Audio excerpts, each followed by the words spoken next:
Hey, what is up, everyone? Who's gonna come out swinging into action from the get-go now that we have the cream of the crop here for the grand finals? Welcome back to the Clash of Giants Season 6, brought to you by Ruthless Esports. With us, Red Queen and Sir Cloud. And did anyone notice the opening video? Man, I noticed at every stage of the tournament, like from the group stages, survival stage, last chance, there's always something new. So shout out to the production for putting up such an amazing work for us to enjoy. And speaking about enjoying, we are going to enjoy the last 3 days. Finally, we're here in the final stage.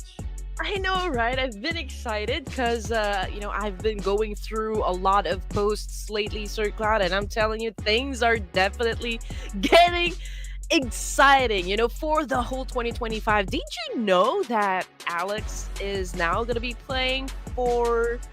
Where is he headed? Yeah, he's coming back to IHC, and there's also Apex playing for IHC, so... My mind is it's blown up right now. What can you say about it? That answers a few questions about 628, because the coach also left 628, which used to be the former coach of IHC. So I was kind of wondering, so what will happen to the players? So apparently the players, they went off as well. So okay, I guess that's the answer. So that's an interesting movement there in the transfer market. Oh yeah, definitely. But again, there's a lot of changes, lots of roster being replaced, lots of player transfers. So I do wonder, how is it going to be affecting their game style? I mean, again, this is an off-season tournament, and this is such a great platform, for all of the teams to kind of be experimental, right, with all of their strategies, and also how they're going to be moving, from all of the maps that we have in the competitive scene. That is also, one of the things that I am looking forward to. And coming into day number 1, the grand finals, what are your expectations? Well, I guess we have reached the part where we gather together the best of the best teams in this tournament. We're going to see the best 18 teams, of course, that's filtered throughout the entire course of the tournament. So I would expect the best of the best gameplays in this stage. Oh, yes, definitely. I'm pretty sure you guys are looking forward to all of the action that's about to unravel this evening. So again, I would love to see you guys typing down, your favorite team, your favorite player, or whoever you guys are actually rooting for down there in the comment section. Let us know. Spam the comment section with a lot of hearts, representing their colors or whatnot. And let's also have some fun tonight, because again, it's gonna be non-stop action for tonight's set of matches. Oh, no doubt. And it's been a while since we've seen the teams from the group stages, especially. It feels like forever since we last saw them, because they qualified directly from the group stages, the top 3 that is, into the grand final. So we finally get to see them back here again. And speaking about being back here, if for whatever reason you just join us for this season, don't know how the schedule is like, today is the first day of grand finals. We'll be playing it for the next 3 days, including today, and we will crown the champion at the end of Wednesday.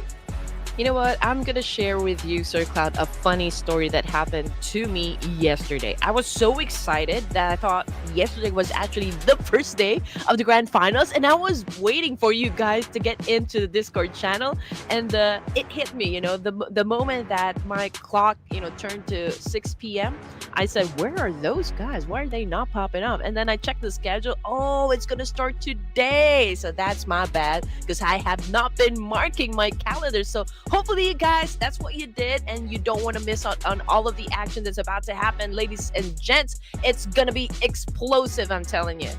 Oh, man, I know the level of excitement, right? You wish it starts as soon as possible. And of course, the level of excitement is felt by the players as well, because they will be gunning for the biggest prize pool of this entire tournament, a total of $10,000 but in the grand finals, it will be $6,000. The champion will take home $2,500. Second place, $1,500. Third place, $1,000. Fourth place, $500. And finally, we will award the MVP with 500 US dollars. Oh man, the best player amongst everyone else definitely will receive a total of $500, and hey, it's a great way to maybe like upgrade your your gameplay equipment or whatever it is. Buy something nice, like a shirt with sneakers or anything. But yeah, that is the whole amount that this teams will be getting, just in case they get the lion's share of the prize pool. And just to remind you guys, here are the amazing teams that will be joining us for this evening, day number 1 of the grand finals. We've got REDFORCE, Formaker Vibes, EARENA. Oh, I'm looking forward to this one. DRS, Talon, HAINA. We've got Royal Dragon, T2K, and HORAA Esports. And we also have Team PANDUM, a Team Flash, a 7-9 Team Secret, Austria, Thailand, the Xavier, Fourth Rise, Bigatron Knights, and Alter Ego. So these will be the teams that we're playing. The first half in this list, we have not seen them for the longest time. All of them qualified directly into the grand finals from the group stages, as these are your top 3 teams then.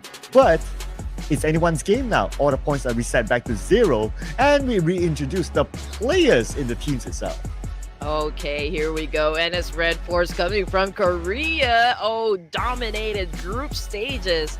And again, this is the kind of action we expect them to bring back into the day of the grand finals. We also got the boys from Formaker Vibes, EARENA Academy, DRS Gaming with Delta lined up to play for tonight's set of matches. We also have the boys of TALON Esports hailing from Indonesia.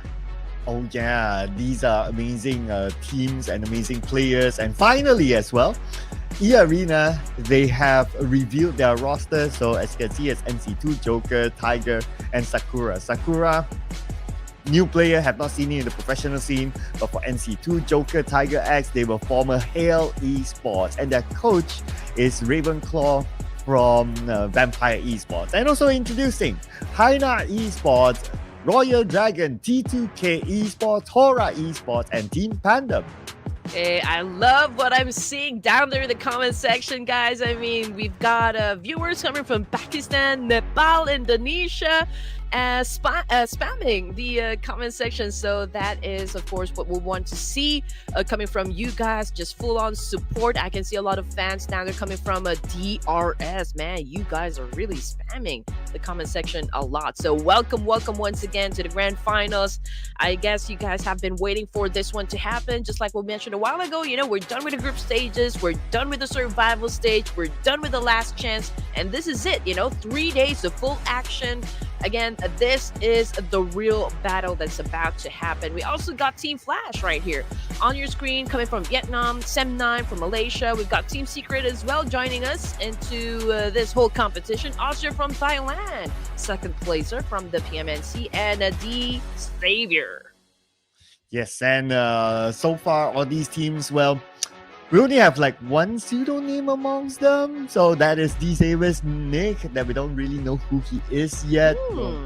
But the transfer window will close by the end of this month. So by then, or maybe a couple of days after the transfer window closes, then teams should announce their lineup. That's where we'll get to see who is at where exactly. And we also have Fourth Rise Esports, Bigatron Knights, the team that is still using a pseudonym, and Alter Ego Ares.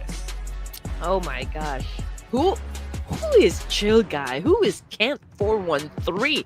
I am already dying to know, Sir Cloud. But you know what? Alter Ego Ares will be joining us for this evening. Are we allowed to say where Alter Ego Ares is actually joining us for the grand finals? Oh yeah, that's Ooh. right. So Alter Ego Ares, they actually won the fan favorite voting. What? So they have brought themselves into the grand finals thanks to all of you out there who have put in your votes. Oh my goodness. So Alter Ego Ares just got respawned to join us for the grand finals. And of course, thank you to the big fandom that Alter Ego Ares has, because they got resurrected to join and to play for the grand finals. So perhaps we can see them, really perform, or like really show us what they're capable of now that we are starting day number 1 of the grand finals here. And of course, I'm not sure, are we are we doing predictions again? Well, it won't be a Clash of Giants series without a prediction, right? So I hope you have a name ready. Oh, you guys already know who I'm gonna pick for my first prediction of the night. Again, we're gonna have like 6 matches of this one. Did we see the map sequence, the map rotations? I mean, what kind of maps? I mean, how are we gonna play this one? Are we gonna start off in Sandhawk or Erangel? I believe we're gonna check that out in a little bit more. Before we head on to the map sequence, again, a reminder to all of you, yes, the feature is still up. So your questions or statements or comments can be featured on our live stream. All you need to do is put in the question, comment, statement, whatever it is, hashtag COG6, hashtag Ruthless, and if you're lucky enough, it will be picked up by our admins and you will be featured on our live stream together with your name. Oh yes, and definitely if you guys have some burning questions that you guys are itching, of course, to ask us, there you go. That's the mechanics. Those are the instructions you need to follow in order for you guys, your questions to get featured on the live stream. And I can see, some of you guys are asking, why is AST not playing? Why? I mean, they want the fan favorite. Perhaps you can type it down there in the comment section. Don't forget to include the hashtag COG6 and Ruthless. And of course, we'll be more than happy to accommodate that question. Oh yeah, we're not going to answer your questions directly like that. You have to put in the hashtags. And you were asking about the map sequence, so we are going to start off with Erangel, followed by 2 Miramars, 2 Erangels back-to-back, and we're going to end the day with Miramar. So no Sandhawk at all this season, unless a surprise is going to come up in the next few days. But as of now, we're going to go back to our map sequence from the group stages, and this will be it. Hey, I kind of miss playing Sandhawk, Rumble in the Jungle, as we call it. But yeah, I mean, 2 OG maps right on your screen. It's an alteration, so yeah, okay, I think we can work on this one. And again, don't forget to follow Ruthless Esports, subscribe to their channel so you don't miss out on any action that will be happening inside a Clash of Giants Season 6. And also, don't forget to follow our social media platforms as well. It's at Red Queen Andy and Sir Cloud MY. Oh yeah, we're very easy to find. You can find us on Instagram. I know a lot of you are Instagram users, so head on to Instagram and you can search us out. Don't forget to follow Ruthless Esports at the same time as well. So follow everyone, support the whole ecosystem so that we can have multiple editions of the Clash of Giants in the future.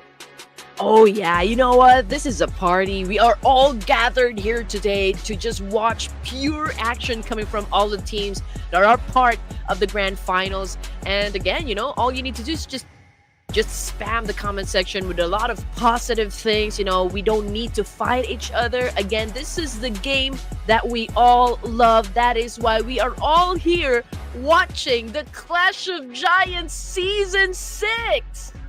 Oh yeah, we can see the comments going wild right now, even before the game started. Can you imagine when the game starts, like when the chicken dinner moments, you guys are going to go insane and can't wait for that. I'm imagining right now an entire stadium full of people and Ruthless Esports will then decide to go for a LAN event. I would love to see each and every one of you in person cheering for your favorite teams and probably cheering for us as well. Sir Cloud, what do you think?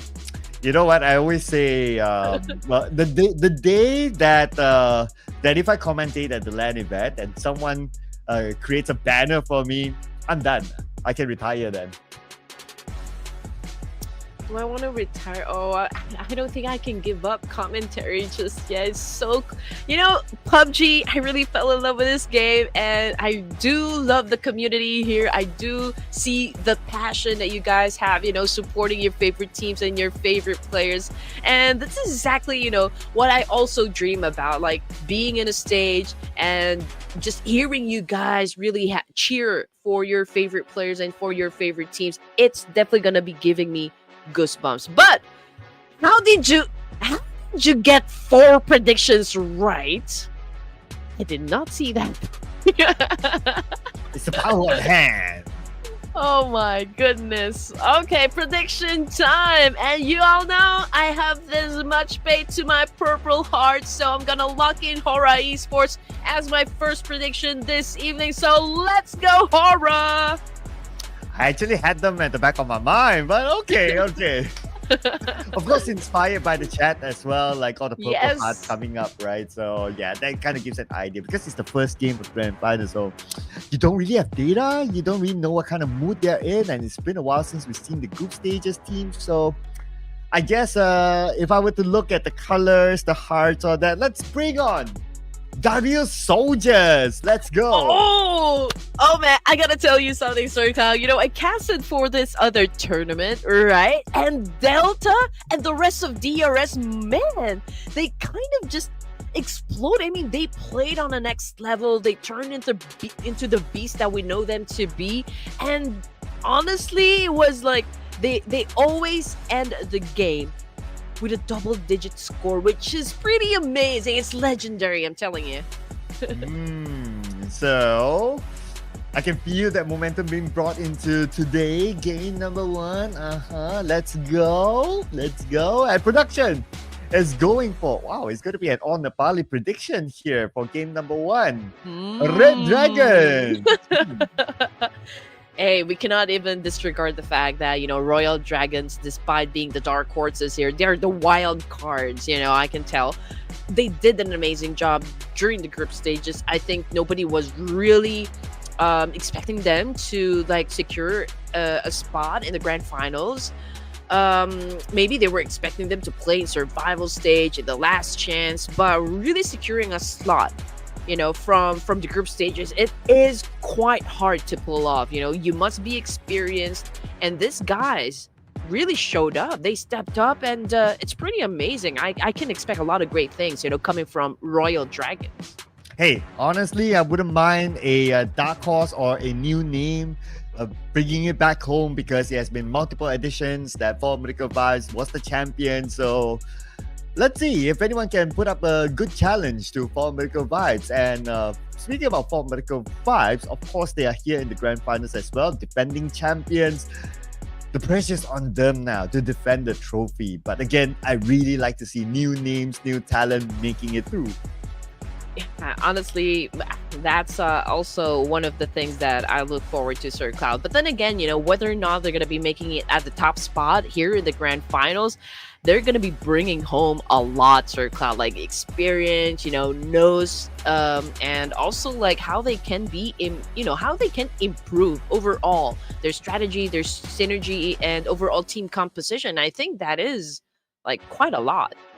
Oh yeah, there will be, right? So there was also like a few movements in the scene as well. Let's take note of that, like as in transfers. So although some of these teams that there are names that we're used to seeing, but they probably have like new players or even like tryout players. So the level of performance might be different as well, whether for better or worse. So that's something that these teams or those players, especially the newer ones that comes into the team, will need to prove themselves in the grand finals. Yeah, that's one of the things, right? I mean, if someone new is actually joining into the team, of course, the first question would be, are they going to be good for each other?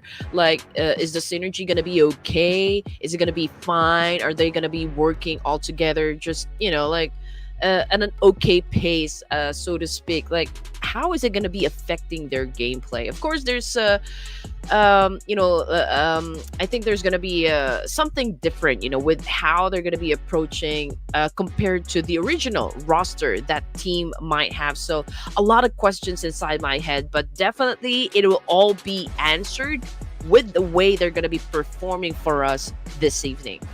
Yeah, and one of the teams that has a major roster shift, well, at least as of now that we know of, is that Bigatron Knights. Leon Punk announced to have left the team. So, well, for the other players, I don't know who's still there. Sata has to be there. He's like the super duper MVP. We don't know about the twins yet. So that's going to be a question mark. There's rumors surrounding around them getting an import player for the second time in BTS history. The first was Yuhai, of course. Yeah. Who knows? Who knows? But I think we've already gotten the confirmation coming from Zuxi, if I'm not mistaken, right? I think he put out already a statement that for this year he will not be joining the official tournaments. I think his already made up his mind that he's going to be retiring this year. So it's one of the things, of course, the fans are, kind of watching out for, because definitely without Zuxi, there's going to be difference with how BTR is going to be playing, the official tournaments. And there's also rumors about the fact that Federalis already moved into BTR. So, oh man, I'm just already excited. I feel like both South Asia and Southeast Asian teams are prepping up, getting everything they need before they challenge the new era, the new reign, which is of course D plus Kia. That's going to be one. But D plus Kia is not playing in our finals, and totally understand. I mean, it would have been a back-to-back schedule for them if they were to join this tournament, so they wouldn't mind a bit of a break. And we'll probably see them in the upcoming professional tournament. But without further ado, let's head on to game number 1 of our grand finals. Let's go.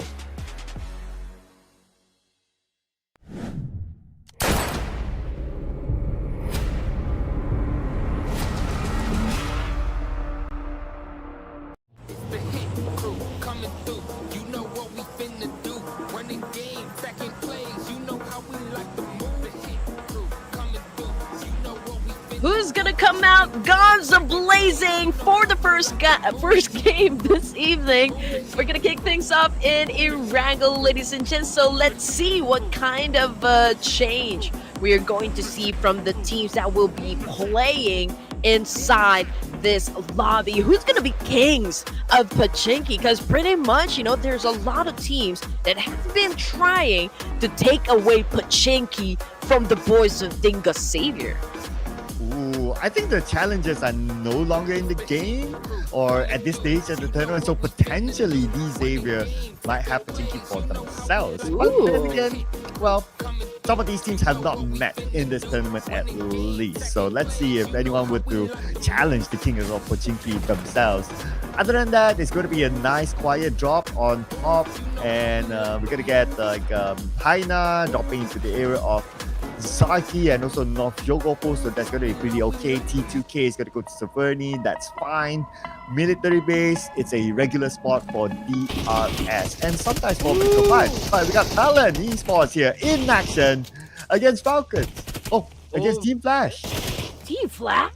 Okay, that was fast. Okay, right off the bat here. We got Bows. I think he was holding on to a double-barreled shotgun, but Tops. Okay, this is a pretty powerful AR as well. I mean, AKM with a 7.62mm bullets up against Talon Axel. Axel's been doing great as well. Here comes a spray going up the second floor.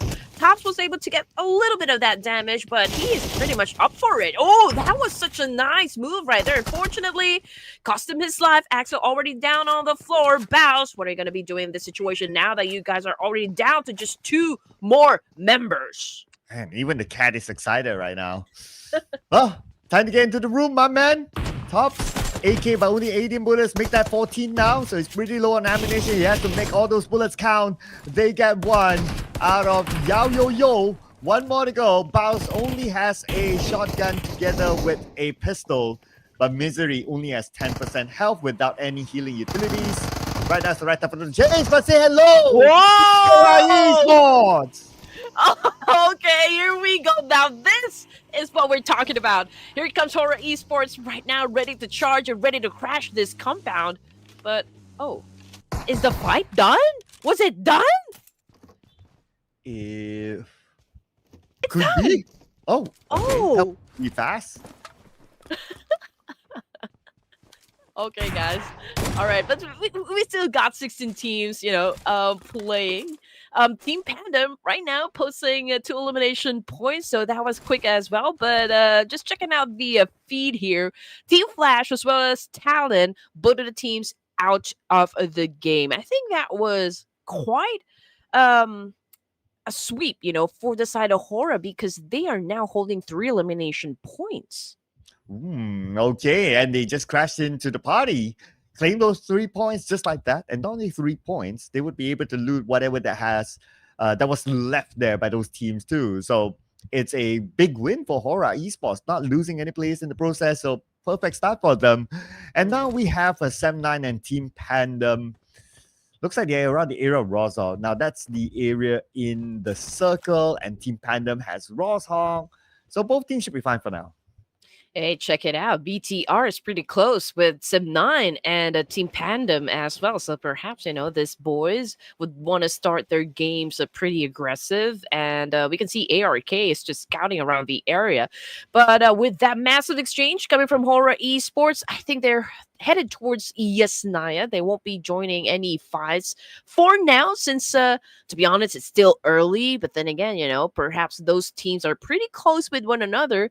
We might see like a fight or a brawl been cook up in just a while. But looking at the situation just a while ago, we've got a Royal Dragon Team Secret down in Novoripnoi, but it's a big place, so perhaps both of the teams here will not be getting into an engagement just yet. But as for Sim9, it's information gameplay for now. They're gathering some knowledge as to how they're going to be, putting down the boys of Team PANDUM. And I think Team PANDUM was already able to get a whiff of the situation that there's a team that might crash them in just a while. So I feel like they've already prepped up and they're ready for battle anytime. Except for Billboard, he's separated from his teammates, Mm-hmm. and he's pretty low on utilities. No smokes. So as much as he wants to run back to the town of Rosal, it's going to be rather difficult since Sem9 has a player on the flank. So he might need to wait for his teammates to come pick him up with a vehicle. That will be the best case scenario. Mm-hmm. But it's pretty quiet for now, to be honest. Nobody wants to get into any conflicts, right? They're saving and managing their resources, and perhaps teams are deciding that okay, this is not the time for us to risk losing members of the team just yet. So might as well just get everything we need first before we get into any brawls or whatsoever. But then again, if we're going to be talking about teams that are close with one another, that would be Team Secret, Royal Dragons, and perhaps For Miracle Vibes, as well as they make their way towards the East Bridge, getting back into the main peninsula. So that is actually where they're flocking at the moment. So let's see if a Team Secret will then be pushing through with a fight up against Royal Dragon. Oh, 2 teams in Novo. This area is not in the circle, so they have to take this fight. GK with the smoke in front of him kind of blocks his vision, not able to see exactly where the members of Royal Dragons are at. One is on the other side, though. I'm not sure if they know that Mr. Claw is there. Claw. Oh, this guy. Okay, Claw. Oh, is he gonna be performing for tonight's set of matches? Pretty much. I feel like he's gonna get ahead of the curve here.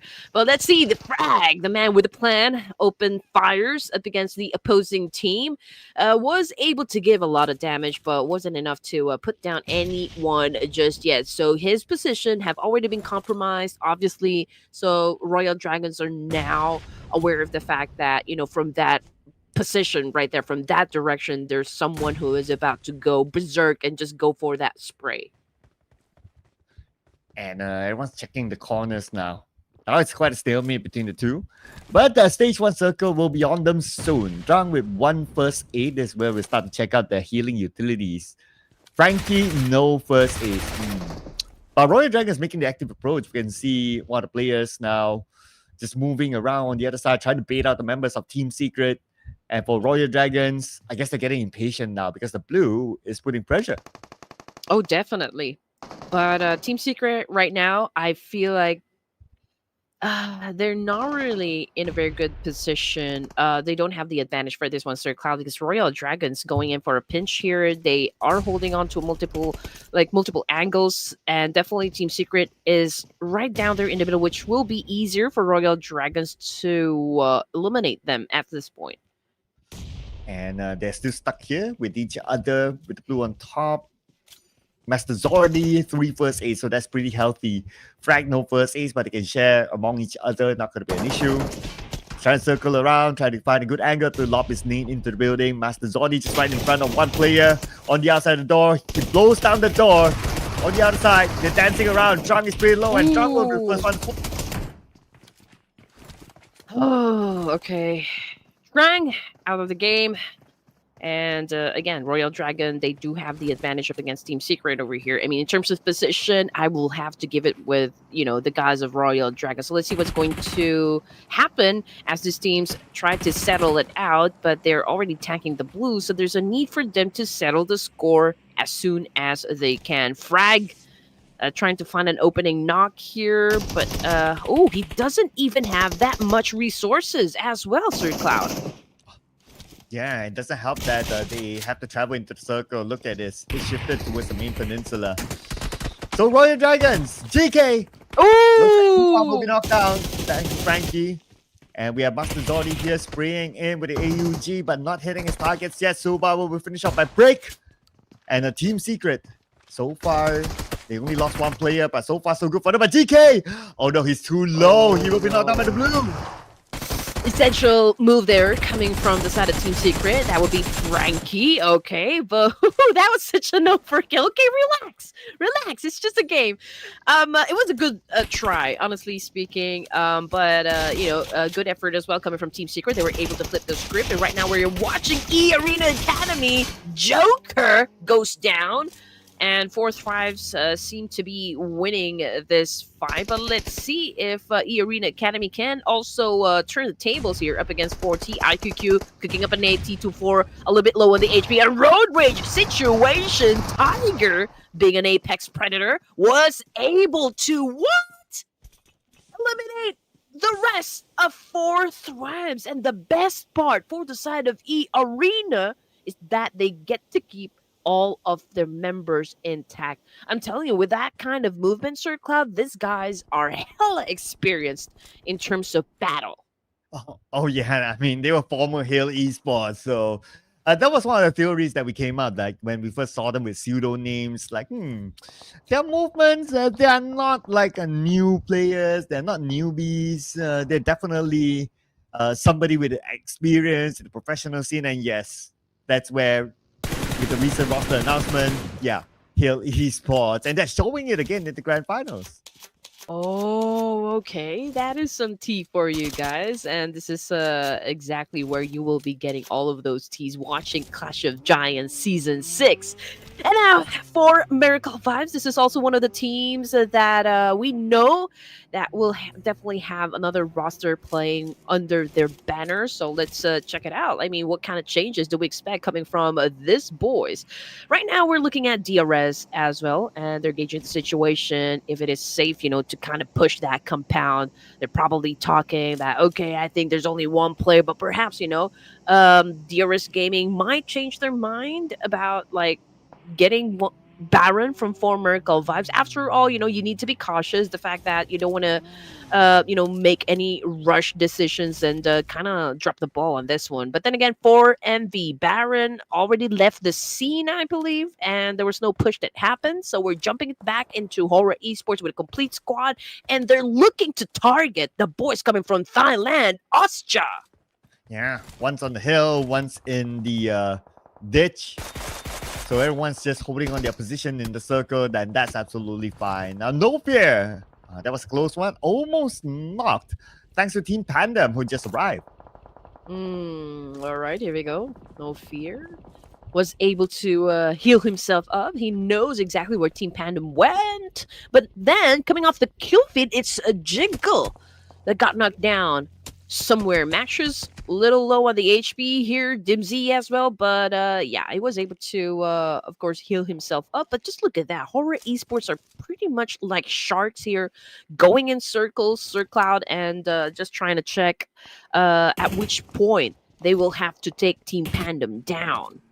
Everyone's doing the scouting work now, trying to be aware of their surrounding, especially with now teams coming in. And speaking about teams coming in, Jigo, he didn't manage to be revived, and BTI is the one to claim his point. Oh, yeah.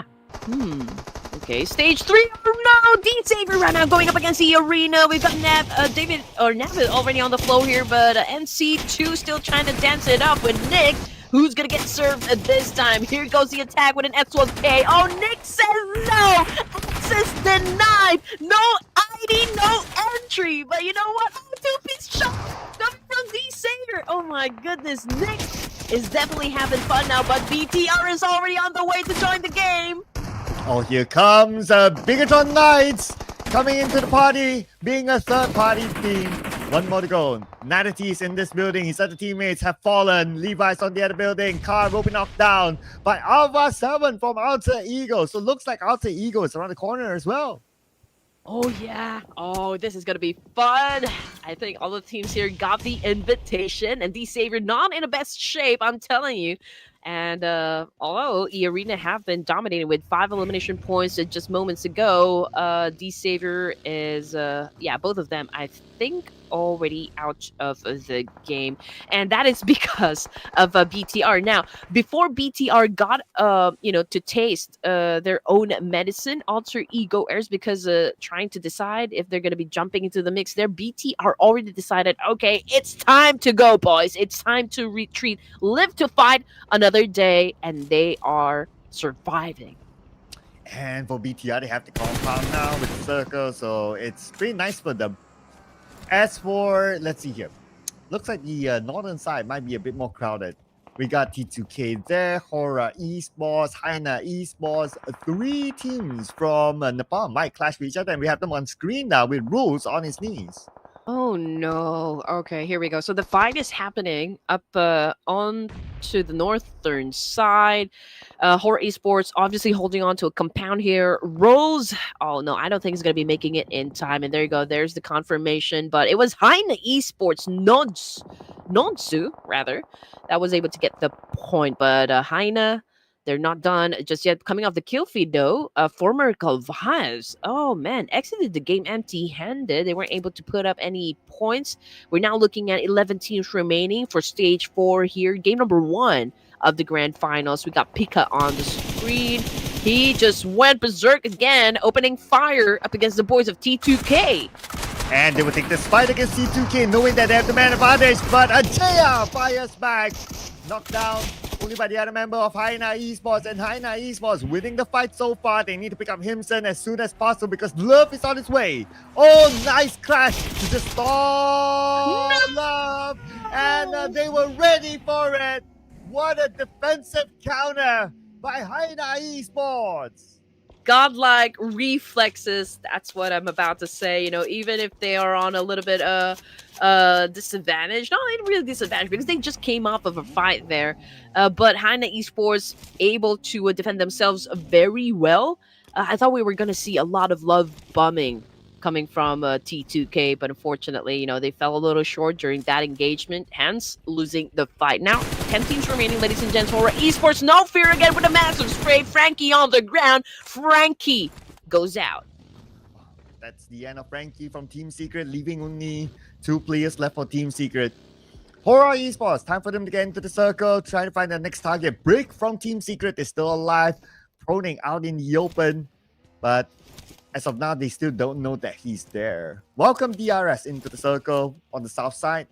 No other teams around their area that will challenge them, so they will be fine in this compound for now. Okay, so far so good for stage 4.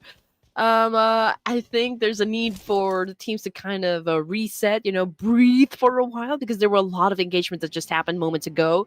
But as for, let's see, Break, okay, coming from Team Secret. Now they're going up against Team PANDUM at the moment. And obviously Team Secret is out there in the open. Team PANDUM holding on to a compound here.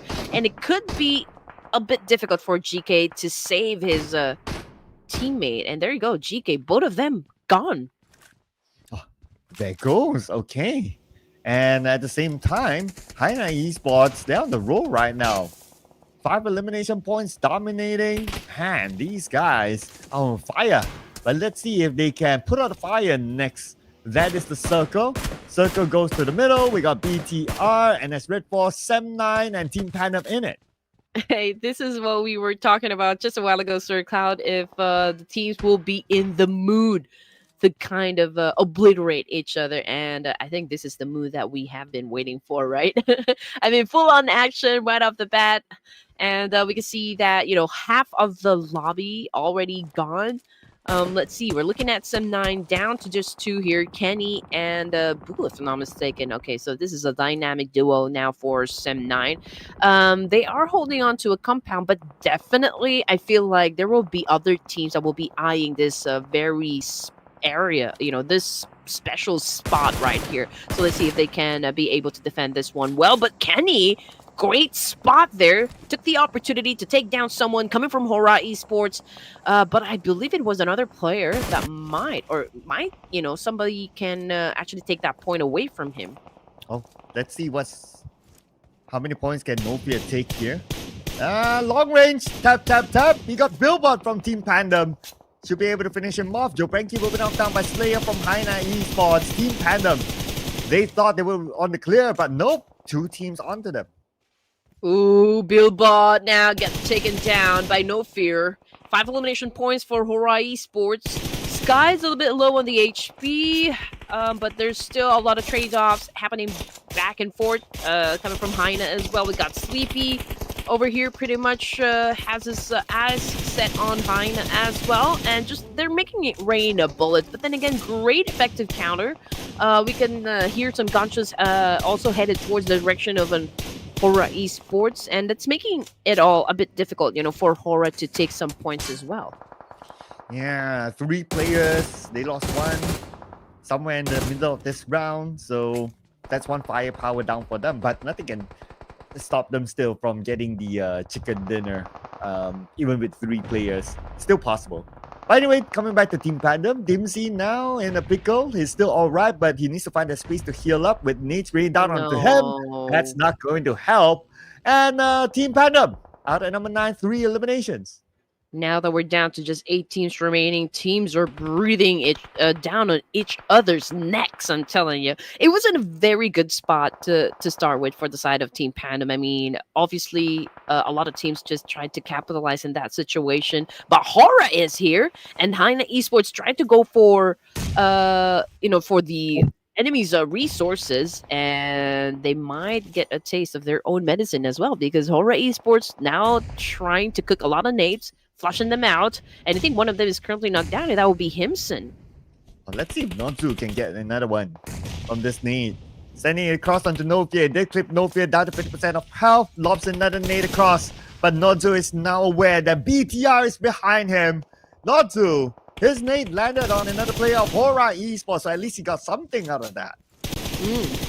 I mean, you gotta do what you gotta do. Here we go. Pick a massive spray into the smoke, okay, just to provide a little bit of a warning firepower. But then again, it's a different story for the side of DRS as they went up and charge up the boys of Austria and actually getting the job done. 6 elimination points. Oh man, this guy's right now pretty unstoppable, I'm telling you. So the Chinese characters that we can see on the screen, that would be Yante. Okay, I know you. Thanks to the updated pictures now. And the DRS Gaming, now they're in action. But look at this. They only got 7 elimination points. Wow. All right, now up against Alter Ego on the other side. Long range by XMPL, almost getting player 456. I believe that's Rosemary though. But we get a confirmation later when we switch over to him. So far, DRS Gaming still on the right side of the circle. And there's more targets for them. Sir Cloud, one thing that I've observed is the fact that NS REDFORCE is pretty quiet, It's already stage 6. They're holding on to a spot down south of the circle, and they're not even engaging whatsoever. But coming off the kill feed, it's HAINA versus BTR. Sem 9 already got eliminated, despite the fact that, they were able to put down a couple of players from across the field, but they weren't able to actually transform that one into an elimination point. And Slayer got dropped by Villain of Bigatron 9. 6 elimination points for BTR, and they still have a potential to assume more because right in front of them are the guys of HORAA Esports, which brings us down to just 5 teams remaining for the first game. Alter Ego, Ares, they're not so aggressive. at least for now. But since that we're in the final few zones of this game number 1, we'll probably see them have that engagement that we have been waiting for. Alva right now having an exchange. We can see that Octa's popping off some smoke there. Oh, and this is going to be interesting if M79 can actually be used in a competition. Ooh, okay. That's going to be a new addition. All right. Let's see if that can be, how effective that can be on practical as well. As for DRS, well, practically they're still without the ego right now. Badru will be knocked down by Killer YT. And let's see if they're going to rush in. Or are they going to wait for the circle? But the circle is about 15 more seconds. At the same time, BTR up against NS REDFORCE. What? And I just saw a lot of players from NS REDFORCE actually getting picked up. So perhaps, BTR is doing an amazing job as well. But TZ, effective counter coming from NS, was able to knock down at least one. Villain on the ground as well, coming from Doc C. Okay, we know that this boy right here is a pretty dangerous predator.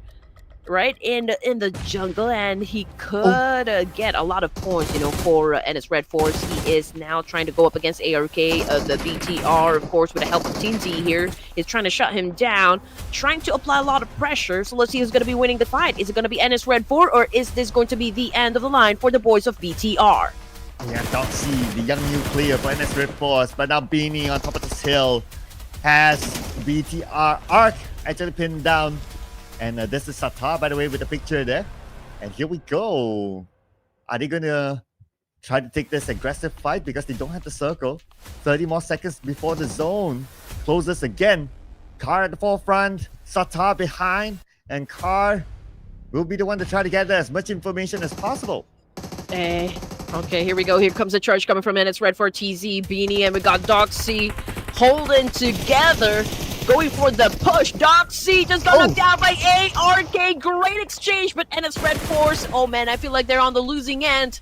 To be honest, Vinny is all alone left to deal with this situation. He now pulls out his S12K, but ARK is also low in HP, and the Blue Ripper is about to devour them all. Here comes Beanie and Satar 1v1, and Satar will not miss his shot. Bringing BTR to a rampage now. 10 eliminations, eliminating NS REDFORCE. Oh my goodness, we have been waiting for NS REDFORCE to kind of pop up, but it was BTR who put a stop onto that one. ARK, oh my goodness, still was able to put one more name under his belt before BTR exited game number 1. Here come DRS example on the screen here. 8 elimination points for the real soldiers, but XMPL doesn't have anywhere else to go, but still manages to get 1 point. Are you kidding me? Oh, at the very last moment, he still managed to get that 1 extra point, leaving out the Eagle with 2 players versus 1 from HORAA Esports. Going to be no fear against the world. HORAA Esports, 1 player left against the fan voter team. Outer Ego coming in. No fear, the lone wolf going up against Alter Ego Eris. The gods of war, here comes the charge coming from No Fear, but boom goes the vehicle. HORAA Esports got eliminated with 7 elimination points, landing on 2nd place. And here we go, the first team to ever score the winner chicken dinner for the grand finals, Alter Ego Eris. Outer Ego shutting down the doubters, ladies and gentlemen. I know some of you were asking like, oh, how did they get through the fan voting? Well, unfortunately, the team that won the fan voting could not make it today. Hence, Outer Ego, the 2nd place team, got the slot. And by getting this chicken dinner, they're just saying, hey, we deserve the slot. Thank you very much.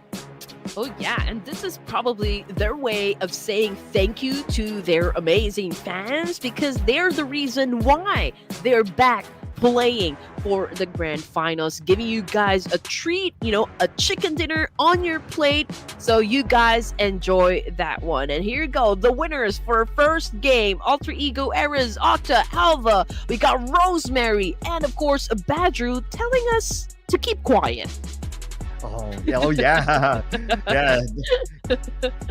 Nice that you put it that way. It's like both of them is like, shh, hush, hush, hush, hush.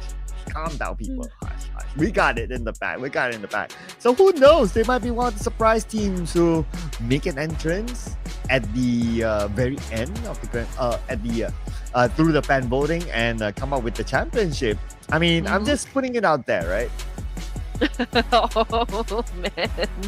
Oh, that's gonna be fun. But you know what? Do you remember the times that we were talking about who Rosemary might be? You know, in all the pseudo names that we have been reading from Alter Ego Eras. I mean, there's Patikawa. There's also another one. I just forget. But here's the confirmation. So, player 456 from the Squid Game, okay, is none other than Rosemary, ladies and gents. But also, let's give recognition to the teams that performed during game number 1. We've got Bigatron Knights, right? DRS and HORAA Esports. I mean, it is no joke at all.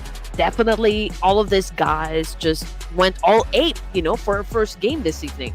Oh yeah, I mean, Alter Ego. I mean, all these teams. In fact, I believe there's a lot of elimination spread across these 4 teams throughout the entire stage. And if we were look at like the utilities used, DRS, they were super duper active. They have 26 nades used and 27 smokes used, the most among all of these top 4 teams. Now we're going to compare the head-to-head between these 2 individual players. We got Slayer from HAINA Esports and Killer YT from DRS. Okay, well, obviously elimination points, you know, goes to Slayer. He was able to put up 6 in total, but 652 coming from Killer YT with 3 elimination points, 2 assists. I guess with this kind of stats, it's safe to say that, you know, Slayer is a bit over compared to Killer YT, but of course we are not saying that, okay, Killer YT did not perform, you know, for the entire match. But I guess, you know, when it comes to damage output, this is a pretty accurate number because that number really translates to 3 elimination points that we can see on the screen here. For Slayer, a total of 694. So I feel like he was able to maybe drop a couple players compared to Killer YT, but wasn't able to actually translate that one into elimination point as well. But there is no doubt, you know, the MVP of the match, we did see this guy go around a lot, you know, from inside the map, just getting all the information, checking out the team's battle, hence putting out a great damage output, 973 in total with 3 elimination points. Well, for me, No Fierce Mullet is the MVP. Look at that hairstyle. It's like, you know, throwback to the 80s, and it works. And it's like, I like that. I like that No Fear. I like that. Other than No Fear, we got a shout out to Slayer from HAINA Esports, Car from BTR, though I'm not sure if this is the actual car because it's supposed to be the analyst for the team. And we have Killer YT from DRS as our top performance this round. Slayer with the most eliminations as an individual. 6 eliminations he brought to the team. Oh man, great stats that we can see on the screen, ladies and gents. And I just want to put out the fact that when it comes to team contribution, a total of 75%, you know, for Slayer here of HAINA Esports. Whoa. And we did say that, you know, HAINA, also one of the wild cards, I can say, this is the first time that captured a tournament with HAINA Esports in it, and so far, you know, they're not disappointing their fans. You know, they're giving us a treat. This is an explosive performance nonetheless, and I do expect a lot of great things as well, you know, coming from HAINA Esports. And now, ladies and gents, we're looking at the match rankings. Again, 16 total points for Alter Ego Eras of Indonesia. Bigatron Knights coming in at second place with 16. DRS still quite a strong performance with 14. HORAA and HAINA 13 and 10. So I guess, you know, we got 5 teams here that actually got ahead of the curve in terms of like points. But as for T2K, for Miracle Vibes, and even for Thrives Esports, wasn't able to perform well during the first game, but hey, this is just the first game. A lot more things can still happen, but look at the amount of throwables used for game number 1, Sir Cloud. Wow, 332. How I wish there was at least one more throwable that has been used. At least it made a 3-3, but okay, I'll take 332, so that's a high number there, I must say. That means the teams are really taking this first round very, very seriously, and they're very tactical with how they use their throwable. So great work to all the teams to put in the effort, and what an entertaining first match it was for all of us to enjoy. And I can't wait to see what's going to happen in the following match. Of course, the following match will be in Miramar, and we have not seen this lobby in Miramar yet, but we will soon after this break.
What a round one that was. Even the Red Queen is searching for, I don't know, future champion, because it's still hard to tell. All these teams are doing so well in game number one.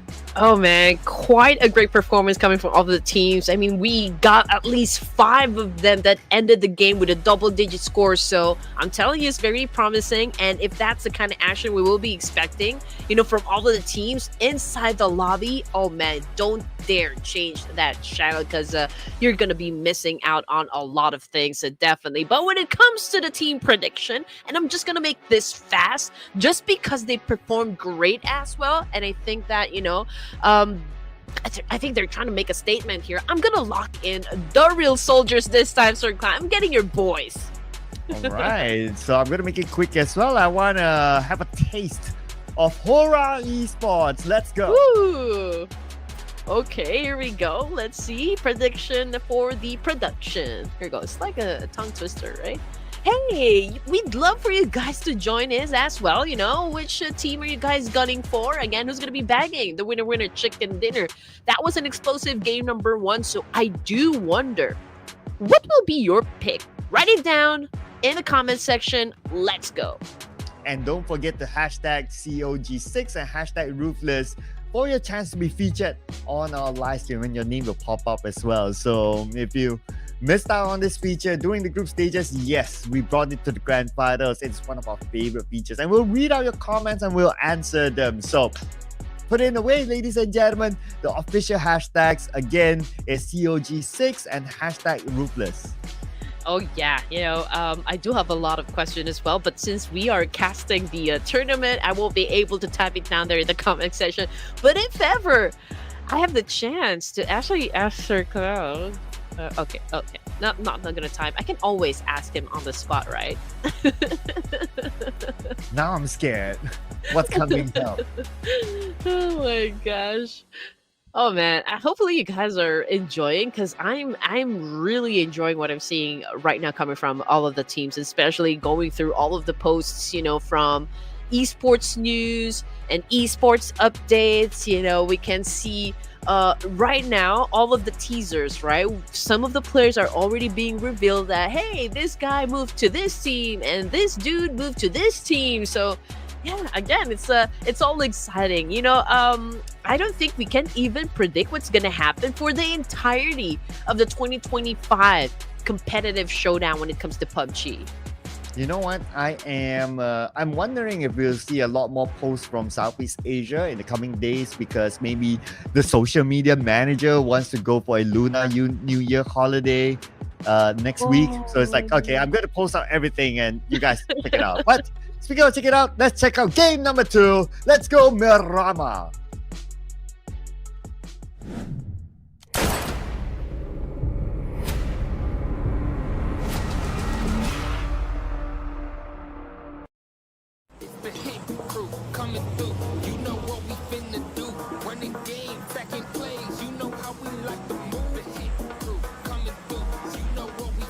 A great start for our Monday evening. I just know that you guys are probably coming home from work, coming home from class. I don't know what you guys are doing at the moment, but you don't want to miss out what is going to happen for the Clash of Giants Season 6.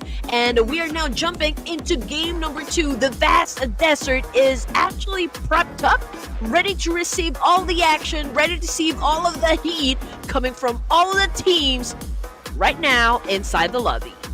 And the stats during the flight path is back up again. Another feature for the grand finals here.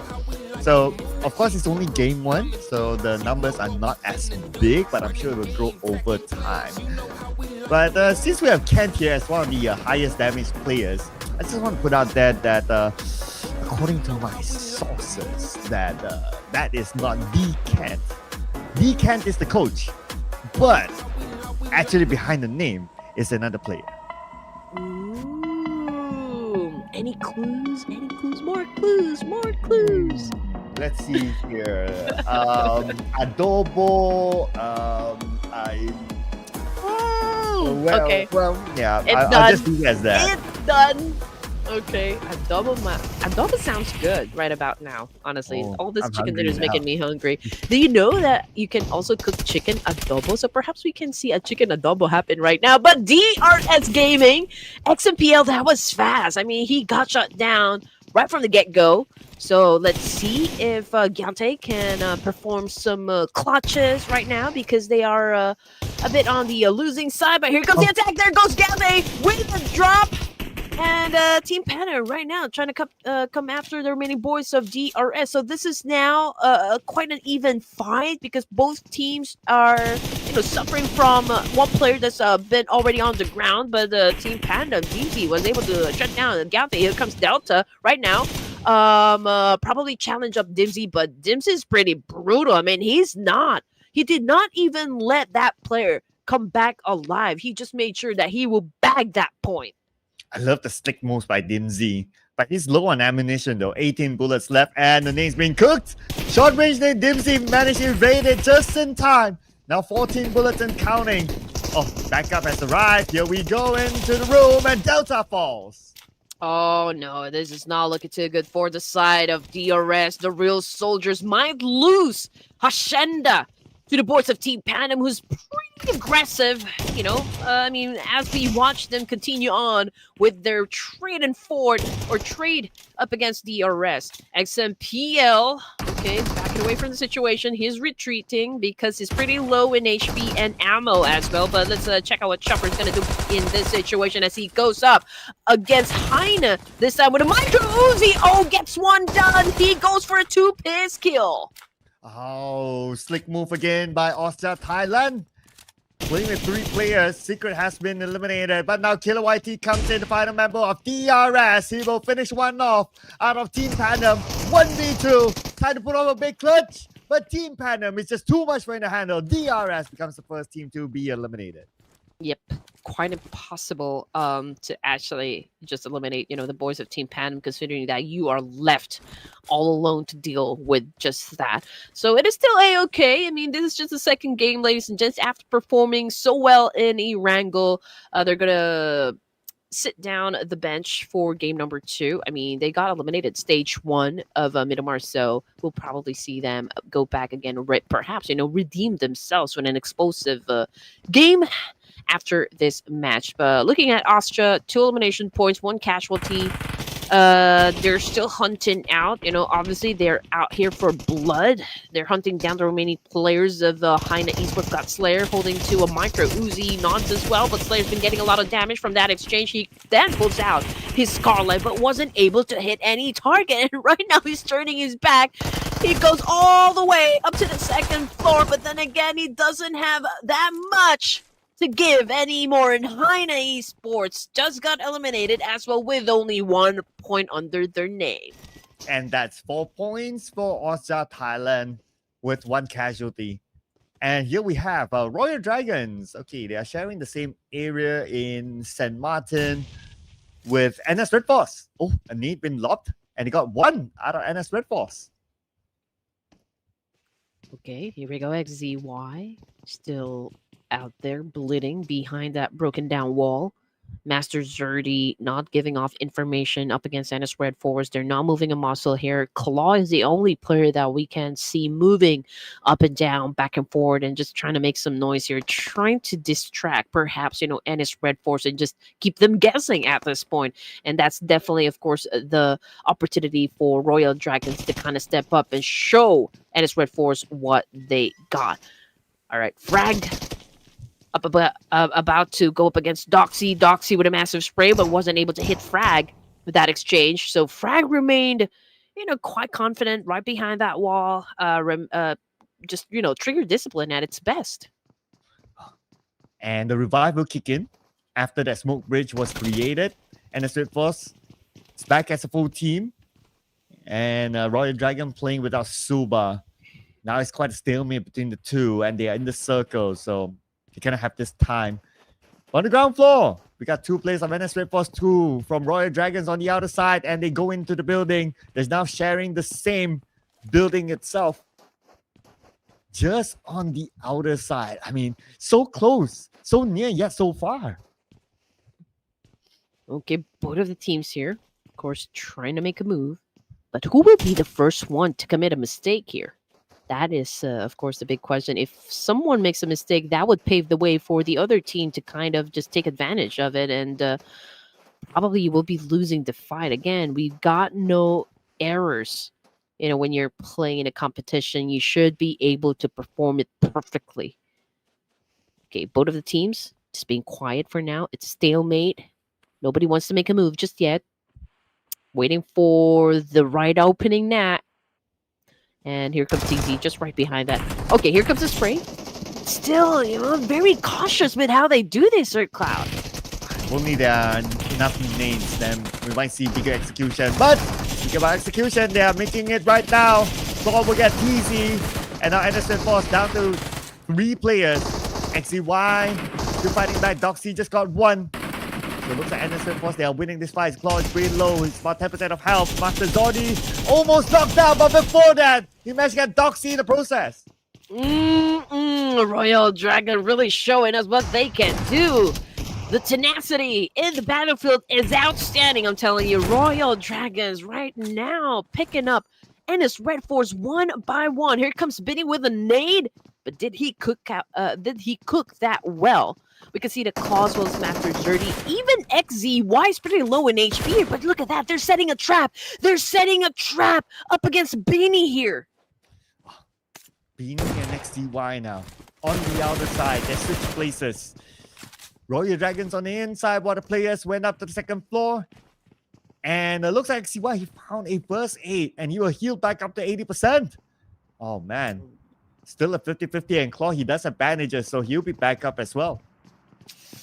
Again, you just have got to make all the advantage work onto your side, right? And slowly but surely, I think Royal Dragon's been making quite a streak of good decisions, and it's definitely working out for them as well.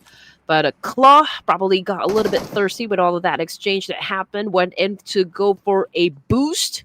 But yeah, NS Red Force obviously is finding it hard, to shut down Royal Dragon. So again, I feel like they're going to be stuck here for a long time. Yeah, plus they're in the middle of the circle, so it might take a while. But if you look at the minimap, like more teams are approaching. We have a team on the high ground.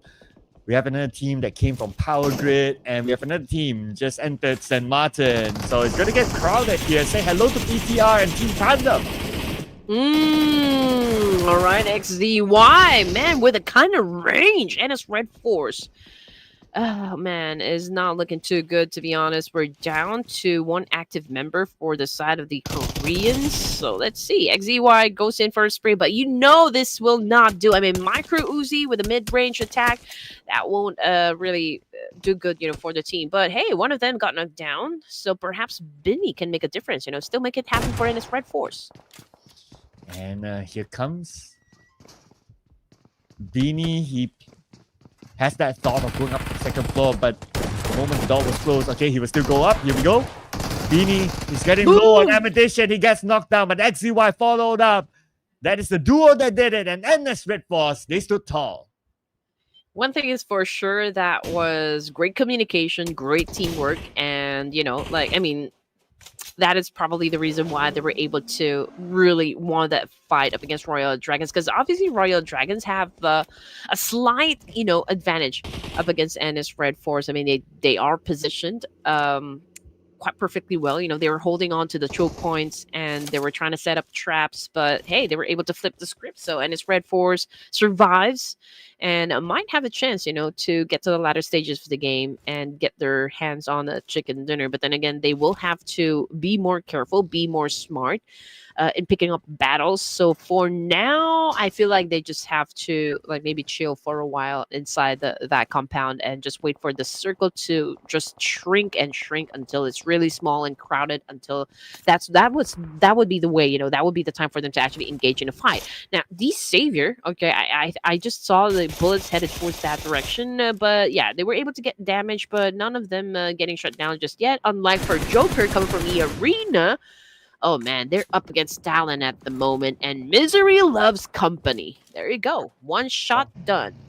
Nice long reach by Misery, but now they're on the chase to the other member of EARENA.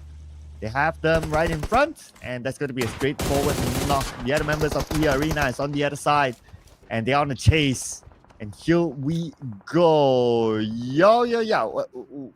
Okay, I'm confused right now. I saw Yo, and I see the coach Senior playing, but I don't know if it's really him. Anyway, he got knocked, and then C2 fights back. Yo. Okay, he won't be saying yo for now because he is currently facing the ground, and a pickup might be impossible at this point, Sir Clown. But let's see what's going to happen in NSC2. Of course, would love to bag that point. He is using Yo as bait, perhaps, and look at that. NC2 probably headed towards his buggy, but unfortunately, he will be cornered by Axel. Axel cooking up a nade. Can he get the job done? NC2, a little bit low on the HP. Go a great throw when it comes to that. Molly, here comes the dance with the devil. Unfortunately, NC2 wasn't able to perform that much. A little slow on the trigger as well. He's currently knocked down on the ground. And Sakura on the other side, trying to get a trade back. And he's the final member of EARENA. And he's starting to get low. He does have 2 first aid, so he should be fine for now. But still tries.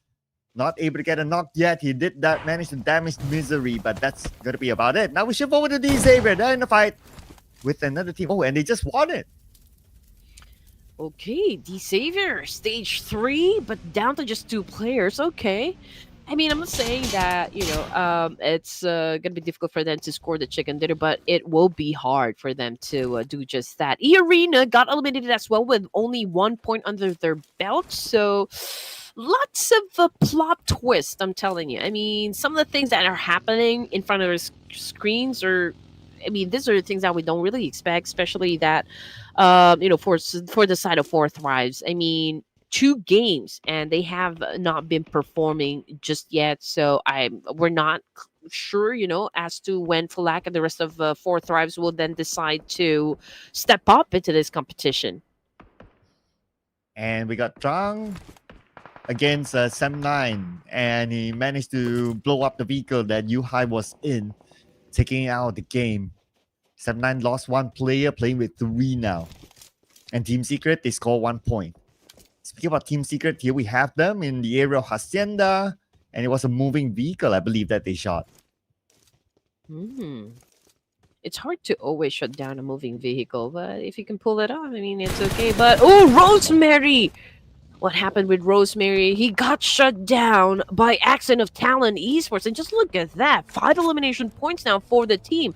And if you guys missed to watch, of course, the group stages. Oh, not really the group stage, but I believe it was a survival stage where Axel really, really performed, for the side of Talon Esports. And he's been getting, the MVP title for a lot of times.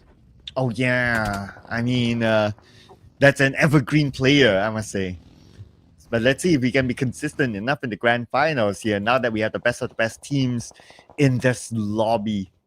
Including HORAA Esports, who scored a 2nd place finish thanks to No Fear. And now Sleepy is not sleeping on the job. He sees another team in front of him. That is, I believe, BTR. But we have the Xavier, Natty. He's still not safe yet. Oh! Beanie got him. Natty, Tia's break, down on the ground. Team Pandum right now. Dimsy continues to go for that spray. Open fire stuff against Team Secret. He's still trying to look, at all directions, possible directions that his enemies might be coming from. But yeah, 5 elimination points for Team Pandum, and DMC bagged 4 of it. So this guy is pretty aggressive, I can say. But Frankie, is he the last surviving member for Team Secret? Oh, he is now about to get out of this situation, perhaps just reposition himself, but it is still not looking too good for the side of Team Secret. Now, jumping into Team Flash, one elimination point for Young T here, ladies and gents. Tops, he must be able to recuperate the situation because they're coming after one of the biggest names, and that would be T2K. And T2K, 0 point in round number 1, looking to come back in this round. So far, they've managed to score 1, and they saved Love. Love is back up again to 80% of health. Ignis is on the other side together with Rules, so it's going to be a stalemate here. Everyone's crowding around the area of St. Martin, but when stage 5 comes, these teams by the edge, they might not get circled, they'll be forced to move. That's where they'll need to go down for the hill. Yeah, we don't know, right? I mean, where is stage 5 gonna land? Is it gonna be favoring San Martin? Because if it leaves San Martin, and then we're definitely going to be having like quite an open space, for stage 5, and that could be interesting for all of us, but not for the teams. So of course, it will be bloody, definitely, but it will be more fun, for the casters and of course the audience as well, because teams will then be forced to actually perform and show us what they got. Igneous got knocked down by Firen of Sem9. So this is a back and forth situation between these two teams, but of course that's the confirmation from the kill feed. Igneous already out of the game. T2K down to just 3. And we got Ajay over here cooking up a nade. He is pretty close with Love, so let's see if they can actually even put down any player coming from Team Flash, because again, they're not in the best of spots, right? They will be coming from down below, and so far, Team Flash on a 2-2 split here. Zayus and Baus doing an amazing job defending the compound as well. So will they be charging or will they be back in now? Rolls, however, tried to dance, but he got shut down by Red Bull of Austria. And here we go, Ajaya from the outer side. And on the inside, 10% of health left. It's going to be a straightforward elimination, but at least there was a follow-up by Love. And Ajaya will be back up again. Right now, they need to pray that no other team comes to try to take over this compound. While the final member of Austria, Thailand, Jui, nothing much he can do but to stay as quiet as possible inside of St. Martin. Oh no, here we go, and it's REDFORCE really not having a good time. Oh man, another not so good game for the Koreans. Not exactly sure what is happening because they were kind of explosive during the group stages, right? I mean, they have dominated from the get-go, so I do expect that kind of energy back for the grand finals, especially going up against, some of the big names here. Actually, everyone does have a big name, in terms of PUBG. So not exactly sure what is happening with NS REDFORCE, but then again, let's get back to the Sem9 and Team Flash action. T2K, I believe, is not completely wiped out just yet, but they're down to their 2 members. GK, oh, not a good spot for him currently. Octa knows this one so bad, and he's definitely not gonna let go. He's capitalizing on this one, cooking up a nade, getting ready to shut down GK, but a little bit too far. A bit of a premature cook there for Octa. Okay, now he has Frankie. Frankie managed to make it to the other side. And the other players of Team Secret still left behind, but he switches his attention to the other building now. So many teams around this area, kind of think about it. I mean, this is urban warfare at its best. Tops from Team Flash knockdown, 7-9 coming in next. Ooh, man, Tops. Young T, okay, there's a chance that, Tops might be picked up, but not really relying on it that much. But Levi's, okay, getting shot at by Talon Esports, did not even have the time to finish cooking. Why did you not let Levi's cook? But then again, we still got Natty over here. 2 elimination points, though, for the side of D-Savior. And, what just happened? It was Alva's nade that got Natty T. So is that a blunder? A blooper from the side of D-Savior? Okay, that was an interesting one. I mean, in this kind of situation where you have a lot of teams around you, probably the pressure got to him. Oh, let's see if the pressure will get to either Sem9 or Team Flash now. Now we have a Young T behind Kenny. Kenny knows that he's there. He's being shot at, but Young T does not have a good clear shot thanks to Vest Hill. And the other player of 7-9 looks like Bobo, who just got knocked by Yui from Austria, Thailand. I believe that shot came from inside of St. Martin. Man, this guy, Dimsy, right here, pretty unstoppable, I'm telling you. Let's see what more he can do inside the battlefield. Team of Flash right now making a move up against M9. Zeiss was able to shut down Firen. Kenny S needs to heal up a bit, considering the fact that he is now down. The last player for the Sem9, and there you go with an accurate nade coming from Young T. Oh, that is a score for the side of Team Flash. Now, looking at the situation here, we still got a portion of San Martin included in the circle, but then Jiggle, as well as the rest of the boys from HORAA Esports, now need to reposition themselves. They cannot actually go down, from that mountain and exposing themselves up against a TALON Esports. They might head over to the west side. Yeah, and they're definitely not going to go into St. Martin directly. Looks like they're going to make that turn. They're going to try and find a compound by the edge of St. Martin. Will they be able to make it? And Alter Ego put pressure onto them. Oh, Formidable Vibes now against HORAA Esports. Sleepy now down. Sleepy can still be saved. And looks like they managed to take over this compound for the hands of Formidable Vibes. All right, here we go. HORAA Esports right now getting punished by Alter Ego Rares as well. Talon Esports pretty close by, so they might join into the mix in just moments, I believe. But we've got how many teams in just one area? I believe we got at least 5 of them. Well, I mean, understandably so, because we still got a lot of compounds to go for the side of Yasnaya, so teams are trying to just protect themselves at this point. Now, Octa, just waiting for the go signal here. He spots Alex, but Axel was able to hide himself behind that broken down wall, so he is still safe. But this is a fight that we can no longer avoid. Alter Ego Ares right now getting into position, getting the charge. Can they do the job? That is the question. Here comes the Indonesian connection, people. As Talon, they try to find a target across. And looks like no one fell yet on the side of Alter Ego. 3v3 Misery at the forefront with his own nade onto Alpha 7. They got Badru in the process. And here we go. Oh, and it is Talon getting to. Talon having the upper hand now. Time to rush. Woof. Okay. Lots of trades happening back and forth. Left and right. Forehand just went in for that nade. Was he able to shut down anyone? No, sir. I don't think so. But Octa is currently knocked down on the ground. Axel could not cook properly because, well, there's a lot of bullets, being sent towards his direction. And he just got dropped from inside that building. But then he's safe because he is inside the building and there's a teammate that could go for a pickup.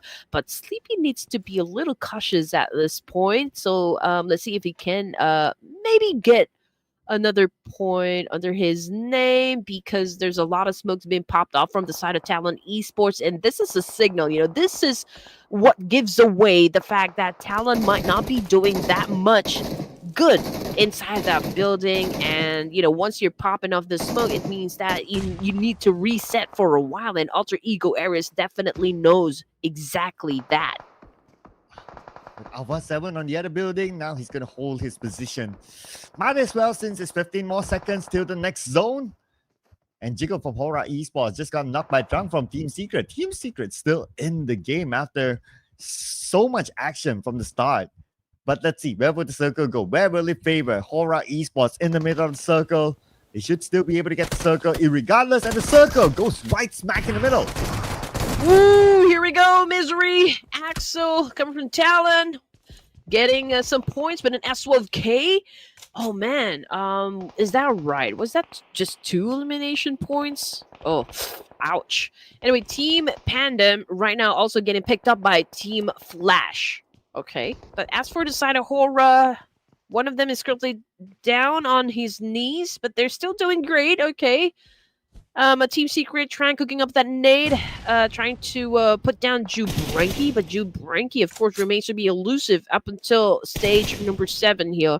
Sky trying to open fire up against BTR and some of the boys from Team Flash, but since, all of the teams that we just mentioned here, Sir Cloud is holding onto a building, right? So I think, unless they leave that spot, and that could be detrimental for the whole team. But Team Flash bows.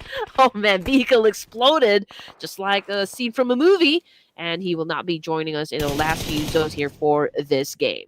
And Bows will bow out, ladies and gentlemen. There goes Team Flash Bows. But now on the other side, we got Sky getting one out of Talon. And waiting to secure that elimination point. And Jiggle will be the one. The point still goes to HORAA Esports. 7 eliminations now for HORAA Esports, the team with the most eliminations so far. Oh man, you were right.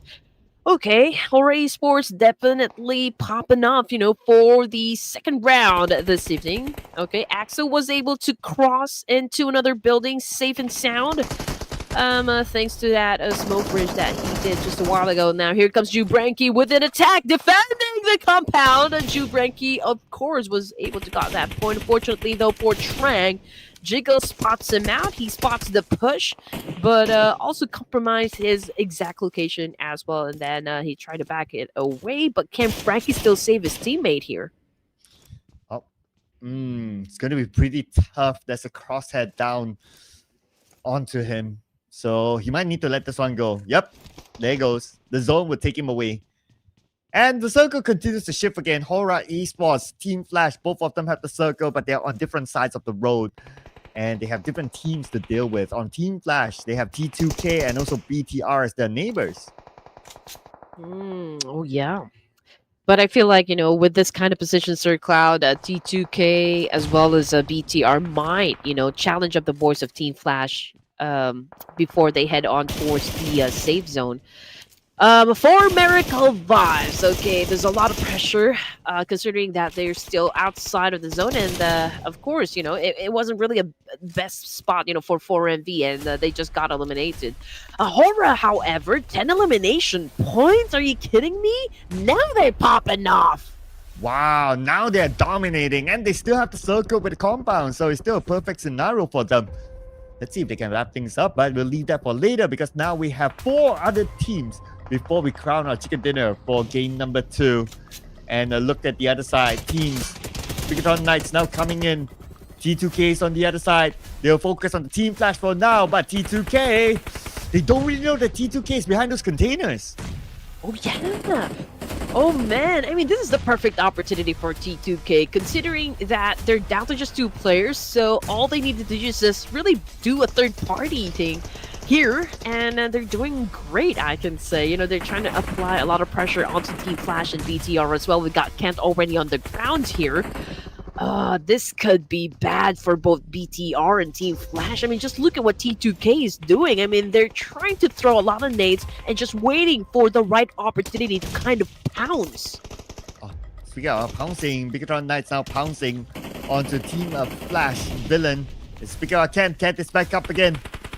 And now he needs the time to reset. T2K still monitoring the situation, looking at the elimination feed. But now we're at stage 9. And the zone will close all the way till the end. Car still down, being picked up. And Hobbs, from on top of this building, from the 2nd floor, got one out of BTR Villain. Alright, here we go. Kent for 1-3. But he is coming after him. Definitely. Zayas goes in for the charge with an actual FK. Unfortunately, he got shot down by Kent.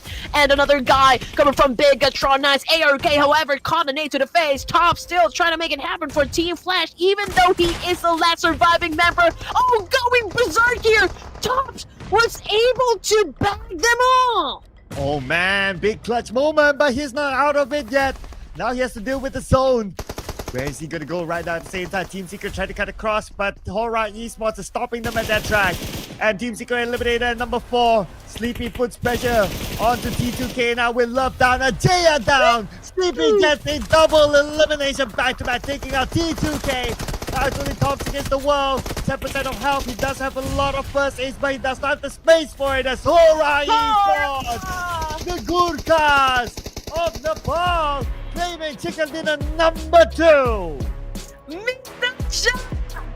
Oh my goodness! Another chicken dinner for HORAA Esports. Well, not in this game. I'm just saying that, impressive match coming from HORAA Esports. And that was a great winner chicken dinner. I should have chosen them for the 2nd round. Well, I mean... And you got that point! Yeah. They had the momentum for game one. You can see that determination, and glad to see them scoring this chicken dinner. Oh man, it was a delicious chicken dinner, nonetheless. For the side of HORAA Esports, and just look at Sleepy.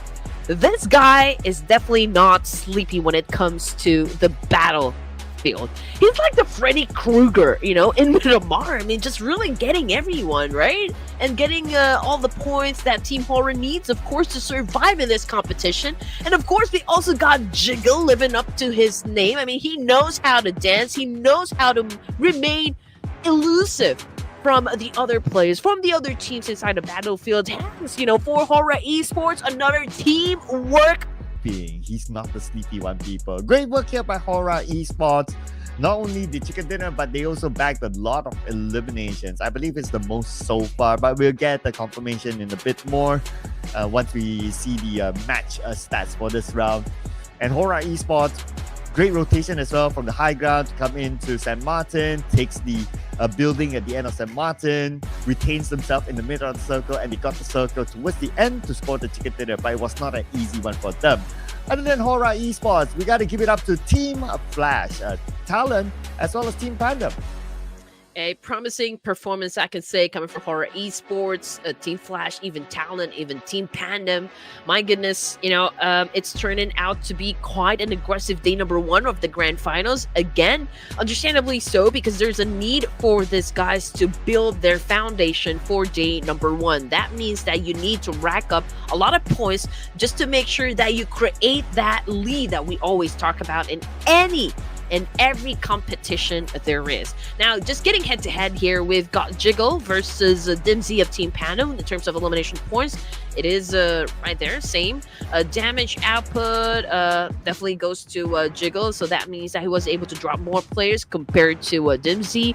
When it comes to assist, it's Jiggle as well. Team contribution, 71.43%, Sir Cloud. That only goes to show that Dimsy carried this around a bit. Yeah, so Dimsy did a lot of work for Team PANDUM, but the player that, well, no surprise by now, we saw the numbers, that did a lot of work for the team. Of course, our MVP this round is Sleepy from HORAA Esports with 7 eliminations, 1,136 damage. Man, this guy was working hard throughout the entire round. Oh, definitely. The numbers don't lie. That's what we always say. And if you got the numbers, then, that will be the one making noise for you. And that's exactly what Sleepy is standing up right now in front of us, getting the MVP title. Top performers, ladies and gents. We also got Jiggle and, of course, Guy on your screen. But Dimsy, oh, man, this guy is always, part of the top performers list. And again, day number one shaping up to be quite a, I can say, a grand day for all of the teams here. Oh yeah, absolutely. I mean, all of the teams really did their best, and everyone's giving us a good show overall. So because it's like 3 days, right? So although these teams are currently on top, but we're still into just game number 2. It's still anyone's game who could take home the championship. Okay. So we have a, we call this like a replay, a map feed of HORAA Esports and their journey to the chicken dinner. Yeah, just look at that. They were able to hold on to a compound right outside of the zone here. It took their time to get inside the safe zone. I mean, they're not really so aggressive just yet, in getting a lot of conflicts resolved, up until perhaps stage 5, if I'm not mistaken. It's now time for us to rack up some points. I think they started with TALON, I believe, because TALON was actually right up behind them. Yeah, TALON was on that high ground, so they had to deal with TALON. And the best part is that TALON actually went down first, but they took that house on the north side. So HORAA Esports, they probably saw that and they're like, okay, nope, it's not going to be worth it for us to challenge. We have other options. Instead, we take the southern side house instead of St. Martin. And that was a great call because circle went there. It was in the middle of the last circle, so it was hard for them to miss the next circle. Yeah, amazingly done, I can say. Again, during the first few zones, they were a bit passive, but mid game, that kind of pushed them to actually engage. Maybe considering the fact that they are at the edge of the circle, they were holding on to that high ground advantage for, for as long as they could, but they needed to come back down to that little portion of that area right there, and was able to take that compound and just work from there, hence getting one of the biggest so far in terms of numbers. At least for day number one of the grand finals, we can definitely see this number go higher and higher as we progress onto the games. Team Flash coming in at second of Vietnam. Again, great performance. 11 points, not bad at all. But from former Vibes down to DRS Gaming, they only managed to put up 1 point. And I guess, for the side of 4MV and NS REDFORCE, this is not, still the performance that we know coming from the amazing teams. Yeah, we still have a lot more games to go. We have a total of, let's see, let me do the math, 16 games to go. So the numbers could still go up. But speaking about numbers that did not go up, it's the throwables used. It's cut down by 100. That's how big the difference is. And well, I guess it's just teams, for some reason, they prefer to go for gunfights this time. Hence, we see the numbers are now pretty low, 231 throwables used in this round. But that's an okay number. What's going to be important is the overall ranking number. And HORAA Esports is number 1. Number 1! Hey! I'm pretty sure a lot of you guys down there in the comment section spamming with purple hearts. Yeah, they moved up 3 ranks after just 2 games here for J number 1. BTR coming in at second with 22, but this is, I can say, quite a good lead, for the side of HORAA Esports. There's also Team Flash, Team Secret, TALON, and Team PANDUM that moved up quite a bit onto the ranks here. Team Flash with 14, and from 6 down to 9, teams managed to put up 11 points. And on page number 2, for Medical Vibes, the reigning champions, only 1 point out of 2 rounds. That is so weird to see them all the way down there. I mean, it's for Medical Vibes. Yeah, they're also the defending champion, so to speak. So not quite sure what kind of performance we can expect for them.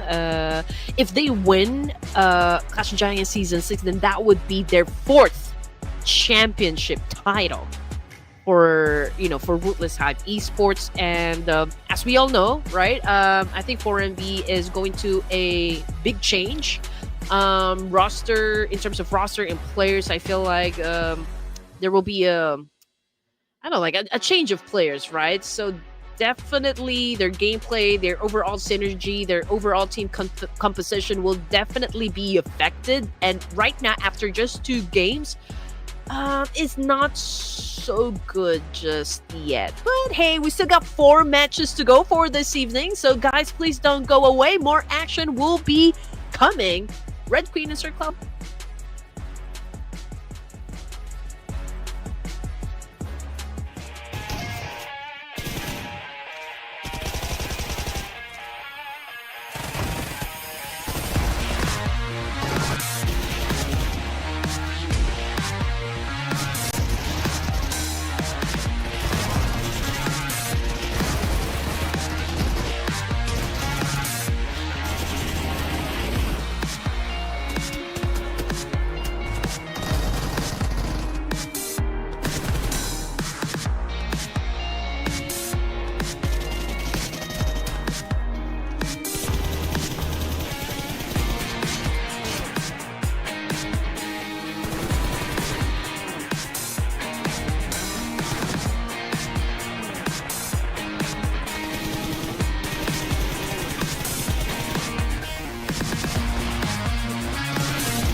ladies and gents, welcome back to the Ruthless Grand Finals. Day 1 is heating up and the tension is palpable and the stakes have never been higher. We've witnessed incredible plays, nail-biting finishes, and shocking upsets already. And now we're diving straight into game number 3. And HORAA Esports is currently dominating the overall rankings, but can they maintain their lead? Welcome back to the Clash of Giants Season 6. My name is Red Queen, together with Sir Cloud. And we'd like you to join with us together on this grand finals by putting in your comment or your questions and insert the hashtag COG6 and hashtag Ruthless at the same time, and you could be featured on our live stream. Your name will be there, we'll read it out, and we'll make you famous. Basically, you can screenshot, you can record it, you can post on your own social medias and so on and so forth. But what is going to be posted on social media is HORAA Esports scoring chicken dinner number 2. Oh, definitely. You know what? The stage is already set and the players are ready. And of course, the fight for the Ruthless Championship intensifies as we are about to dive into Miramar for our 3rd match of this evening. Alter Ego Ares and HORAA Esports were able to bag their winner chicken dinners. Who will be next? Ooh, that's where we need to predict who will be next. Who will be next? Maybe let's let production do it first this time. Let's see what's going to be the pick. Trust the process. Put BTR again.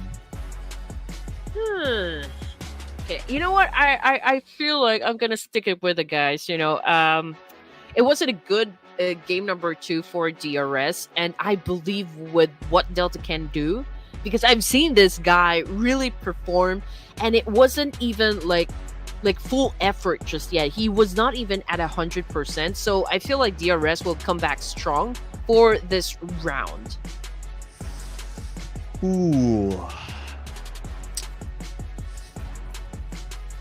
Okay, Red Queen locking in DRS. Darius Soldiers. Okay, alright. So that's locked in. Okay. Oh man, it's so hard. I mean, who else? Having a headache now. As always. Okay. Let's see here. Well, I'd like to welcome back Alter Ego. So let's go, Alter Ego. Let's go, Indo Pride. Okay, here we go. So again, you know, we'd love for you guys to join into conversation. So again, just spam the comment section. You know, let us know which teams you guys are rooting for or who you guys are supporting. We'd love to know all about it. And don't forget, if you do have some questions you would like to ask us, you know what to do. Don't forget to include the official hashtags COG6 and Ruthless. Yes, so that we can feature your name. If you don't do that and you've been asking questions, hopefully to be featured, well, you gotta do that first, okay? You gotta follow the rules. There's a lot of everyone watching and everyone wants to be featured. I know that, people. Just put in the hashtags and our beautiful admins might pick you up. So, yep, put it away. We haven't had a comment yet today, so be the first one. Yes. And you know what? HORAA Esports, again, the Purple Hearts, you know, currently in the driver's seat if you guys missed on the action that happened just a while ago. However, Alter Ego Ares also did manage to put 1 chicken dinner under their belt. So they're trying to prove perhaps day number 1 as early as now that they are definitely a serious contender, right, with a game 1 of victory, and all thanks to the huge fandom of Alter Ego Ares of putting them here back to the grand finals. I know some of you guys are looking for Tribe Aeromacy. Unfortunately, they will have to deal, I guess, with another business someplace else. That is why they weren't available, right, to perform for us for the grand finals. But I'm pretty sure they're happy as well and probably grateful for the fact that, you know, a lot of you guys are supporting them up until now. But Alter Ego Ares, I think the next team that scored quite big, you know, during the last chance. That is why we are seeing them perform right now. Yes, and so far they have been showing that they're able to perform. I mean, in game 1, they scored chicken dinner. It's just also to tell people that, hey, you know what? We treasure your votes. We're gonna give our best. And they came out with the chicken dinner, and now they are somewhere up there. But of course, consistency is gonna be the key. It doesn't matter how you start; it matters how you end. And we have 16 more games to go, so plenty of games, ladies and gentlemen. That also means that you gotta book your time and your days tomorrow and day after to know what's gonna happen. You know what? You're right, Sir Cloud. I mean, consistency will probably always the thing that we're going to be looking out for the teams. The fact that it's not really easy to pull off, this consistency that we love to talk about. These guys always just make it look easy, but then again, not cracking under pressure is probably one of the things that they should manage to master, because coming in to another game, you know how it is always a gamble, right? We don't know if they're going to be winning, if they're going to be losing. But the fact of the matter is, if you have been able to really develop your mental stamina for this one, going through a lot of matches in a day can also be hard. It can be quite exhausting. So yeah, cracking under pressure and not being consistent, one of those things that can greatly affect someone's game. And that is why we keep on saying that it's not always how you start the game, but how you finish it. And right now we can see that both teams were able to score a chicken dinner, but for how long can they replicate that kind of energy back into the remaining matches? That will always be a question, because the beauty of battle royale is the fact that it is unpredictable. Oh yeah, absolutely. I mean, you don't know where will the circle go. You don't know whether your drop zone will be challenged by other teams. You don't know what sort of weapons you get. You don't know what sort of vehicles you get. That's the whole RNG thing. And that makes every round special. There's no round that's going to be the same. And that's the beauty of Battle Royale, that you have all these amazing teams. And we have 18 of them in this lobby. And what you said during the broadcast early on in the in round number 2, all of them are giants by their own. So it's hard to put a finger onto one team that might be the champion for this season. But we're gonna restart our match after this. People, it's gonna be Miramar. Let's go.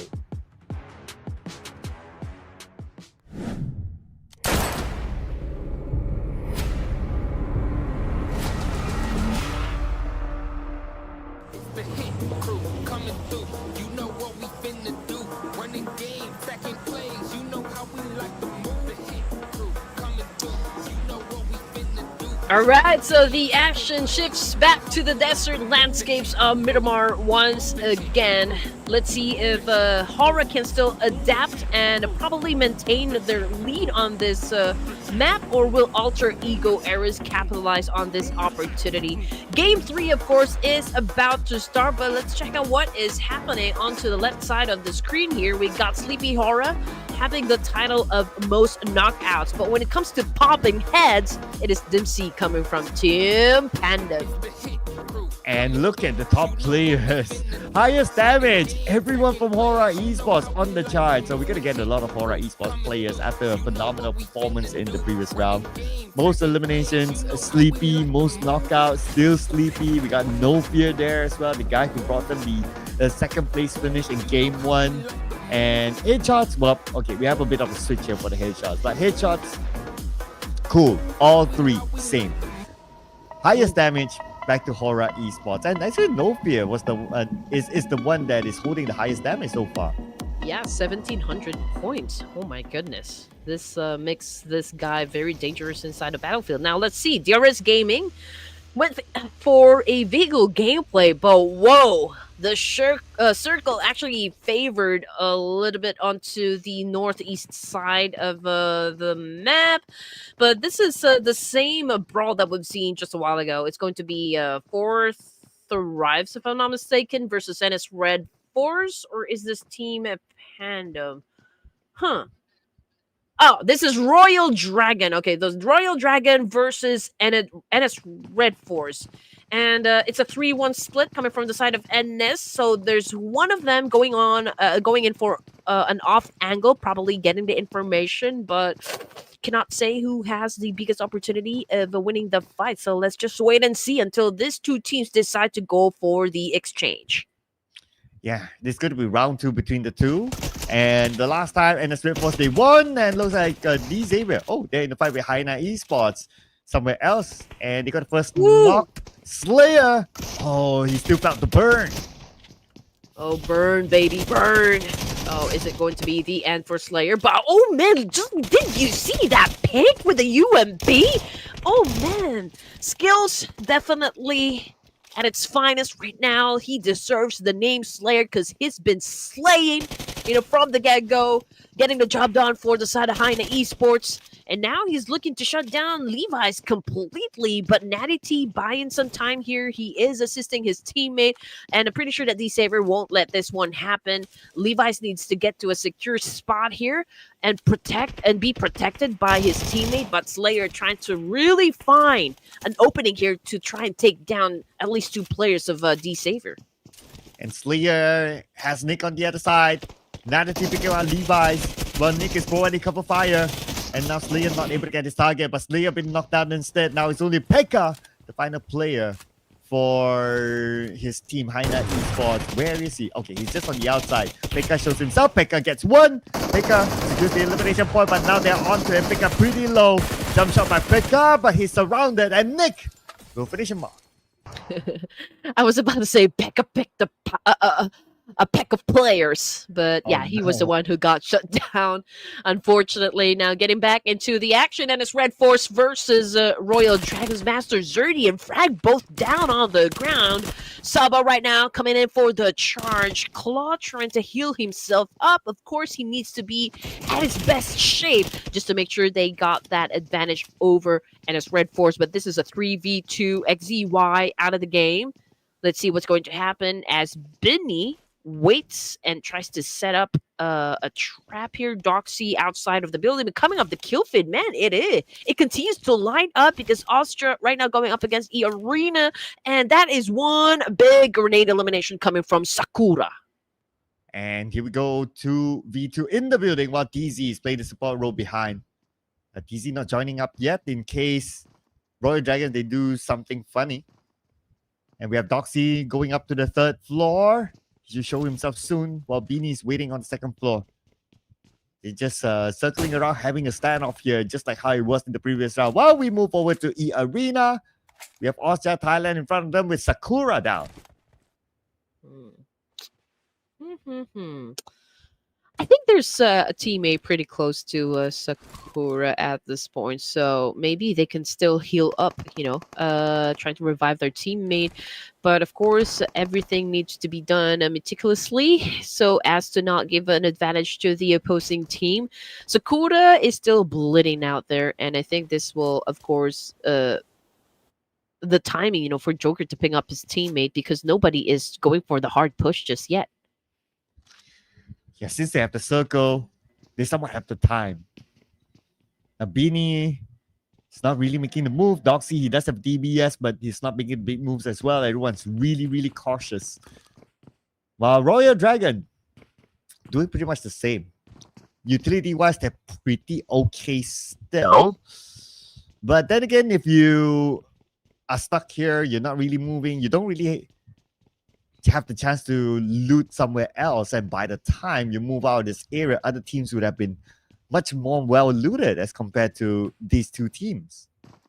Yep, but this is pretty much a standoff already from these two teams. I mean, nobody wants to give up their position just yet. I mean, if you move around the building, then pretty much the opposing team can definitely say where you are exactly. And I guess, both the teams doesn't want to give that information. Now, we got a live comment from Polar Bear OP. Will Ruthless arrange official qualifiers for underdog teams from every country for COG Season 7? Ooh, that's a neat idea. Not gonna lie. Oh, though we can't really answer this. Yeah. But yeah, that's a great idea. I mean, I would like to see like really, really new teams or really, really new players, like a whole squad. New amateur teams making it to the Clash of Giants and making it to the Grand Finals, and who knows, lifting the trophy up against all these other amazing giants. That will be a story to tell. Oh, definitely. But then again, we are still wishing for Ruthless Hype Esports to kind of organize a LAN event. So I think we should do that first because again, we'd love to go to Nepal, and just experience the culture and the beauty of the country has to offer. Now, getting back into action, Arena Tiger. Oh, he got left behind. He's holding on to a micro Uzi here. He is a bit far away from the rest of the team. But there's Red Bull and Secret playing for Austria, and they're taking the blue. To be honest, Tiger he doesn't have any vehicles, so perhaps that's the big reason why, or the biggest consideration why he did not leave with the rest of the team here. But let's see what's going to happen because again, you don't want to overextend your stay out there in the blue zone, especially in Miramar, because that could be like the start of something not great, for the whole team, and the whole team might suffer because of it. Now, getting back into Austria, no movement at all, for both of the teams here, and I don't know for how long they're gonna be staying here, Sir Cloud. Yeah, because they're like what 3,000 meters away from the circle. Look at Oh how far they man. are. And the circle will obviously move, and it might be further away from them. Okay, let's see. Okay, just a tad bit, but still about 3,000 meters away. That is far.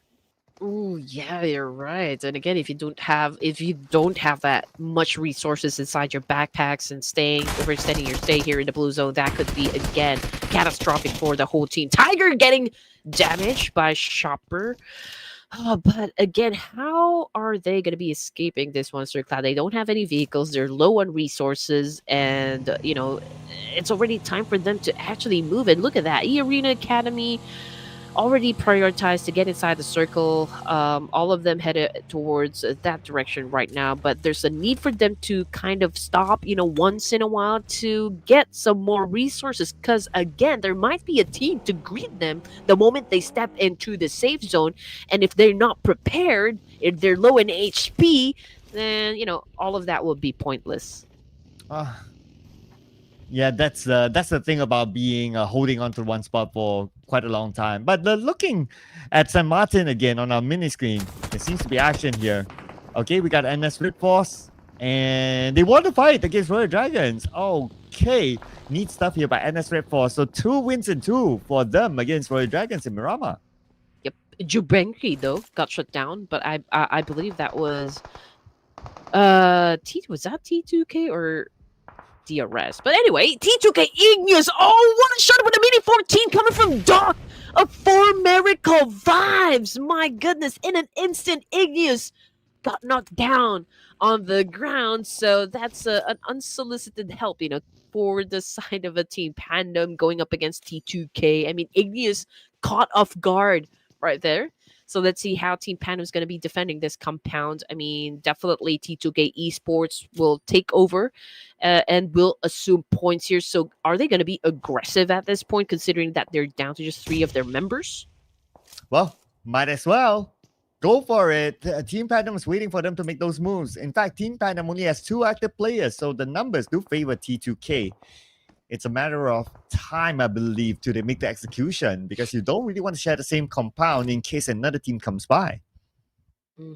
Rose, of course, just threw a nade just a while ago to kind of disorient Team Pandum at this point. But since Dimsy was able to evade that attack, both Maxius and Dimsy just waiting for T2K to just come at them, right? I mean, they're in position.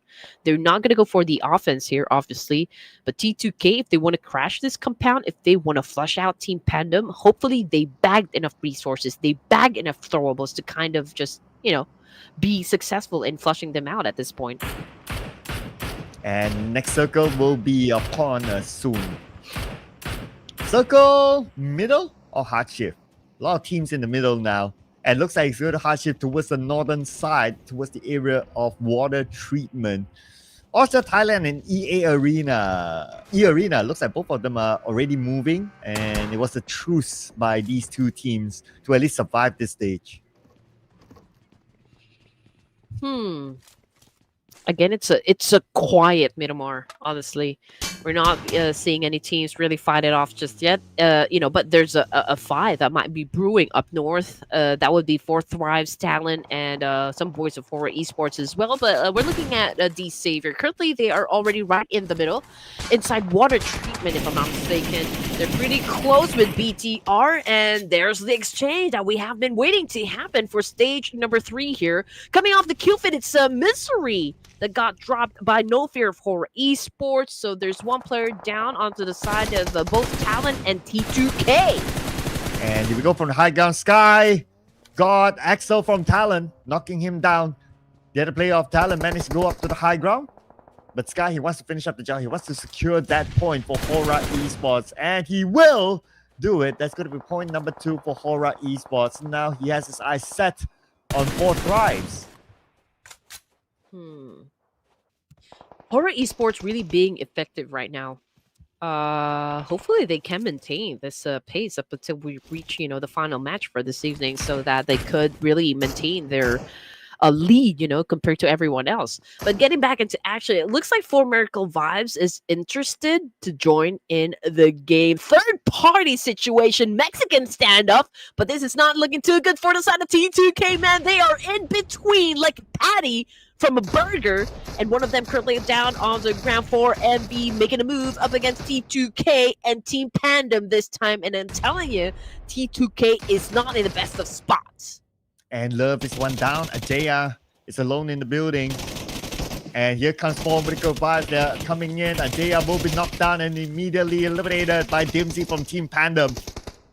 4 Miracle Vibes now still sharing the same area with T2K. The final player, Rules. 50% of health with a Scar L. Baron currently down. They're on their way to save him. While Rules is out of utilities. He only has 1 first aid now. Love keeps looking at the ground here, and Rawls definitely having a hard time at the moment managing 2 teams all on his own. Okay, Baron is knocked down on the ground, so perhaps, this could be that window of opportunity for Rawls to reset, to heal himself up, and probably, if he still can, okay, not maybe escape, but really prepare for a fight. But the 3v1 situation is overwhelming, to anyone, not just to Rawls, but for any team in that matter. DRS not looking too good as well. Killer YT down on the ground, Delta example out of the game. That makes Gante all alone. Unfortunately, Break spots him and caught him sleeping, to be honest. And that is it for the side of the Real Soldiers. 456, aka Rosemary, got shut down by Trang of Team Secret.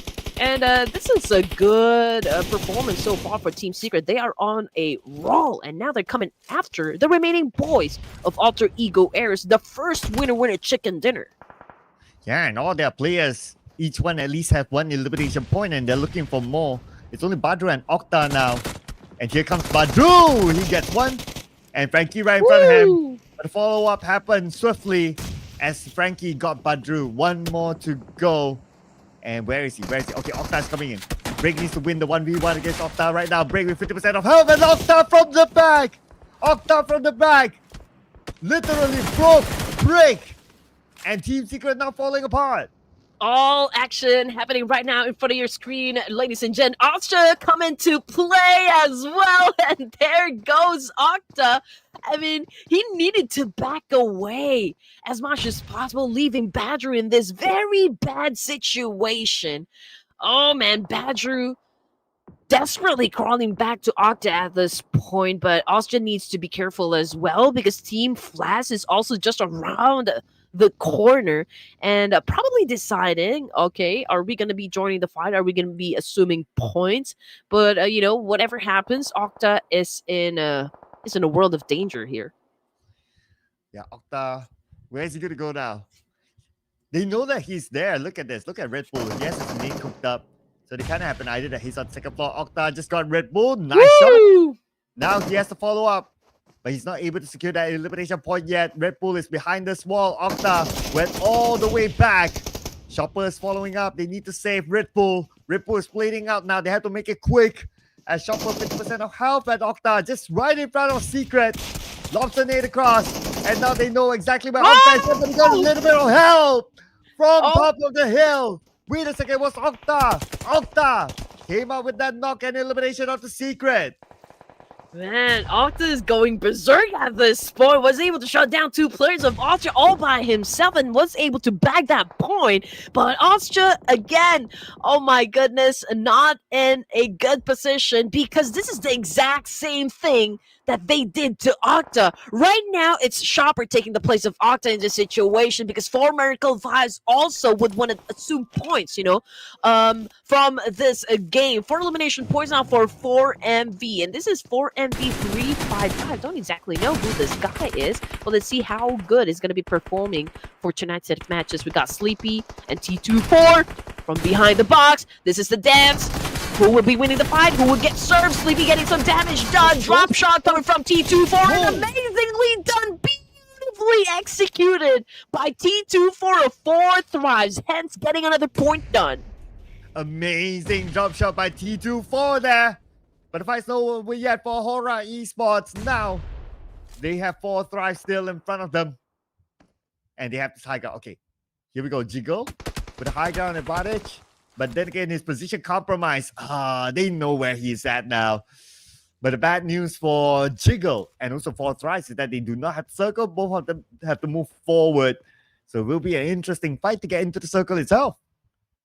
All right, we go T24. He's got nowhere to go at this point. I mean, he's holding on to an M4, but he's pretty surrounded. Not just he's pretty surrounded by HORAA Esports, I can say. But let's see what 4 Thrives have up on their sleeves. They've already had 2 bad games. Perhaps this could be their redemption.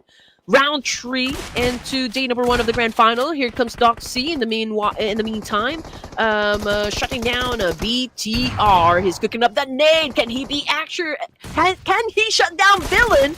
Oh, did he? Was he able? Okay, no, but he's holding on to a DBS here, getting some points. And now here comes the backup. I thought he was the only one there, but TZ is right there to support him. But great spot, though, coming from Carr. He might be able to avenge his fallen comrades, but with his health, oh, he's not looking too good. But he's still alive. He still remains elusive coming from that attack of REDFORCE. And he's back up again, cooking his name behind the smoke. Only the smoke is covering him at this moment, but Doxy got him from the higher ground. There was nothing that could stop REDFORCE from winning the fight. They're a force to be reckoned with. Okay, here we go. Again, this is also might be quite a redemption game, for the side of REDFORCE. 2 games, not really good. They did not perform well, so perhaps, for round 3, we can taste, even like a small taste of their power, like what they can do in the battlefield. Perhaps this is the game, that we have been waiting for. But anyway, HORAA Esports now 7 elimination points, and just look at that. No Fear bagged 6 of them. And now here comes another one, 7 for HORAA Esports, and all because of No Fear. Is he going to be the MVP for this round once again? Wow, it's looking good actually. 7 eliminations now for No Fear. Okay, bringing a lot of points to HORAA Esports. Let's see if we can actually hit that double digit and be dominating with 10 eliminations. Now he's in the circle on the northern side. We don't really see a team that could challenge him for now, so the chances are still there. Chances is still there. It's anyone's ball game, to be honest, up until now. I mean, this is just stage 1, and a lot of teams are definitely showing up, but not NC2, man. He got caught sleeping right there by Byron, but good job at, getting behind that exploded vehicle right in the nick of time. He's still alive, even though Byron has been, unleashing havoc up against NC2. He remains quiet, okay, not moving any muscle, but hopefully he can retaliate and perform a counterattack up against Fire. But of course, that is still hard to pull off considering his position. Now, just checking out the map feed here, we can see D Savior already taking a spot down in water treatment. So they're the first team to be right down there in the middle. Team Flash for MV definitely going head to head in just a while. As for Sem9, there's a little bit of pressure considering the fact that both Sem9 and HORAA Esports are having an exchange right outside the zone. But you know what? 4 Miracle Vibes looking to dominate in this fight. So they're coming after Bows and the rest of Team Flash. Tops is a bit far away, and there goes the exchange. We can hear a lot of gunshots. Here comes Doc now with a massive spray of his own, but wasn't able to put down Bows just yet. And Doc trying to find his target, but the smoke isn't really helping him. He does have the high ground though. Now they're waiting patiently for Team Flash. Oh, but from the side, Tops got 355. Oh, but Young got knocked down, so a bit of a trade between the two teams. And now Bows tries to get as close as possible, tries to get a vision. 355 eliminated by Tops. 4 medical vibes. Now playing as a trio. Sensor data cross, but Bows able to evade it. Doc, of course, will not let go of this vantage point. Bows, I mean, if he can get this shot, man, hands down to this player. I mean, it's a peculiar angle, right, coming from down below, so it's always hard to pull off that kill. But let's see what he is going to do in this situation. I mean, he was able to shut down Ruthless, so that is promising. But then again, great counter coming from former Miracle Vibes because Bows already down on the ground, and an exchange happened between Doc and Tops, and Doc remained at the top of his game for Miracle Vibes domination, ladies and gents, eliminating Team Flash with only 3 points under their name. For Miracle Vibes, they're clearly not happy with their previous performance, and they want to make up to it. Now the next challenger is going to be REDFORCE with TZ in front of them, and Doc. There's going to be a good clear shot, but it's going to be Ruthless knocking TZ. Now only Doc C on the other side. Let's see who's the bigger Doc. Oh, man. Nobody's definitely going to be looking for a doctor in the house, right? And we got 2 docs over here, so let's see who will be the best doc. Right you are, Sir Cloud. D-Savior, 794, Miracle Vibes, HORAA Esports, and its REDFORCE. Final 5 teams, stage 6.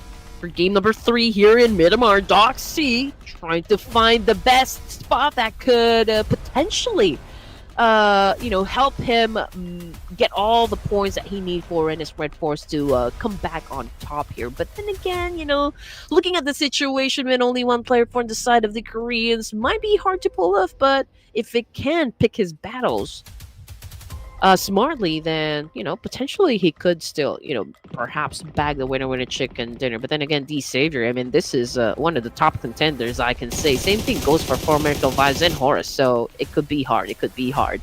But Abu, okay, just went in for the massive spray. He knows exactly where Doc C is at the moment, so again, could be hard for him to push. Yeah, Doc C, I mean, I don't see anywhere for him to go. And now that the circle have moved, not sure how he's going to get out of that. But for 7-9, they have to get into the circle. Let's see what sort of route will they take. Circle still favors D-Savior, inside water treatment. I mean, if you're inside water treatment and you're the only team there, and you have the circle, that's such a fortress. Yeah, definitely. And DC is pretty good at this one, like getting into position during the last few zones of the game, hence, like assuming a lot of points. I think they've already perfected that move rather. But anyway, No Fear again was able to go up against one player from Miracle Vibes. Unfortunately, he tried to manage 3 players from the side of 4MV, and you know how hard it is, of course. I mean, we're talking about Miracle Vibes, right? I mean, they're also killers, inside the game. Doc low in HP, but they already managed to put up 8 elimination points. Ruthless is still down on the ground, so perhaps, we might be looking at the last active member for the side of 4MV. But Doc is still not making it easy for any other teams. Still fighting back though, 50% of health left, and D-Savior, they know he's there. Behind this building, behind this water tank. And that's going to be a nade onto Doc. That's a signal to Doc that somebody's onto him. Oh, definitely. I mean, game sense, game IQ must be top-notch, when it comes to, like, competitions as tight as this one. But this is a battle inside water treatment here. D-Savior backing away just a little, trying to get into the best spot that they could get their hands on. Sen9 trying to make their way in. I mean, Byron is, of course, on the rooftop, I can say. I don't know how else to call this one, but he does have quite a good vantage point. Unfortunately, this is quite exposed as well, so it could be hard to pull up. But as for REDFORCE, exiting the game with 10 elimination points, I can say it's pretty decent. This could be, like the start of the momentum that, we have been waiting for coming from the Koreans. Now we're looking at the 3 teams remaining here. We got D Savior from Vietnam, Sem9 from Malaysia, and 4MV from Mongolia. Now, D Savior, given the circumstances here, Sir Clyde, I think the biggest threat would be Sem9. So perhaps they're coming after Sem9 first before they deal with Doc of 4MV. Oof. And Donk, the only player of 4 Medical Vibes, do not have the circle. But there's one player of Sem9 close to Doc though, up north. Is that Bobohu? Okay, not too sure. It's a bit too small. Hopefully we get a zoom in later on. But they don't seem to know that he's there, so Doc is still invisible to at least Sem9. Yes, you're right. I mean, he's not like really. I mean, like he's not on foot. Obviously, he doesn't want Sem9 to be aware of the fact that, his lingering. He's lurking within the area, trying to find an opening knock. Timing is everything. But Boo, I think this is more about instinct right now, Sir Cloud. He knows that there might be someone that could perhaps go off angle here, probably go in for a spray, and Sem9 wouldn't want to risk that one. I mean, they're so close at getting that chicken dinner. But if Doc pops off this smoke, it's a giveaway. Yep, and that's exactly what he did. Okay, Doc knows that Boo-Boo-Hoo is there too. Okay, here we go. Boo-Boo-Hoo with a molly.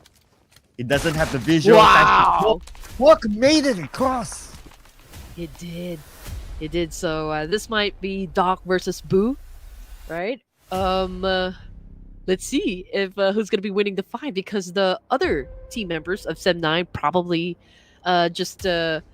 mining or managing D Savior at this point. But just look at that. D Savior obviously pretty chill at this point, I mean, if you want us, come and get us. That's probably what they're saying at this moment. All right, if that's what they're saying now, that means come get them. 2, 1, and zone start to close. Boo-Boo-Hoo has to make this quick now. Look at how fast the blue is traveling on Boo-Boo-Hoo's side. Tries to find an angle, tries to know exactly where Doc is at. He probably heard the footsteps. Doc is right in front of him with DBS. And to nade. And he managed to get away from that nade. Now it's still a 1v1. Boo-Boo-Hoo with the DBS. Doc with the same DBS as well. Doc is just right in front of Boo-Boo-Hoo. Who's going to make that move? Pops the smoke. And now he shows up.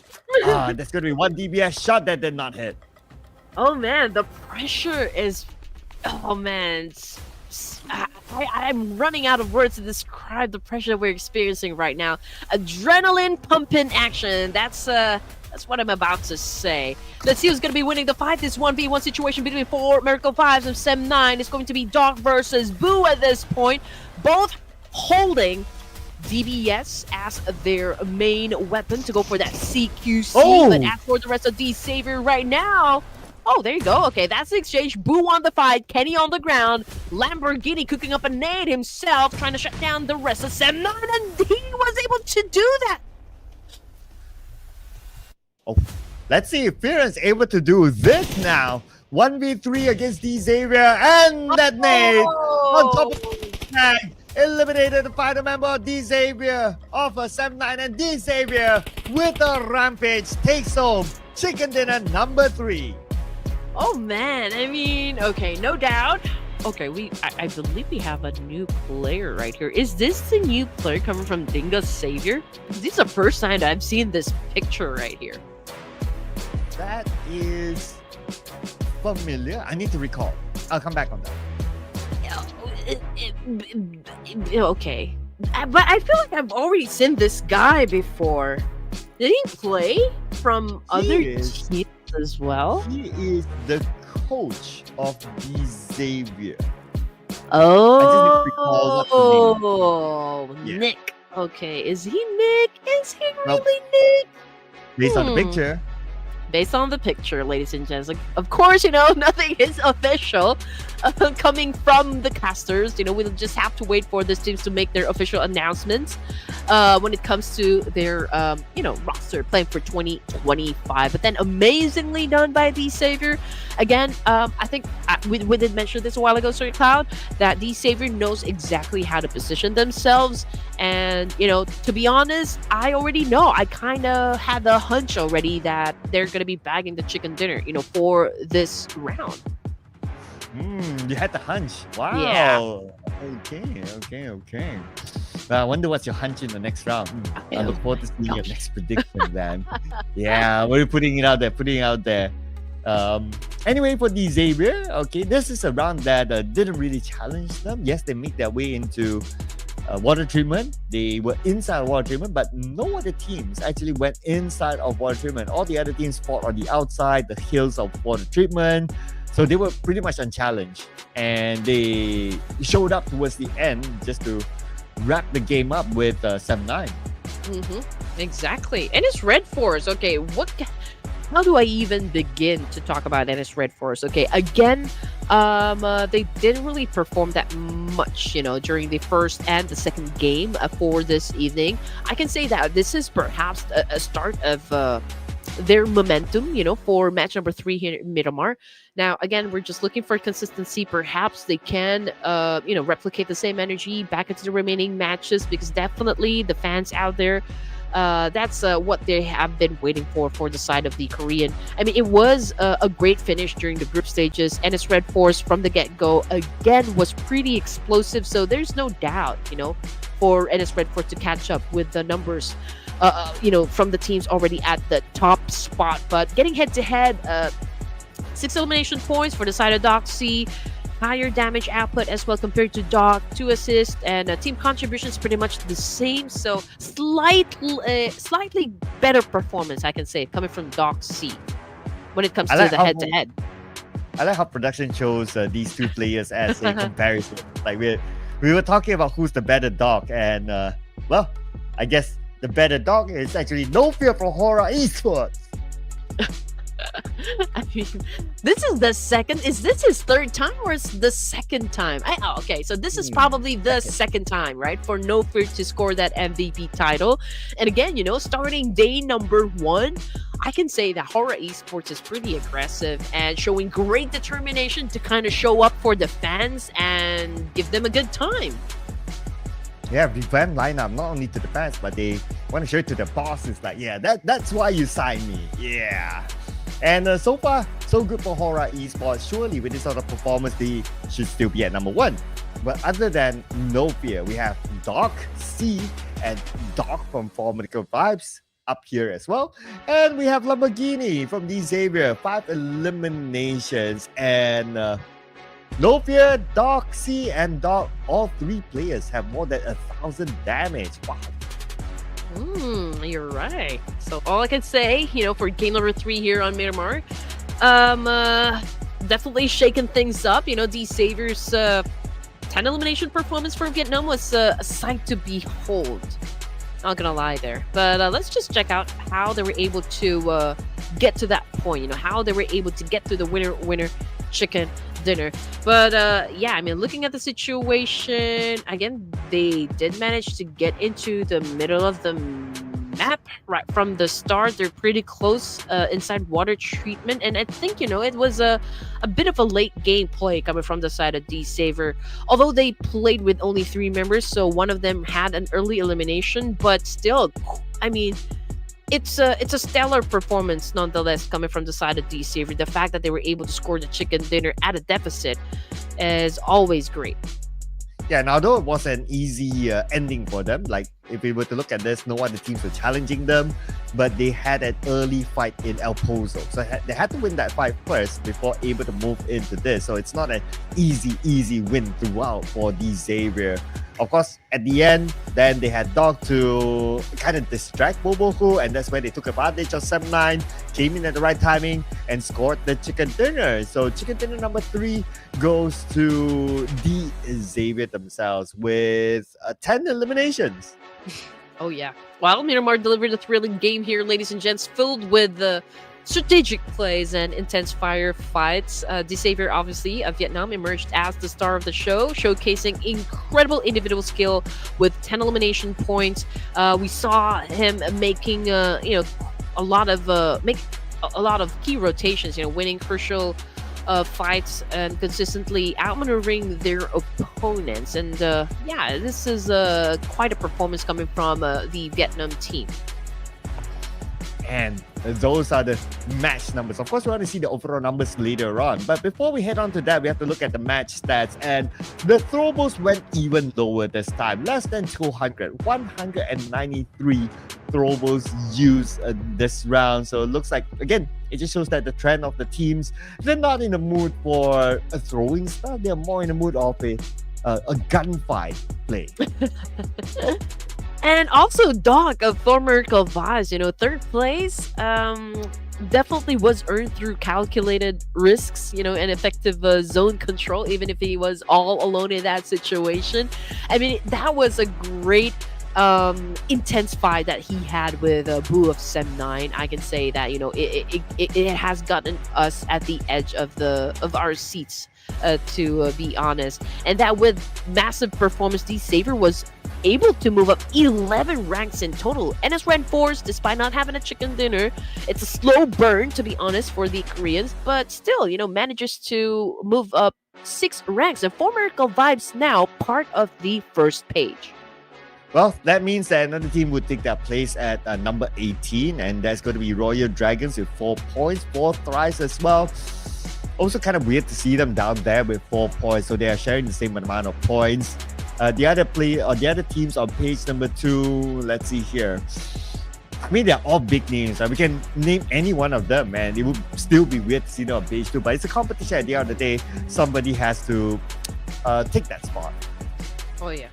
And also, the fact that the Savior was able to end the game with 10 elimination points, and that definitely stole, the spotlight from the other teams, the remaining teams inside of that last zone right there. Let's not forget the crucial contribution, of course, of No Fear, who earned the MVP award for this round. I mean, I already mentioned this. This is the second time that No Fear was able to snag that MVP title. So that only goes to show what a great game sense, for No Fear, and strategic positioning is very important. And we'll talk more about what just happened for the first 3 games here, ladies and gents. We're already halfway through day number 1 of the grand finals, so you don't want to change that channel. We will be back after a short break. Don't go away.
And we're back, people. It is now the second half of day number 1 of the Grand Finals. This is the Clash of Giants Season 6. And D Xavier just came up with the chicken dinner inside Miramar, but we're done with Miramar. For now, we're moving on to Erangel next. My name is Cloud. Together with Red Crew, will be your storytellers for today. And then next, back to Erangel. We had a bit of a taste earlier on today with Alter Ego bagging the chicken dinner. Oh yeah, I mean, Game 3 on Miramar was a showcase of high-level PUBG Mobile action. The savior of Vietnam put an absolute clinic, demonstrating exceptional individual skill and game sense to achieve his 10 elimination points. I mean, we did saw a lot of intelligent rotations, aggressive pushes at the right moments, and the precise aim. Now, again, ladies and gents, just to remind you that we have a special feature going on for the Clash of Giants Season 6, and that is, of course, featuring your questions. Now, all you need to do is just follow the mechanics that you can see on the screen, right? Type your questions, but don't ever forget to include our official hashtags, COG6 and Ruthless. Yeah, if you're wondering why when you put in your comments, like why it's not featured, well, you probably forget the hashtag. So that's a reminder for all of you. And so far, we're getting different flags up here. We got Indonesia, we got Nepal, and we got Vietnam. I do hope that we can see all different flags on the screen. 3 more games to go here, ladies and gentlemen, as we head on to our Erangel match, 2 Erangel matches back to back, and then we'll end with a Miramar. And this is our top Erangel performance. We have played only 1 Erangel so far, and they are BTR, Alter Ego, DRS, and HORAA Esports. Yeah, that was the first game just a while ago, ladies and gents. And if you missed on the action, it was Alter Ego Eris who actually bagged the first winner chicken dinner. But getting back into what just happened in Miramar, Sem9's second place finish was a result of excellent team coordination as well, and smart zone play, I can say, consistently finding advantageous positions. And of course, Doc of 4MV's third place finish highlighted their ability to adapt to changing circumstances and secure valuable points, and that's exactly what happened just a while ago. But here we go again with the prediction. Sir Cloud, you already have 5 points? Are you kidding me? But hey, it's okay. Who am I gonna go for this time?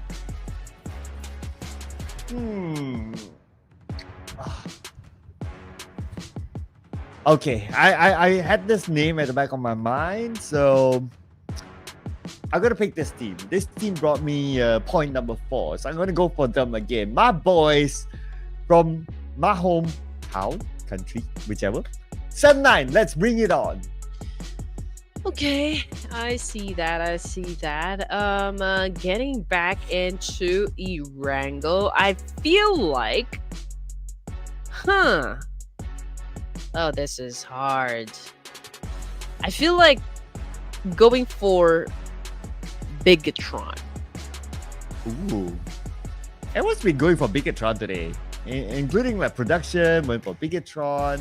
Now it's your turn. I mean, they've been knocking on the door, I'm not gonna lie, they've been doing pretty nice. So I wouldn't be surprised at some point if they do score the chicken dinner. Now, production is looking for NS REDFORCE to make a big comeback.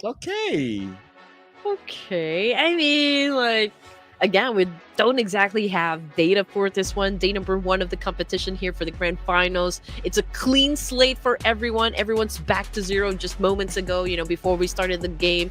And again, we are at the mercy of the teams here.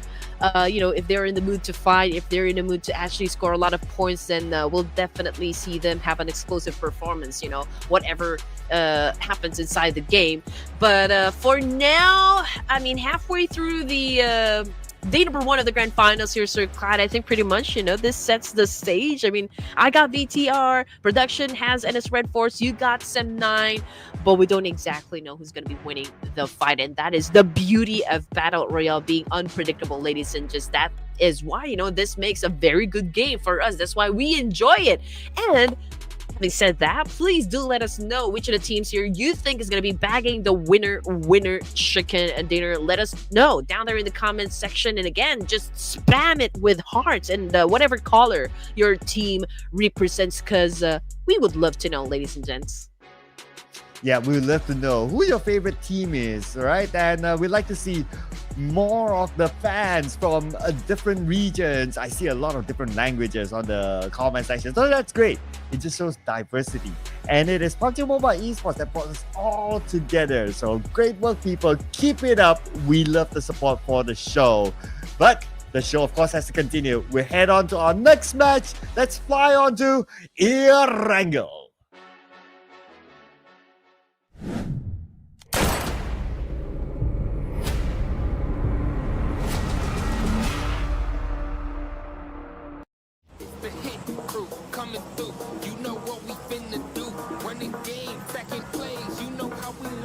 All right, here we go. Getting back into the action now in Erangel after 2 Miramars just moments ago, ladies and gents. So perhaps we will see alter ego eras dominate once again, getting the winner chicken dinner. But the big question is, are the other teams going to let this happen? Now, if you're going to be paying attention to the left side of the screen here, you can see that, we have some mini titles for you guys. I mean, most number of headshots, highest damage output. We also got, the most knockouts. So pay attention to those names that you can see on the screen here, because definitely one of them will be the MVP for this round.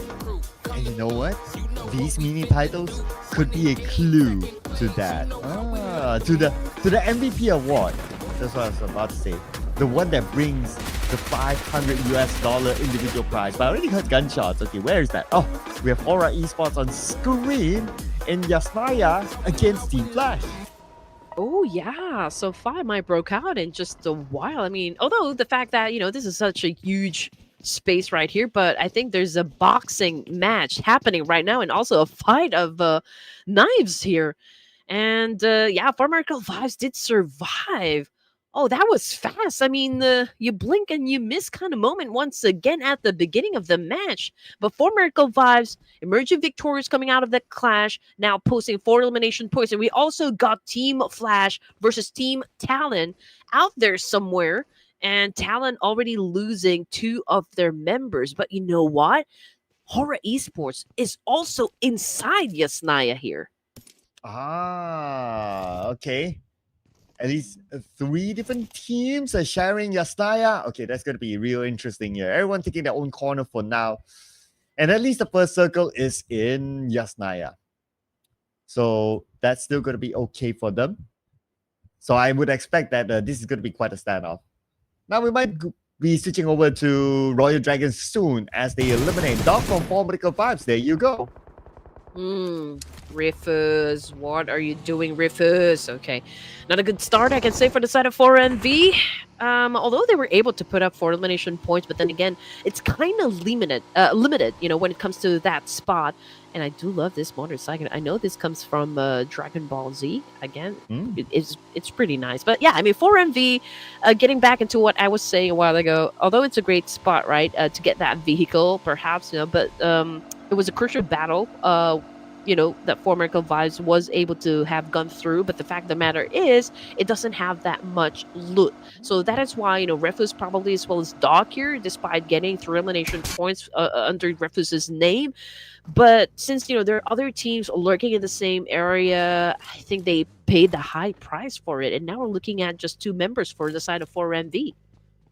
Yeah, so 4MV, from looking like they had they were coming back, and now it's not a good start again for them. But looking at Yasnaya, Yasnaya do not have the circle. Okay. The circle this side is going to be on the left side. So no circle in Yasnaya. The 3 teams will have to sort it out somehow. And inside of the circle, we have Team Secret, who shifted from Novo to North Jogopol. And that's because of the flight path as well. So they kind of affected their decision to drop somewhere else. Speaking about drop, seems like all their players got dropped by HORAA Esports. Yeah. For this 3 amazing teams here, Sir Cloud, the fight needs to happen. And unless the business is already settled, I guess none of the teams here will definitely get inside the circle. So, yeah, there's a need for all of these 3 teams to settle the score, as fast as they can.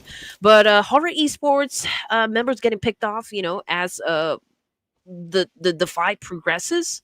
Team Flash manages to score 3 elimination points now, and so far they're doing so great here inside Yasnaya. HAINA Esports getting picked up by Team Secret in another part of town here, but we're definitely going to be seeing that in just a while because we don't want to miss out on whatever action that might happen between, like 3 teams here inside Yasnaya. Yeah, I wonder who's going to come out victorious, right? I guess the toughest one is going to be obviously Team Flash, since they're in the middle, or no, not Team Flash. The one that's in the middle, I believe that's HORAA Esports. So if they're in the middle of these 2 teams, then it's going to be a bit difficult. TALON, say hello to Burhan. Waiting on the outer side, so in case anyone does something funny, then he can be the one to take the off-angle shot. If you guys saw the map feed just a while ago, I mean, there's tons of teams like really flocking onto the east side of the map. So yeah, it's gonna be hard for those teams to get inside the circle just because Rozak is pretty occupied as well, highly populated in this matter. But let's see, Rhythm Bujal, okay, he has a question. What do you guys think about the current meta and guesses for new meta till next PMGC? Okay, let's identify the meta first. What kind of meta are we talking about in this situation? Yeah, there's so many angles to talk about, right? But I guess I'll go for the weapon of choice meta. Okay. I think M4 is definitely gonna stay. It has been a mainstay like forever. But I think the weapon that has came in, and I think that will remain in 2025, is going to be the S12K over the DBS. I know the DBS at some point was like super duper popular, but because the S12K, it does not have a reclock time as compared to a DBS. So in case it misses the first shot, like it can still continue to shoot. So that makes the S12K a more valuable weapon, I would say. So I would say that when it comes to the professional scene, that would be the weapon of choice alongside an M4. Oh yes, and I'm not sure if the new patch actually came through, but there's a big question whether or not competitive scene will adapt to the new patches, right? I mean, we've got M249 getting buffed, so that's also quite. It's also quite possible, right, that M249 could be a meta right here.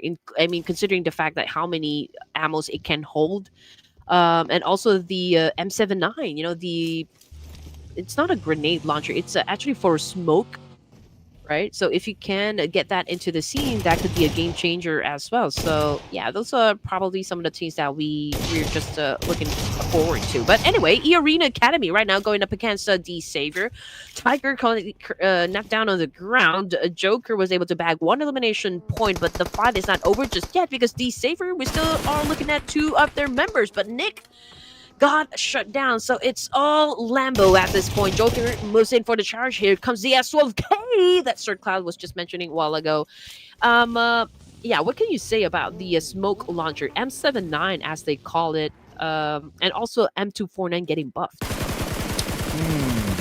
Well, we haven't got to see the smoke launcher yet in the professional setting, but I think it's great because it gives a different dynamic.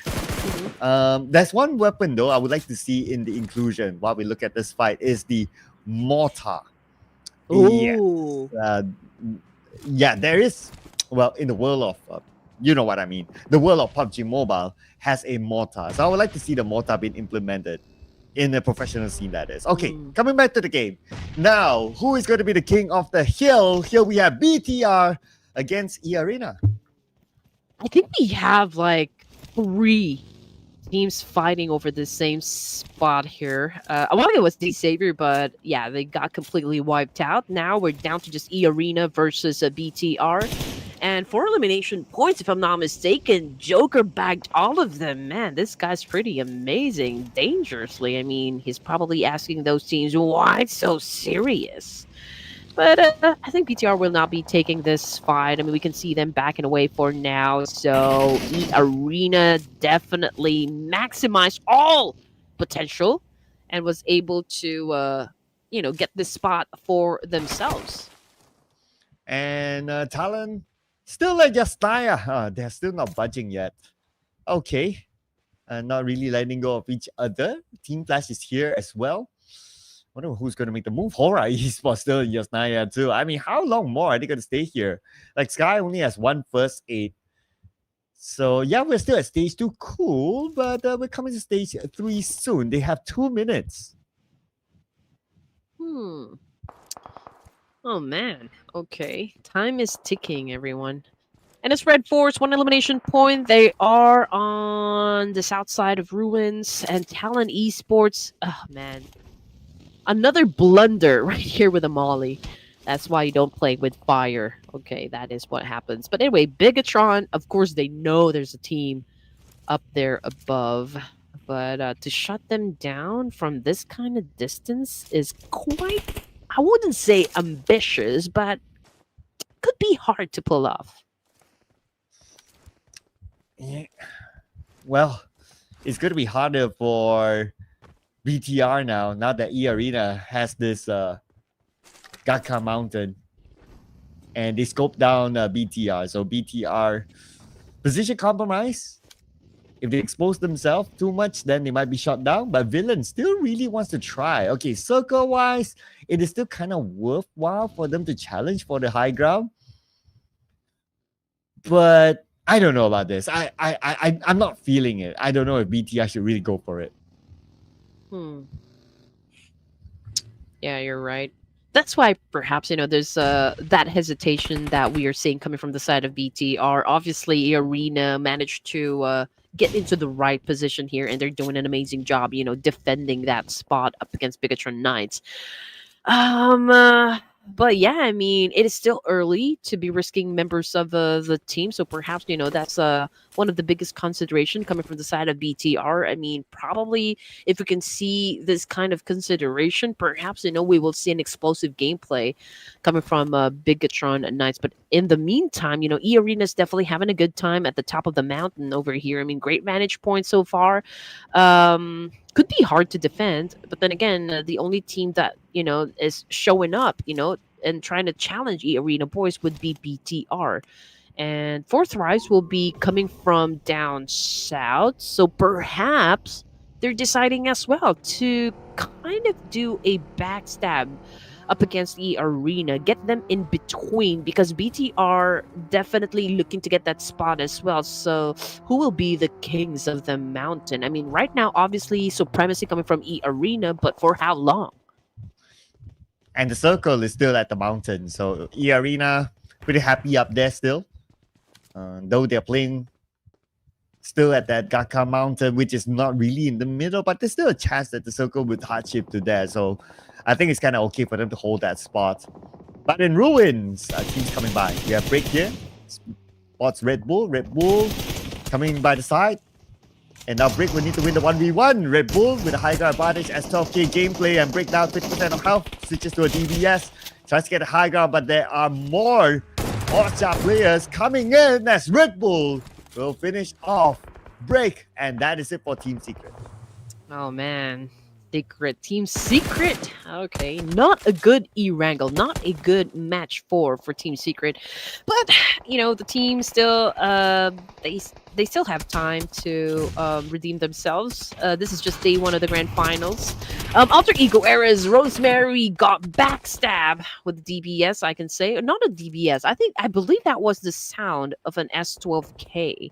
But yeah, Austria has the slight upper hand advantage up against Alter Ego Era's because Rosemary's knocked down on the ground here. Can Alter Ego Era still get their teammate just in the right time, defend the team, and eliminate the players of Austria at this point?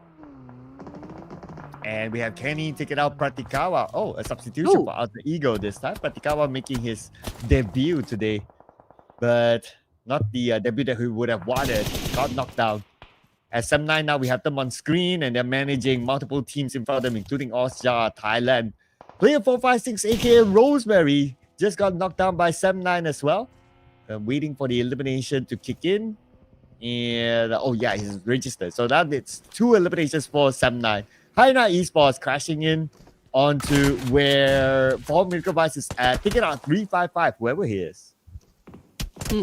Yes, 4MV again. Not a good start, I can say, here in Erangel. But Pekka Okay, I'm not sure if he was suspecting that Baron is right down below, but good spot though, coming from the side of Baron. Fortunately, he got tagged as well. Sem9 looking to take over this compound. Badger got shot bad. Octa cooking up a nade to try to keep them at bay, but can he be accurate though?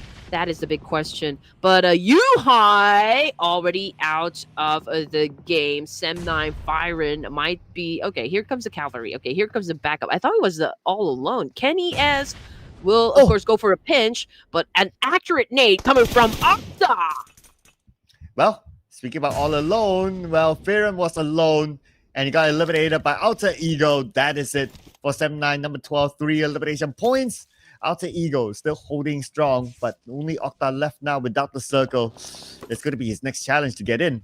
And speaking about inside the circle, we got Team Pandum, and look at the amount of teams in this area. There's a river separating the north and the south, so that means there's a level of unplayable land that the players cannot play. Hence, there will be lesser places for the players to park themselves. I know, right? I mean, Team Pandum, obviously, this is going to be quite a challenge for them because just looking at the situation, T2K, HORAA Esports, HAINA, BTR might head towards, that same space where Team Pandum is currently staying at. As for NS REDFORCE, they're trying to stick to the edge of the circle here down south. Not the best of spots still, I can say, but they don't really have that much choice. The only place that everyone can go to would be ruins, and it's just small part here, so it's definitely going to be crowded. But great spot though coming from HAINA Esports, shutting down the rest of TALON with only 2 elimination points. So TALON, we will be seeing them in the next round. T2K, love a bombing sky of HORAA Esports. T2K Rose got knocked down on the ground, Sleepy as well. So it's a back and forth trade happening right now. It's a civil war between HORAA and T2K. And here comes No Fear, showing no fear at all. Ajay in front of him with a shotgun. And here comes the shotgun gameplay, 50% of health left. HORAA Esports, No Fear, dancing it off with the DBS. He won that 1v1. And he will pick up those points, but he has to heal up quickly because on the other side, the final player of T2K, he could be coming. Could be the case. But then again, if you are the last active member, it's crucial for him to save his teammate, but I don't think No Fear is going to be, letting him pick up his comrade. There you go. He bagged the point. 5 elimination points out for HORAA Esports. But there's also a need, for HORAA to pick up their, fallen comrade. While there's still time. But for Igneous, I think it's going to be staying right in there. But yeah, HAINA Esports might be looking out for him. NS and EARENA going head to head right now as we speak, and it looks like NS REDFORCE winning. NS REDFORCE 5 eliminations now. They took out EARENA number 9, 7 elimination points. Not too bad, I must say. No place on points, but 7 eliminations. That's okay for them. But for NS REDFORCE, they're coming back with a bang. Look at this. Already 7 eliminations for themselves. Yeah, hopefully they can rack up some more. They do need the points. I mean, to just maybe live up to their reputation here in Clash of Giants Season 6. But Igneous, pretty hot here in Erangel, decided to go for a swim. But then again, he is already being hunted by the remaining guys of HAINA Esports as well. There's a need for them to, there's a need for HAINA Esports to jump into the water as well, just to kind of pinpoint where Igneous is exactly. And Slayer will definitely go out fishing. Slayer looking for Igneous. Himson is behind Igneous. If he gets in the water, he'll be able to see Igneous. But Igneous needs to show up. Okay, he's now on the other side of this bridge. Still in the water though. No circle. I don't know how long Igneous will be able to survive. Yeah, but he can also swim all the way through the circle here. That is it. I mean, for HAINA Esports, there's already a need for them to move. So let's see what these two teams are going to be doing this in this situation. Because, I mean, you're just hunting out one last player from T2K. And to risk it all just to get 1 point, I don't think it's gonna do good, for the rest of Hainan. There you go. We were talking about it, so they're gonna be prioritizing to get inside the circle, but then they will have to deal with another team, perhaps, and that might be, HORAA Esports, coming from the other side. And there you go. I mean, HORAA just made a plunge, and T2K Igneous. Oh, he's gonna come out for air at some point here. We just know that one, and he's definitely gonna be compromising his position. But let's see how Igneous is gonna be handling this situation. But T24, oh my goodness, is having an exchange as well somewhere out there in Erangel, and Floor Tribes got eliminated with only 1 point. Again, not so good performance coming from Pakistani's Fourth Thrives. And here comes the blue. Oh, Igneous. Lots of damage. And Pekka got him. That is it. I mean, he held off for as long as he could, but great determination. Great job, I must say. That was the best that he could go for. And finally eliminated by HAINA Esports. I see you, says Pekka. Okay. I mean, okay, he wasn't at the best of spots to begin with. I mean, he couldn't even pull out his gun, to defend himself. So, yeah, that is something that's been waiting to happen, obviously. But BTR, they have, I can say, a good advantage. I mean, they do have some walls to protect themselves with, and the HORAA Esports, they do have that ridge. So yeah, I guess slight advantage up against HORAA. All they need to do is just really be patient and apply a lot of pressure up against the remaining boys of HORAA Esports, because this position is quite exposed to HAINA as well. I think that's the only team that could put them down at this point, because BTR, although they're holding on to the ruins area, there's still plenty of teams that might head towards that same direction coming from down south. And look at them, those teams up north. But it'll be interesting if the circle actually goes away to the left, where Beanie is at. Then it will force all those teams to move. Okay, let's find out now. Yeah! That's the evil law. Evil law. All I can say is, Sir Cloud, given the situation, it's not looking good on the side of both HAINA and HORAA Esports. BTR, there's a small portion, right? They're still included in the circle, right? So they can still be protected. But for HAINA and the HORAA Esports, getting inside the safe zone is going to be hard. So I feel like HORAA Esports will definitely capitalize on this one just by, trying to wipe out the remaining players of HAINA Esports. But it's a 3v2, so to speak. So again, advantage goes to HAINA. But when it comes to like experience, I will give it with, to HORAA Esports. But let's see who's going to be winning the fight. I mean, easily HORAA Esports could turn the tables. But then again, it all boils down on how good of an execution these two teams will have. Really, execution is going to be key here. Oh, Pekka. He's all sleepy in the water. Sleepy 50% of health. Oh, Novia managed to make it to shore. But Pekka's like, okay. We're done here. Okay, let's leave. They don't have to circle anyway. Might as well take point position in it. Oh my goodness. BTR know exactly, where HORAA Esports will be coming from, so there's a need for Card to stay behind. But Austria right now, Team PANDUM going at it over to the south part area of the circle. Secret got knocked down by Jamesy with an M4. Let's see who's actually winning the 5 matches. Is currently knocked down on the ground, but he was able to bag 1 elimination point. Dewey right now unleashing havoc, but Jubreki with a kill. That is a hit and run for Jubrenki. Insane drive-by by Jubrenki. And here we go to top 5 teams, people. Lots of teams at the southern side of the circle, including Team PANDUM. Now they're making their move. One XCY spraying across by XCY. Position compromise.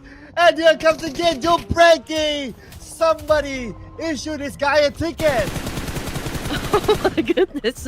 I mean, obviously Jubrenki is going crazy with that car. I mean, just hitting everyone at this point. Oh man. Vinny driving his own car as well. Okay. I feel like I'm watching a scene, out of a Fast and Furious movie, because everyone is just out to get, a player using their vehicles. But REDFORCE seems to be at the top of their game currently. Given their position, given their numbers, perhaps, best team to actually score that chicken dinner. For Team PANDUM, okay, they are all together in just one spot here, but so far so good. I mean, they're still alive, a 4-man squad, and then it's REDFORCE cooking up a nade, but the big question is, can they be accurate with where they throw it exactly? No Fear was able to get inside the zone. Unfortunately, BTR spots the push, and now Sleepy, the remaining active player for the side of HORAA Esports, is in a pickle as well. Cat goes down, courtesy of Sleepy. Car goes down, but this time with Dimsy of Team PANDUM. So, was he able to steal the kill? He did. Okay, that's another point for Team PANDUM. Oh, Team PANDUM on the roll this round. Not only Satar, the final active player for Bigatron Knights, and Ken is bleeding out now on the other side. Can Satar actually make it to him? It's a big risk there. He's pretty open. While HORAA Esports, they're resetting on the side. Yep. I mean, Sleepy obviously patching up No Fear here. Okay. Was able to put the gauze, giving him first aid kits, right? His torso not bleeding right now, but BTR looking to score some points.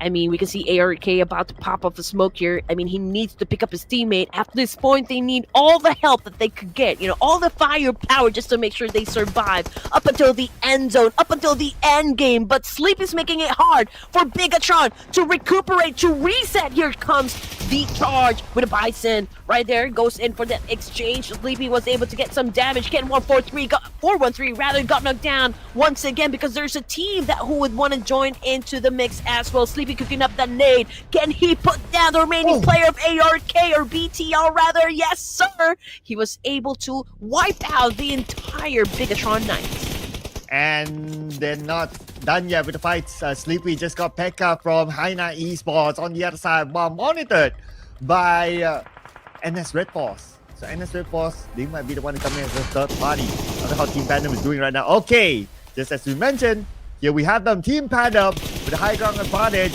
on the south side circle.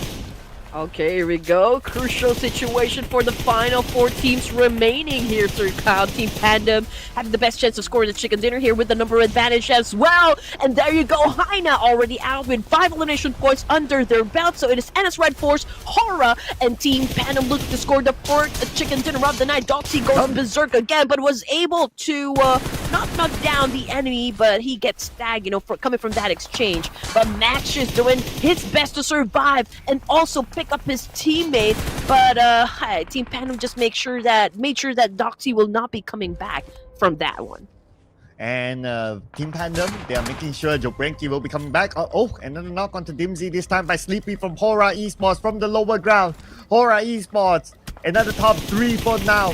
Let's see if they can actually do it against Team PANDUM, while NS REDFORCE putting pressure on Team PANDUM as well. Billboard almost taken out by a Beanie. HORAA Esports now looking at NS REDFORCE. 2 teams to manage at the same time. Okay, you gotta do your best, right? Make do of the situation here. NS REDFORCE 10 elimination points. Okay, we have been looking for the prowess, right, coming from NS REDFORCE because we've seen them really perform during the group stages, and perhaps, you know, again. We were talking about just a while ago, you know, for the previous round, NS REDFORCE did kind of a good job, and now they are bringing that energy back into this round. Beanie, TC doing an amazing job so far, trying to shut down the boys of HORAA Esports, but hey, I mean, we can see the resilience, you know, coming from the side of HORAA. Sleepy getting damage from that nade attack, but they are still alive and kicking. Oh, man. Such persistency by HORAA Esports. I mean, they rotated from the other side of the island and still able to make it the spot. HORAA Esports, look at that. No Fear just got Billboard. Oh, that's a big nade there. But now, NS REDFORCE making them move, taking the higher ground. Alright, there we go. Sleepy as well as No Fear cooking up a nade. Oh, was able to shut down Max's and Billboard. Rampage it is coming from the side of HORAA Esports. Man, they are looking too good right now. Too sleek, as you say. No Fear again is bagging a lot of elimination points. Can he get the 3rd MVP of the night? We'll just have to wait and see. But NS REDFORCE, they are not done just yet. They are up for the challenge. We are now looking at a whopping 48% of getting that winner chicken dinner. It's a 1-1 split, trying to control the map, trying to control the circle. Sleepy cooking up a nade, but can he get one from the side of NS?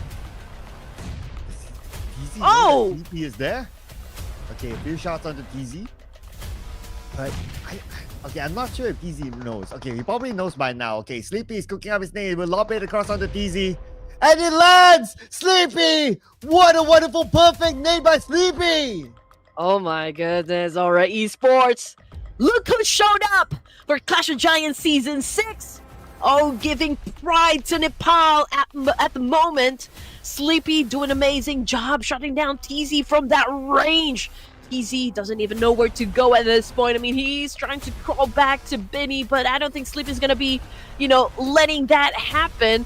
Oh, Binny also trying to cook up some nade here. Oh, he bagged the point, and now Sleepy crossing onto the other side of the road. But that is it. Ladies and gents, we're now done with the fight. And again, HORAA Esports back the WWCD. What does it take to stop HORAA Esports now, ladies and gentlemen? This is HORAA Esports with the second chicken dinner, and we're only in day number 1. Oh man, what a performance again by HORAA Esports!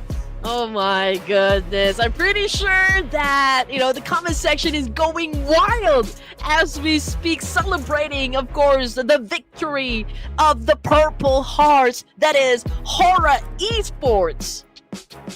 Oof. Again, HORAA Esports, and it's not an easy round for them. They have to cross the river to get onto the main peninsula, and still able to come up with a lot of elimination points. 14 points this round for HORAA Esports, 24 points collected. This brand new lineup, HORAA Esports, looking good for the new professional season. Oh man, so a while ago Miramar was definitely exciting with D-Savior from Vietnam as the star, but Erangel was a different story. Sir Cloud, HORAA Esports won with great teamwork, I can say. And this is such a happy day, for the Purple Hearts, definitely. 2 winner chickens in a day. Oh man, that is something to be festive about. Whew. What a round again it was for HORAA Esports, man. And Sleepy, a lot of eliminations. Pretty sure he's going to be the MVP, but we'll get a confirmation soon, people. And if it's going to be Sleepy again, well, it's going to be his second chicken dinner. But it's time for HORAA Esports. Shout out to NS REDFORCE.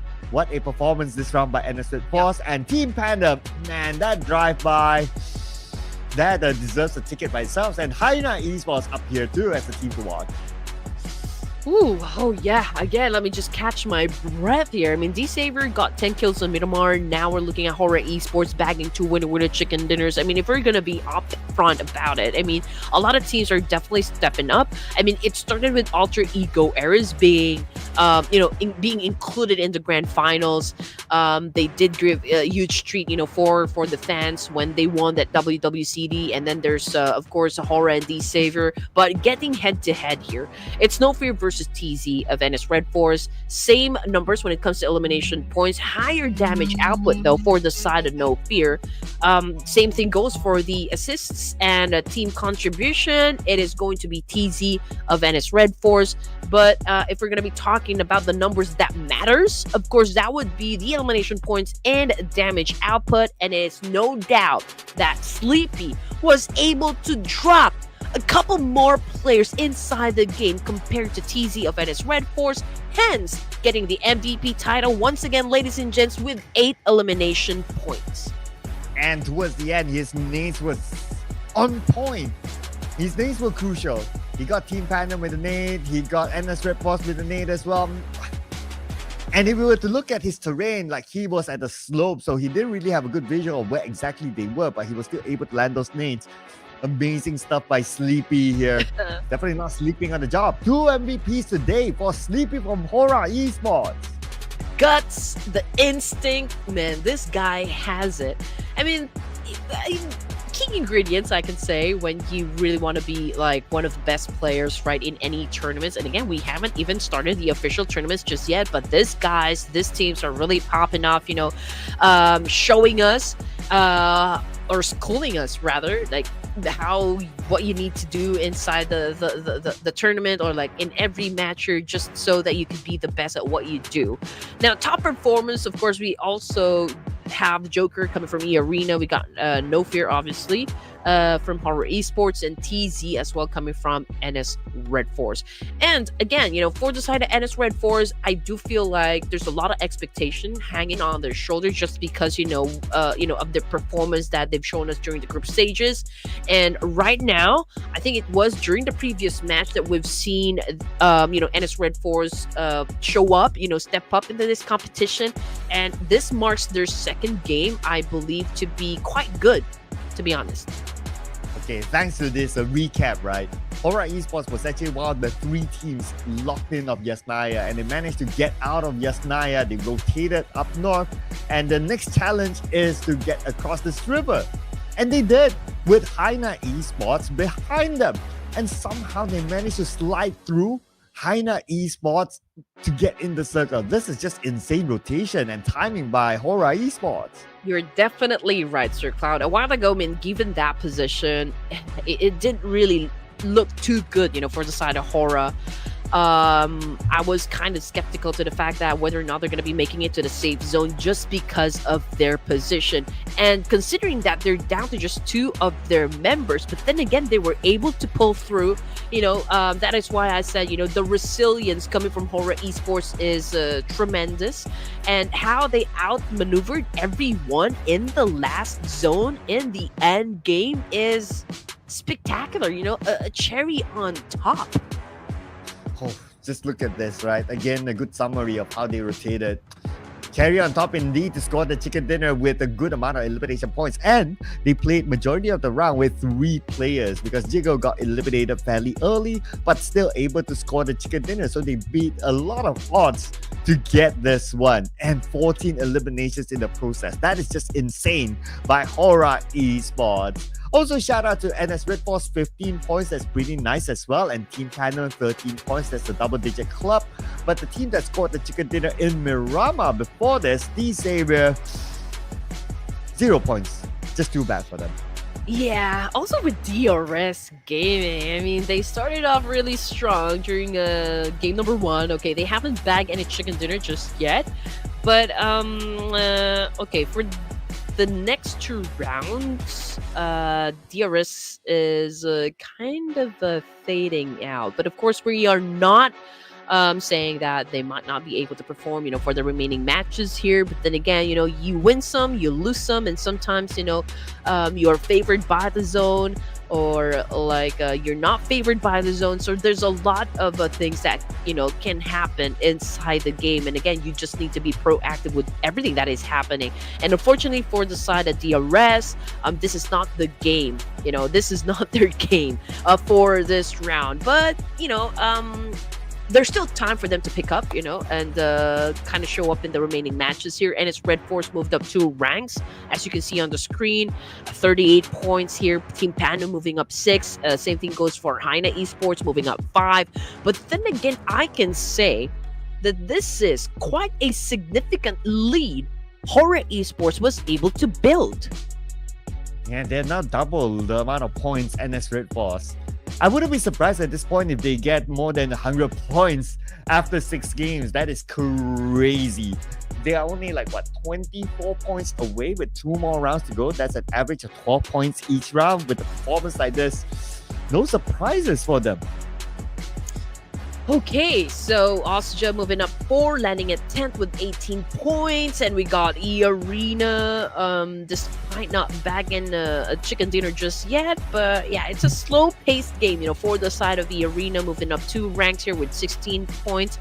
And as for the teams that is still on a single digit, that would be the boys of T2K, 4 Thrives, and Royal Dragon. To be honest, I am kind of surprised to see Royal Dragon to be at the bottom of the page, considering how good they were during the group stages here, Sir Cloud. But perhaps, they could still redeem themselves. After all, this is just match number 4, ladies and gents, in Erangel. We still got 2 more, 2 more chances for those teams to make good for day number 1 of the grand finals. But As y'all know, we're going to be taking a very short break after all of the action that we just witnessed from inside the battlefield. So don't you dare change the channel. Sir Cloud and Red Queen will be right back after a short break.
Welcome back to the Clash of Giants Season 6, brought to you by Ruthless, Hype Esports with Red Queen and Sir Cloud. You know what? It's a great start to the grand finals. You know, we've seen 4 incredible matches with 4 different storylines. Alter Ego Errors kicked things off with a win on Erangel, followed by HORAA Esports taking Miramar, D-Savior as well. Explosive performance, getting a winner-winner chicken dinner.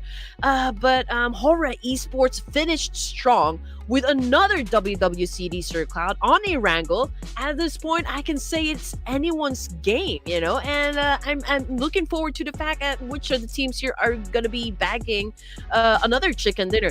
Is it going to be the same teams that already managed to get a chicken dinner for day number 1?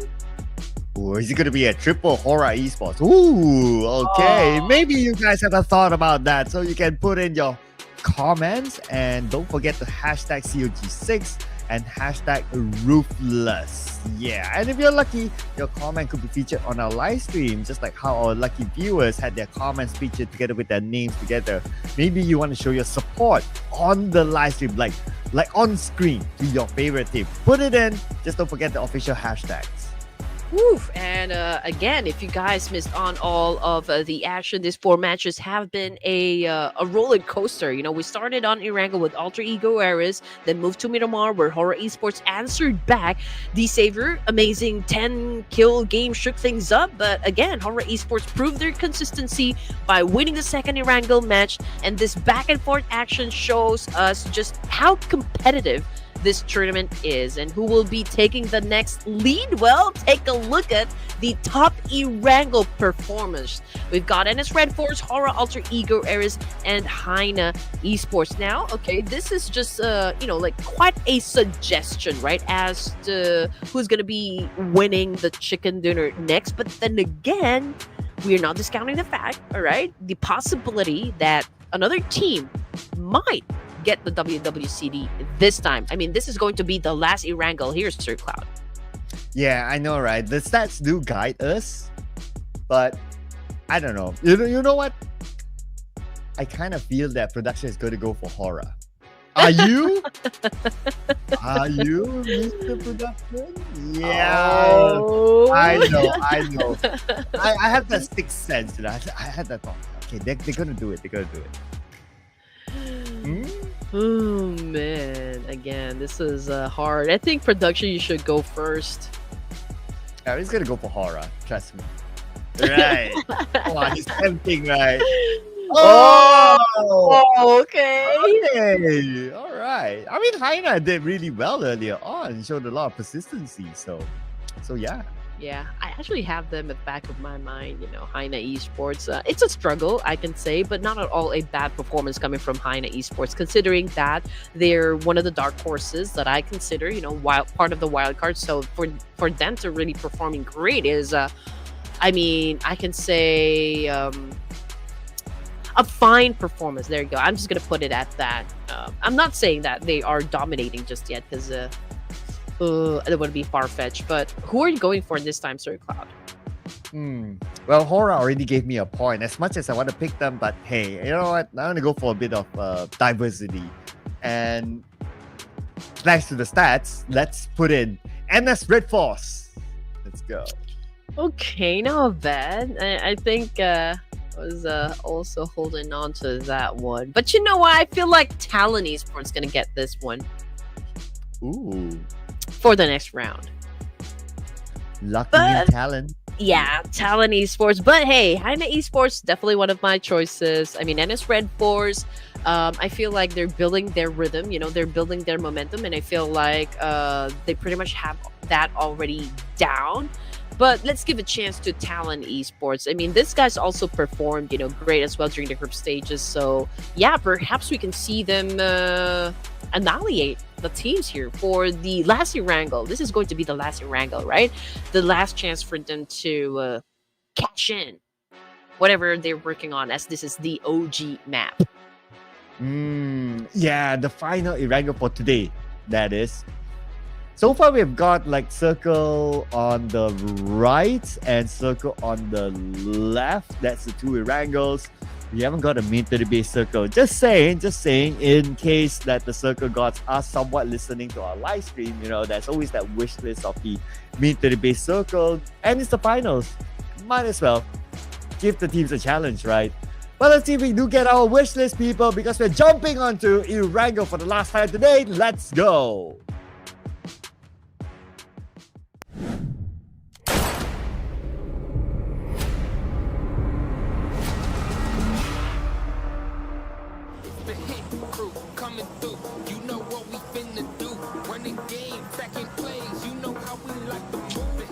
All right, last Erangel here, ladies and gents, for day number 1 of the grand finals. Everyone is stepping up, showing what they can do inside the battlefield. But now that this is their last chance to kind of make this map their bread and butter, who will be stepping up this time around to secure that chicken dinner win? Flight pad, man, it's already favoring the left side of Erangel here from north to south.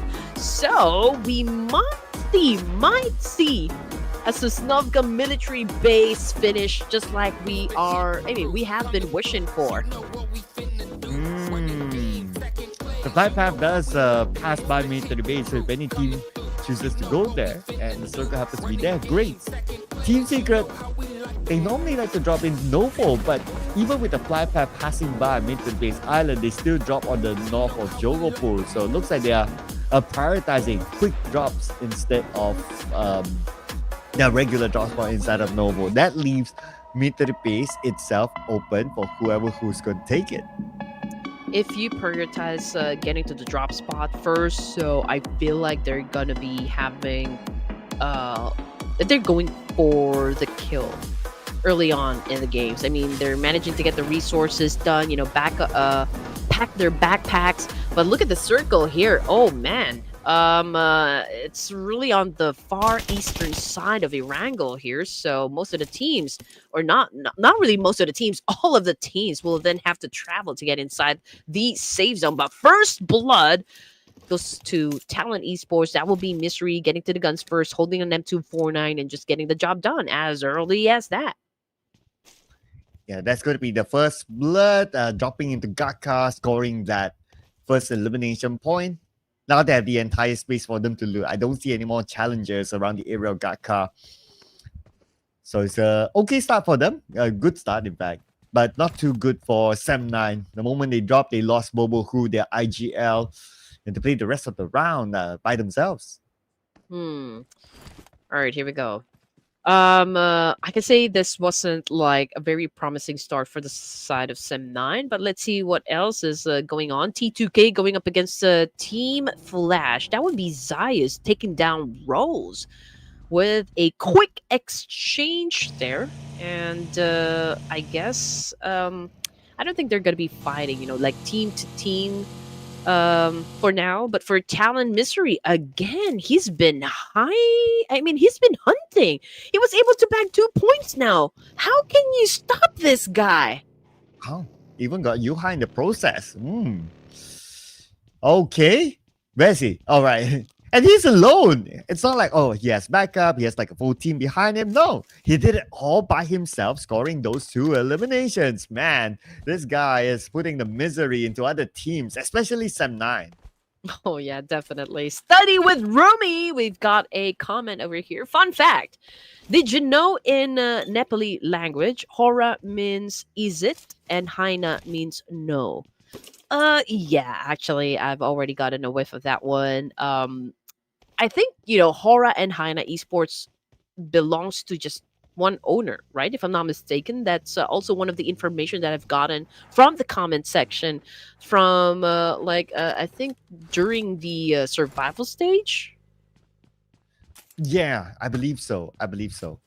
And he's one of the biggest streamers around, I believe. Yeah, maybe you guys can help us fact check that. And I like how the commenter's name is Study with Rumi, coming up with those fun facts. But back on the game, okay, Pratikawa playing again still, and another good start by Alter Ego. But that means with the elimination of Firen, Sem9 only has Kenny left.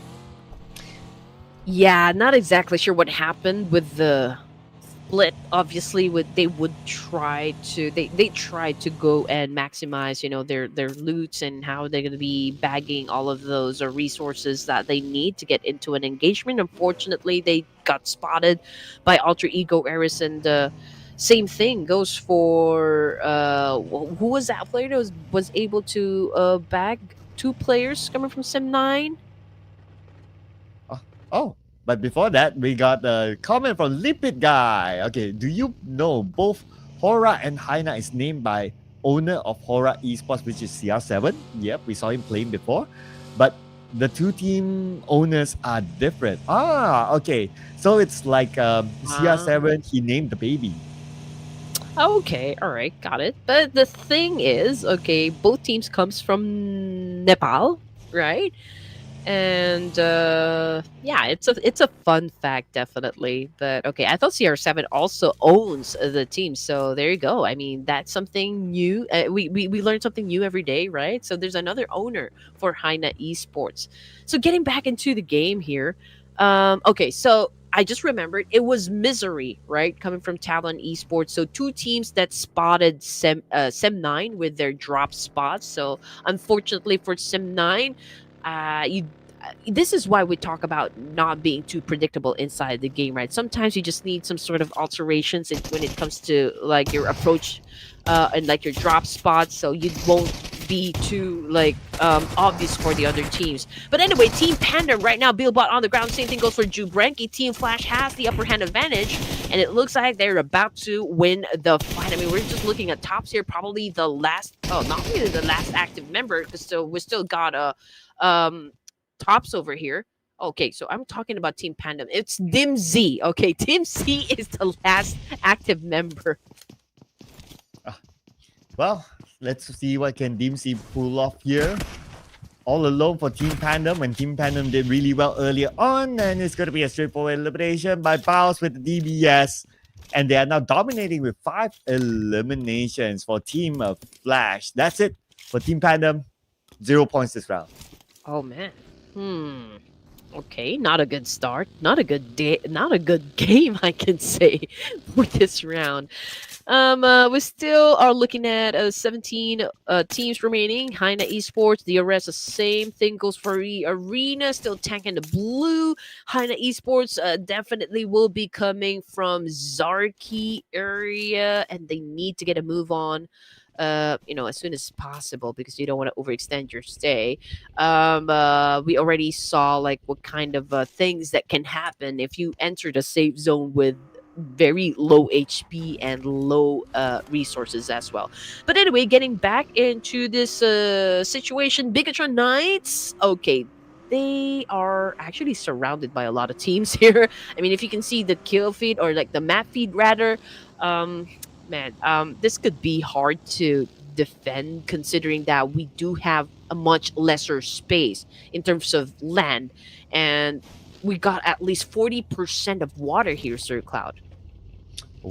Yeah, but I believe we'll shrink towards the land. Mhm. But it's RNG, right? So the circle could still dupe us by still putting in like 50% of water. Next circle, like hardship towards the right. So yeah, brace yourselves, people. Brace yourselves. I guess that's why a lot of teams are taking the middle spot in case it really does shift towards the right. Then at least they're not too far away from it. But we'll know in about 5 more seconds if that comes true. And I notice a lot of teams are already in the circle. And here we go. Confirmation. Map. Circle. Is it still there? Yeah, it's a little bit onto the south side. So BTR close at the edge of the circle. Same thing goes with Team Flash. So a lot of cleanup will definitely happen from the northern side of the map. And even, like teams that are staying around Milta Power. I mean, that space is highly populated as we speak. For Miracle Vibes coming from Sosnovka military base just made their way inside the circle, but they might go up against Royal Dragons and Alter Ego Eras again from down south. We still have 64 players, so that's still a lot of teams making their way. Hence, we will see another fight here. Team Seeker tried to cut across, but Austria Thailand stopping them at their tracks. Well, Team Seeker still went for it. Jewy's on the other side. GK now showing him away. Jewy tries to get away. He's accelerating his vehicle. But a break. Also on the other side. Managed to get away to the high ground. Rendezvousing back with his teammates. And Team Seeker took over. Okay, no hard push just yet. Obviously, Austria a little bit hesitant in that push, but let's check out the kill feed. It's Team Flash versus Talon Esports. Misery, finally.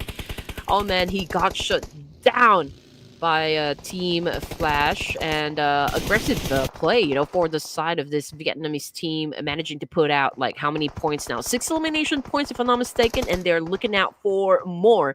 And this time they would like to get those points from Talon Esports. I mean, they were able to bag one, so definitely they're smelling the blood right now, dripping from Talon. Look at this, Talon going all the way to Lipovka. They are sort of bracing themselves in case the circle does go all the way to the right.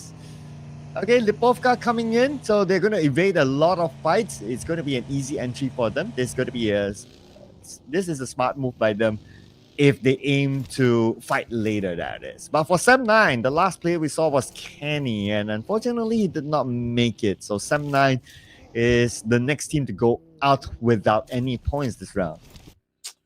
Shopper ain't gonna do any shopping for now. Car just made sure of it. Coming from BTR, he got sent back to the lobby. Here comes EARENA right now. Might go up against a DRS. Right now, they're still quite a distance between these two teams, but definitely they are on their way to collide with one another. Yao or Oyoyo, come from Talon, was able to get tagged. Same thing Hmm. goes for the rest of Talon Esports, and that is it for them. I believe 2 elimination points under their name, and they got stopped by. Was it Team Flash as well, or was it another team? Well, not too sure how they got eliminated. Oh, They might HAINA. set green. But yeah, I thought it was a good rotation by Talon, but yeah, not too Yeah. sure how the ending was.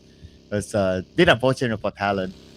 Now, yep, 3 teams eliminated. Now we have 15 teams left. Stage 2 circle. Austria, Thailand, pretty much making the same moves as Talon. From the right side coming into the circle, it's a safer route. But inside of the circle, we have Milta starting to get crowded with the presence of Bigatron Knights.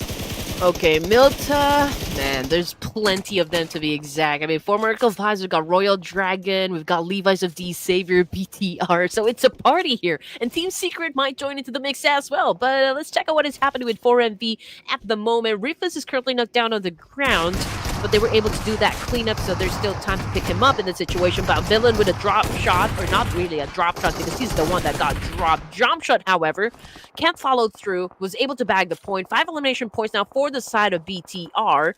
I can say, yeah, they've pretty much dominated that fight. And as for the Korean team, NS REDFORCE again, man, 0 points.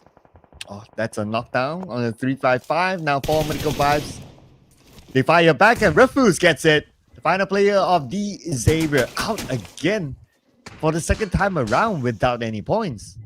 Yeah, okay, so there's a lot of teams really flocking from this particular spot, and only a few, right? A few teams was able to get a hold on to a compound here, and they need to defend that one since a lot of teams will be eyeing to snag those areas or those spots that's I mean, that will definitely give them some sort of advantage here in this competition. And now Alter Ego Era is going in for a massive spray up against Royal Dragons, but Suba, I mean, he is still quite okay, but another blunder right there. Or was it okay? So it was Royal Dragon that put down Octa with that nade. I thought it was a blunder. I thought it was a blooper because I did see that nade bounce up from that window frame. Yeah, and look at how far that nade came from. It was like from the other building. Man, that was quite a nade there. But at least Octa is in the same building as Badru, and now he's back up again. So reset back to full health. But on the elimination feed, we got Love getting one for himself. Zeus took out Pekka from HAINA Esports, and they're actually fighting on the outside of the circle. I love the animation. Honestly, like if you do have that eagle eye view, top view, you can see that the rivers are actually flowing. So yeah, that is one good thing that you can see from PUBG Mobile. And now looking at the situation, the map feed, ladies and gents, again, we've got a major part of the urban city, of course, still included in the circle, and there's plenty of space to go around, plenty of compounds to hold.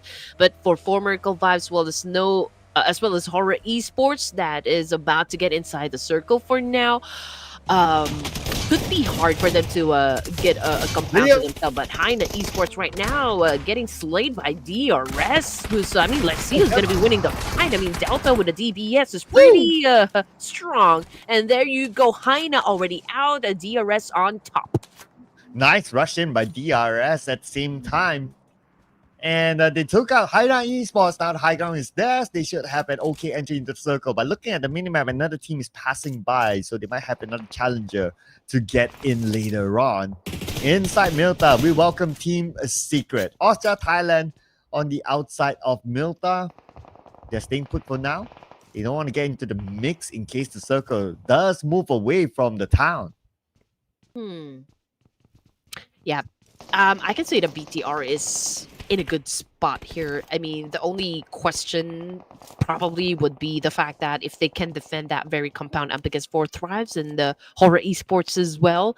But as for those teams that are onto the south side of Milk the Power, oh man, there's a lot of them that will definitely be going at each other. So that part definitely will turn into mayhem in just a while. As for EARENA, Tiger, Joker, down on the ground, going up against Royal Dragon. Master's 30, very low in HP, but then again, he can immediately come back up or like heal himself up while preparing themselves to go up against NC2 and Sakura of EARENA.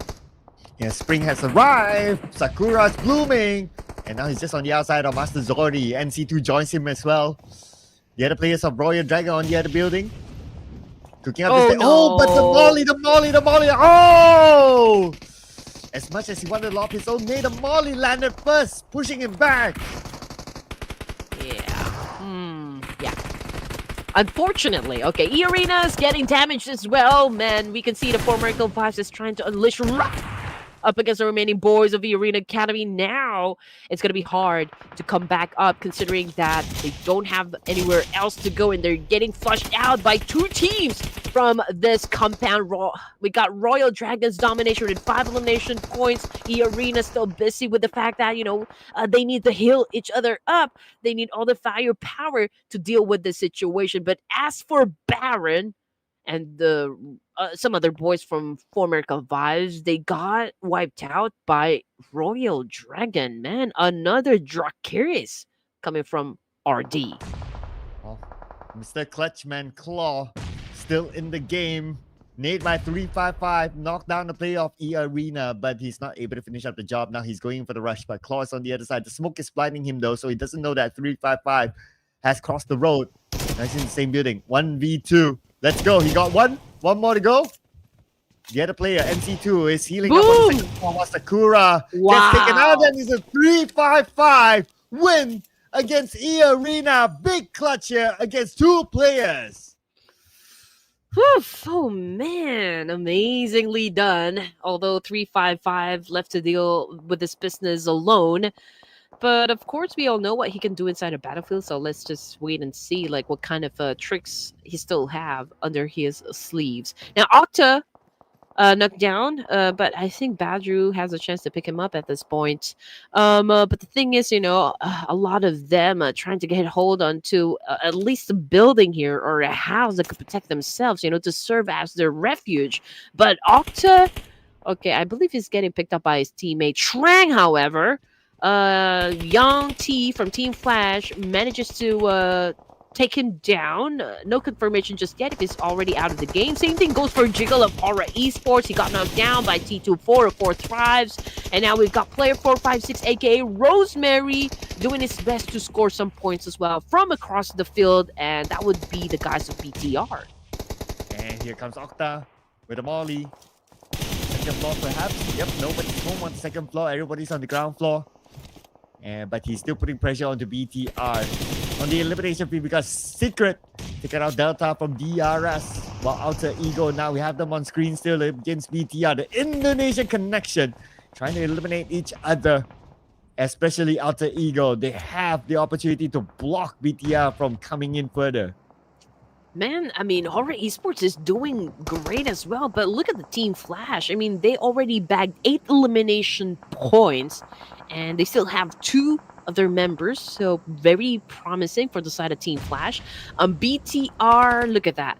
I mean, they are in between former Vibes, Royal Dragon, and of course, Ultra Ego Eris. So let's see how far they can last in this kind of situation.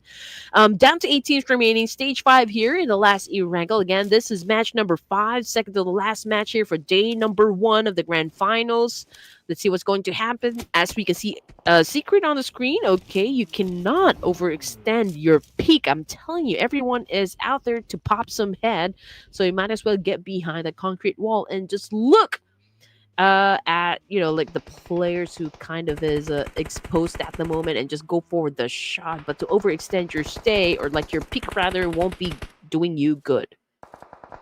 Now the question is that, will the circle be in Milta City? Or outside of the city. That will be that's why some of the teams are still considering like, do we want to go in? Do we not? Like they're not full commit into it yet.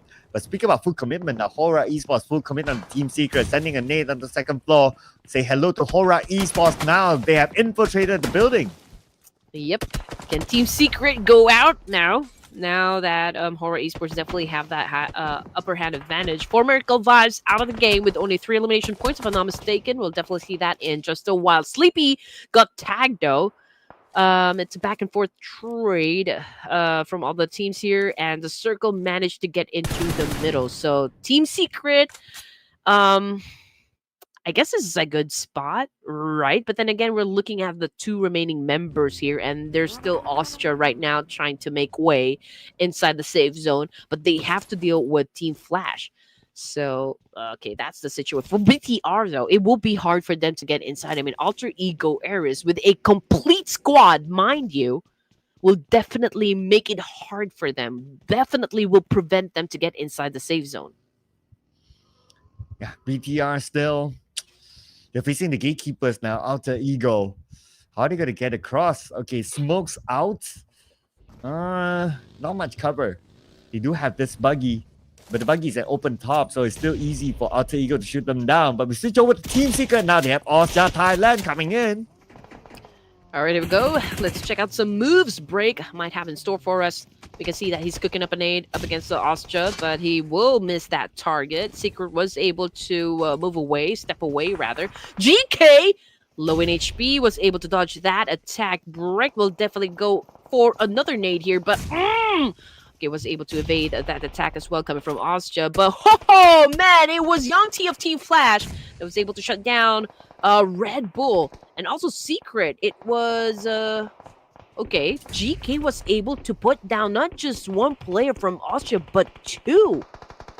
At the same time, save his teammate. Now we're back onto the Indonesian connection. BTR try to cut across, but it's very, very difficult. The fact that Alter Ego has this sort of position. Octa coming in, Octa with the jump shot, and Octa shows himself, and Octa fires back. Octa gets villain, and the rest of Alter Ego follows up. And that is BTR eliminated by Alter Ego. Oh man, that was fast. And again, Alter Ego Ares, promising a great performance again in Erangel. Perhaps, they could back the chicken dinner for Erangel as well. Oh man, that's just one of the questions brewing at the moment, considering just how great they are performing for us right now. 6 teams remaining, stage 6 here with 57 seconds on the clock before we hit stage 7, and Team Secret right now popping up those smokes, right? But they are still holding on to this compound. But HORAA Esports trying to get closer and closer to where Team Secret is. Perhaps, a fight might break out between these 2 teams, but we'll just have to wait and see. HORAA Esports is in a 2-2 split here. We've got 2 of them across the road. But as for Alter Ego Ares, they're all together, pushing together. So let's see which team are going to be successful with their approach in this situation. And let's see which team is going to get the next phase of the circle. Looking good so far for Team Secret. They're in the middle of it. Same goes for HORAA Esports. Man, what if HORAA Esports gets a triple chicken dinner? I mean, they have a full team and they potentially get the next circle. So the chances are good for HORAA Esports. Not going to jinx anything, but it is just what it is. And the circle does go into the middle. Team Secret has it too. All right, here we go. It's crucial now for the final 5 teams here. Team Flash obviously trying to make a move since they were not favored by the circle. They are outside in a compound. That could be hard to get the spot in the safe zone, considering that HORAA Esports already made their way inside and has taken over a small building from that compound where Team Secret is also staying at. So it might be difficult for them to just push forward. But then again, Team Flash, they've already built quite a momentum, to be honest, for the final Erangel here this evening. And maybe, just maybe, both Team Secret and HORAA Esports might be busy dealing with Alter Ego Ares as they make their way as well. That could be the opportunity for Team Flash to just get inside while the other teams are actually busy, because 456, aka Rosemary, puts down Sleepy. Oh, this might be a huge nightmare for the side of HORAA Esports. Oh man, hard for them to cross the road, and but they fire back though. Sky just got Pratikawa. Badru takes out Jiggle. Jiggle eliminates Pratikawa. They're exchanging shots with each other now. HORAA Esports now 2 active players, while player 456 AK Rosemary tries to win it against Floor, and he got it. He got it. That was a really close one. You know, that was a treat for us, right? That back and forth trade, 1v1 situation. Those are the things that we'll look forward to. Not just those team fights, you know, and who's going to win the chicken dinner, but those clutches, right, coming from these amazing players. And now we got Octa putting down Sky with that nade. But then again, the fight is not over just yet, because we can still see these two teams having a back and forth situation. HORAA Esports trying to hold on as much as they can. Octa not stopping with all of those nade attacks and gets Jiggle this time. Jiggle eliminated. Now HORAA Esports, only No Fear left. Mr. MVP himself, hoping to pull off another MVP performance to score this third chicken dinner for HORAA Esports. But we see stage 8 now, 3 more seconds. While Rosemary's on the other side with his own nade, he's prepared for anyone who comes by. Circle shrinks, and No Fear does not have the circle. Okay, here we go. Number advantage, I can say, definitely goes to Alter Ego Era's momentum as well. Could they be the juggernauts for this end zone? Tops right now goes in for a huge molly. Unfortunately, he gets tagged. What are you going to do, Young T, in this situation? I mean, Team Flash running out of options here, running out of space, as well as the blue zone is about to devour them in just a while. But Team Secret having 2 players, oh, this could be hard to defend. I mean, you're managing Alter Ego Eras, you're managing HORAA Esports and Team Flash as well. So definitely firepower is a bit lacking here at this point. Yeah, right now, if we talk about firepower, Alter Ego has it with 3 players, and they are on the other end. But at this point, it's going to be pressure for Team Flash. Okay, time for them to come in. They pass by against Team Secret. Team Secret, oh, they failed to defend. Okay, they managed to infiltrate, but from the side, Rosemary stop one player, Young T, from coming in. Oh man, Alter Ego Eras. Honestly speaking, you know, with the kind of performance we are seeing from them at this moment, big chance that they can score another chicken dinner at this point. Again, all they need to do is just play their cards right. I mean, we still got Team Secret, we still got HORAA Esports, but then again, number advantage, which is very crucial, right, goes to Alter Ego Eras. And right now, they are controlling the circle, right? They're also trying to put down GK at this point. 456, aka Rosemary, just went in for a spray. Unfortunately, wasn't able to hit his target just yet. But then again, Alter Ego Eras definitely has an ace in this situation.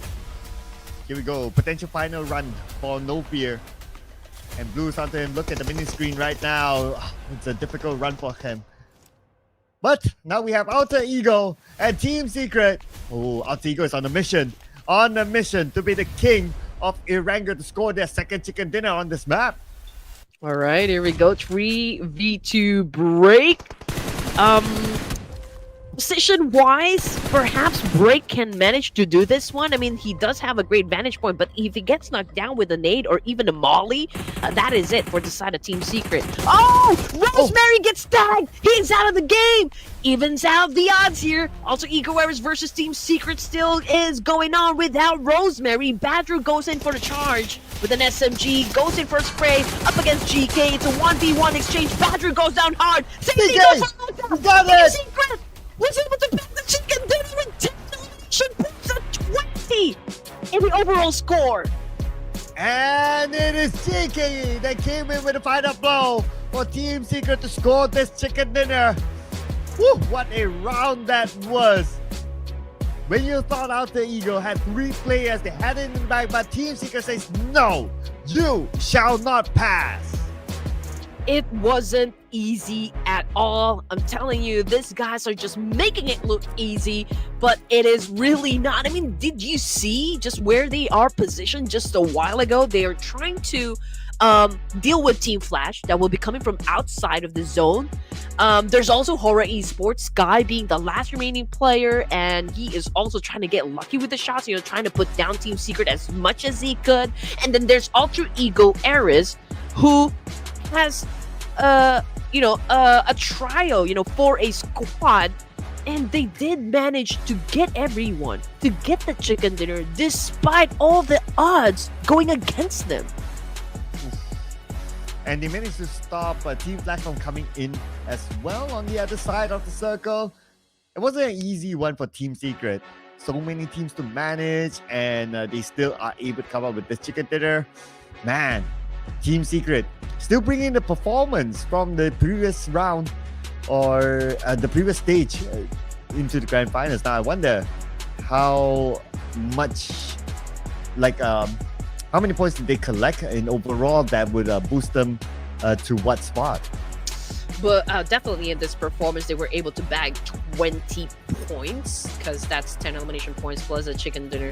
I do wonder where they're going to be placing in the overall rankings. But, oh man, they did bring the heat, for the final Erangel here. They came out swinging. They did not even... honestly, it wasn't really an easy win. It was a hard situation for Team Secret, but they managed to pull through. That is what makes their victory even sweeter. Oh yeah, absolutely right. And well, because Team Secret, they did very well. The only place that we could compare is a Team Secret player and also another Team Secret player is GK and Break. 7 and 3 in terms of eliminations, but Break did a lot more work with 1,179 damage, and we can say that GK is more like the finisher in this case based on the stats, and that's where a Break, with the amount of assists that he put out, well, I guess that's where, again, it just tells the story that GK is the guy that just ensures the point goes to Team Secret. Oh yeah, definitely. I mean, did you see the dance he did up against Badru and Octa? Oh man, that is some top-notch performance right there, I can say. Rosemary, okay, 456 over here, managed to put up 6 elimination points with 1,257 damage output, hence getting the MVP title for this round. A lot of you, including me, actually expected, given all of the advantage working out for Alter Ego Ares, I really thought that they're going to be bagging the chicken dinner, to be honest, right? I mean, they were so aggressive with the push. They know what to do. They tried to control and dictate the tempo of the game, but at the end, everybody got, we're surprised with how Team Secret managed to pull off a chicken dinner, but all in all deserving, I can tell you. 7 elimination points coming from GK, followed by 456 Rosemary with 6, and then we also got 355 here from coming from Former Vibes, putting up 4 elimination points, and Young T coming from Team Flash. Ooh, okay. Different teams up on the board here. Now, before we head on to our overall scores, we're going to recap on how Team Secret got this chicken dinner. They changed their regular draw spot from Novo to North Jogopu. It was a quick drop for them. So if it's like this kind of circle, straightforward rotation, you take the northern side coming in, and they actually hug the East Bay to come into the circle. And they were one of the earlier ones to do so. I guess that's the advantage of you dropping on early. You can make those quick rotations and pick the best spot possible within the circle for yourself. Yeah, you try to mix match your gameplay, right? I mean, sometimes they go aggressive with the elimination points, and sometimes there's really a need for you to just get, ahead of the curve, get into a position, just to maximize and assuming more elimination points. And that's exactly what Team Secret did. They were patient, and just like what you said, they try to get in. They're one of the first teams to be inside that particular spot, managed to secure a compound to themselves, and just did their best in defending that very spot, and they were able to do just that. That is why it was a convincing win for the side of Team Secret. Well, lots of big teams not getting any points at all. The Xavier, again, 2 rounds in a row, no points for the Vietnamese squad, followed by NS REDFORCE, who came up as one of our top stats for the Erangel map, also 0 points. 7-9, they went out very early, I believe into the hands of TALON and also Team PANDUM. No points for them. And Team PANDUM also did well in the match before this, so it's quite a surprise for some of these teams down there. Before we head on to our overalls, here it is, the match stats. And we're back to normality, I must say. 267 throwables used. Yeah, and I almost thought that REDFORCE was able to pick up their pace. Unfortunately, again, somebody or another team put a stop on that momentum that we were talking about just a while ago. Exited the game with 0 points. Okay, it's forgivable, I can say. It's tolerable for day number 1 in any tournament. Like, even if this is not the grand finals, it is still a-okay. But then again, the moment that we step into day number 2 of the grand finals, oh, it's good. I mean, it's not... we don't really have that much time for them to kind of dilly-dally, so they need to get straight to the point and just really, do everything to make sure that they get the lion's share, perhaps, in this competition. But then again, there's a lot of competitive teams here. We got Team Secret moving up 9 ranks just because of that massive performance, ending that Erangel match with a chicken dinner. We got Alter Ego Ares moving up 3 spots as well. But it is total domination coming from the side of HORAA Esports, bagging 2 winner chicken dinners right now. Again, it's a significant lead. I don't think, a team can dethrone them, at least for day 1 of this competition. But come day 2, of course, there will be a need for them to defend that top spot. After all, Formerical Vibes is... I can say that it's still a slow burn, for the boys. But looking at the situation, looking at the second page here, Sir Cloud, it is only 4 thrives right now with only a single-digit number in the overall rankings and currently at the bottom of the page.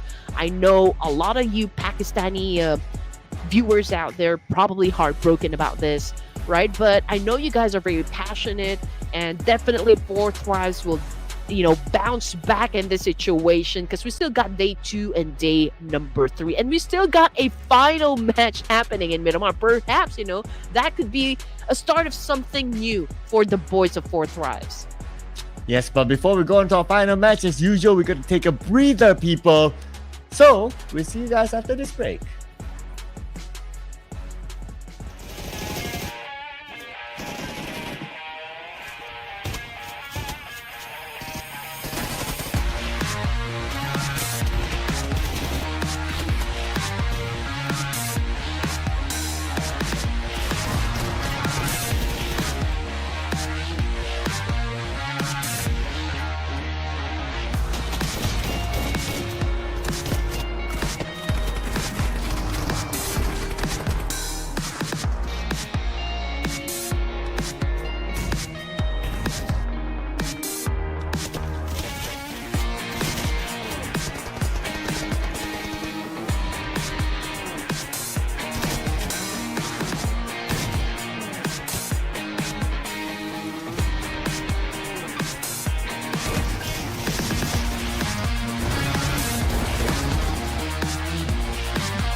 the last game for today. That means we are like 13 games left, ladies and gentlemen, in the grand finals of the Clash of Giants Season 6. And what a round it was for Team C. My name is Sir Cloud, together with Red Queen Andy, who will be your storytellers for today. And we're coming back on to Miramar next. Oh, the momentum has been swinging back and forth all day, Sir Cloud. And again, if you guys missed some of the action that happened from game 1 down to game number 5, Alter Ego Eras really started strong. And then there's HORAA Esports took control during the second game, and then D-Savior's individual brilliance again briefly shift match. And before I continue the point that I was making just a while ago, you can ask us, your questions, right? And type it down there in the comment section. But don't forget to include the official hashtag, which is COG6 and Ruthless. Yes, and your name could be featured on our live stream. Early on, we had 2 comments up, so there could be more than 1 comment. So just putting it out there, okay? So everyone stands a chance to be featured. Now, last game here. Then these are our chicken dinner winners for today.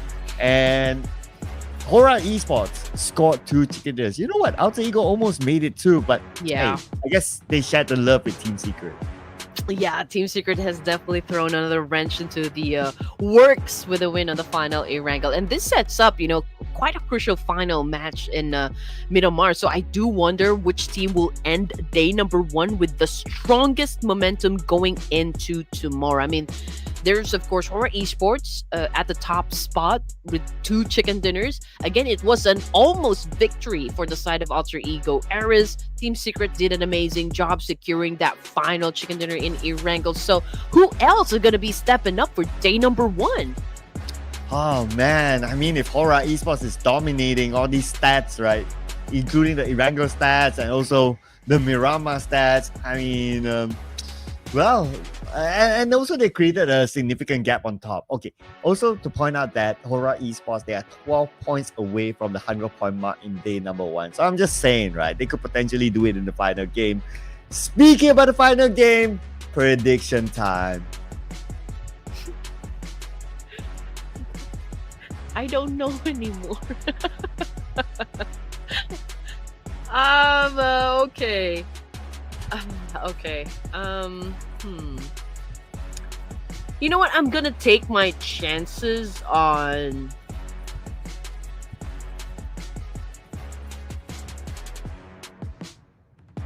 these things can go for the side of BTR. But as for production, they are going for Alter Ego Eras. Ooh, interesting. I mean, 1 chicken dinner and a second place finish where they almost got the chicken dinner. They are looking like they are having the momentum as well. So that's a good pick, I must say, to having Alter Ego on the lineup. And again, Alter Ego, they came into the grand finals through the fan voting, and it's nice to see that they're actually giving it back to the fans. Oh yeah, definitely. I mean, like, yeah, Alter Ego is performing right now. Same thing goes for HORAA, and I can say, some of the wild cards that we have for this competition, definitely. Yes, some of them are not doing great for now. I mean, including for Thrives, but this is just day number 1, and usually day number 1 is the getting to know phase, for all of the teams here. But then again, there's also the consideration that some of the teams might not be doing well because they're still trying to get a feel of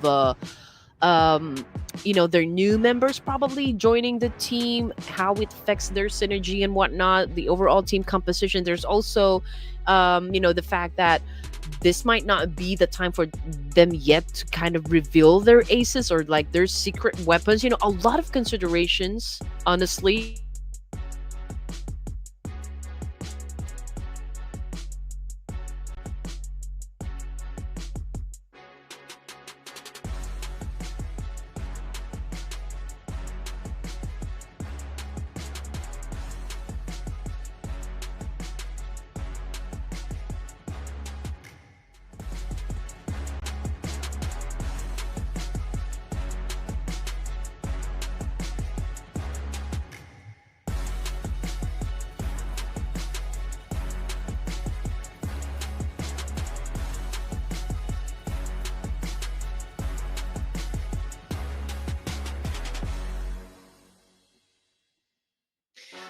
Whew, I can just say that what a day it's been. We've seen wins from Alter Ego Era's HORAA Esports twice. The Saviors, of course, incredible win in Miramar as well, and a surprise victory coming from Team Secret on the last Erangel. Now that we are about to head back to the desert sands of Miramar for the final battle of the day, we will see another new winner emerge, or will one of the previous victors solidify their position? Let's find out as we head on to Miramar.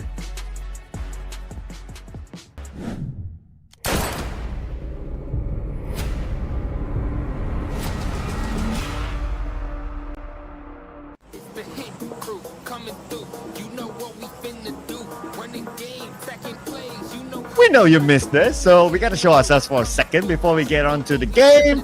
Here we go, Miramar match number 6, people. The final match of day number 1 of our 3 days grand final series in Clash of Giants Season 6. And when it comes to the stats, well, it's still dominated by HORAA Esports. Oh, no doubt, no doubt. Everything comes down to this Miramar showdown with the leaderboard so tight. This final chicken dinner could be absolutely crucial for setting the tone for day number 2. So will a team seize this opportunity to take a commanding lead, HORAA Esports, or will we end the day with an even closer race? So let's drop into Miramar and find out, Sir Cloud. Oh, here we go. Earlier we saw an early fight in San Martin involving, let's see here, it was NS REDFORCE in it. So I'm looking at San Martin. That might be a potential clash there. Xavier had an early clash as well. But DRS, this time, the area that they dropped, they have visitors here. They're going to share it, but probably not for long. Looking at the circle all the way down south. Here we go. Oh man, there's no time to share this piece of land.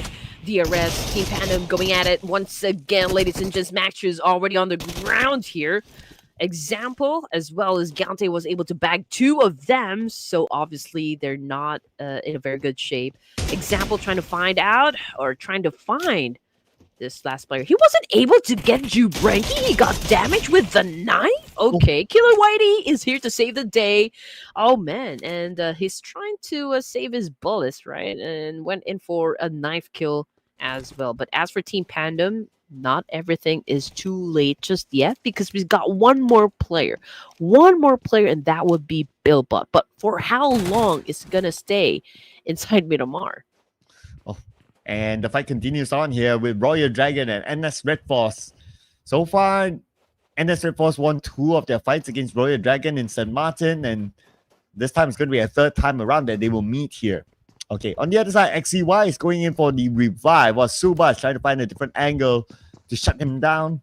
Goes up to the 2nd floor, and then the 3rd floor, and then the 4th floor. Oh, look who's there. There's another one waiting. That's DZ. Oh, there you go. Okay, here we go. Dancing for... Okay. I was going to say they're going to, like dance back and forth on this one. It takes 2 to tango, but Suba obviously won that fight with an amazing skill. Showcase of the skill right there. Anyway, we still are looking at 18 teams, so no team has gotten the boot just yet. But as for the side of NS REDFORCE, the fight is not done up against Royal Dragons, although TZ is already out of the game here. But hey, Claw again making some moves right now, shutting down another enemy from NS REDFORCE, hence getting the upper hand advantage up against the Korean teams. What is happening with NS? Well, they're not out of it yet. At least that's good news. Oh, but from the side. Oh, Suba, nice shot with the shotgun onto XZY, taking me out. NS REDFORCE, how many players do they have left? Okay, they have 2 players on the other side. One is being revived, while Royal Dragons on the other side of the road. So a mini truce for now, while both sides, they lick their wounds. But Team Pandum, again, 2 times in a row, 0 points. Yeah. Okay. I mean, we're definitely going to be seeing them tomorrow, so we'll just have to wait and see if they can make any changes whatsoever to their gameplay and perhaps bag a chicken dinner of their own. But for now, since this is already the final match, good game, well played for Team Pandum. Well, NS Red Force, 2 players here. But on the other side, their opponents, Royal Dragon, 3 players. Now, Royal Dragon, they surely know that they have the man advantage, but they're just taking the time to loot. Okay, here we go. Claw. Nade into the window, but yeah, Beating is not near the window. So anyway, that nade will not land, so he's going to save it for now. As for the other 2 players, Frank and Suba, here they come. Oh man, here we go. Vinny right now about to deal with 2 players come from Royal Dragon. Doxy at the foot of the stairs here. Okay, he's been damaged by Saba. Okay, manages to get out of there quickly, but with a micro Uzi once again, shutting down a player. Beanie switched to his AKM. Saba knocks down. And it looks like NS Red Force will be winning this fight. But yeah, Claw is still alive though. And Claw, to be honest, the kind of performance I'm seeing from this guy is equivalent to like 3 players. So can he do this one-man team thing for Royal Dragon? And they seem to be coming back. NS Red Force, that is. Now Mr. Clutchman Claw. 1v2 clutch, maybe, perhaps. 1,500 meters away from the circle. The blue will be arriving soon. He has 2 first aids.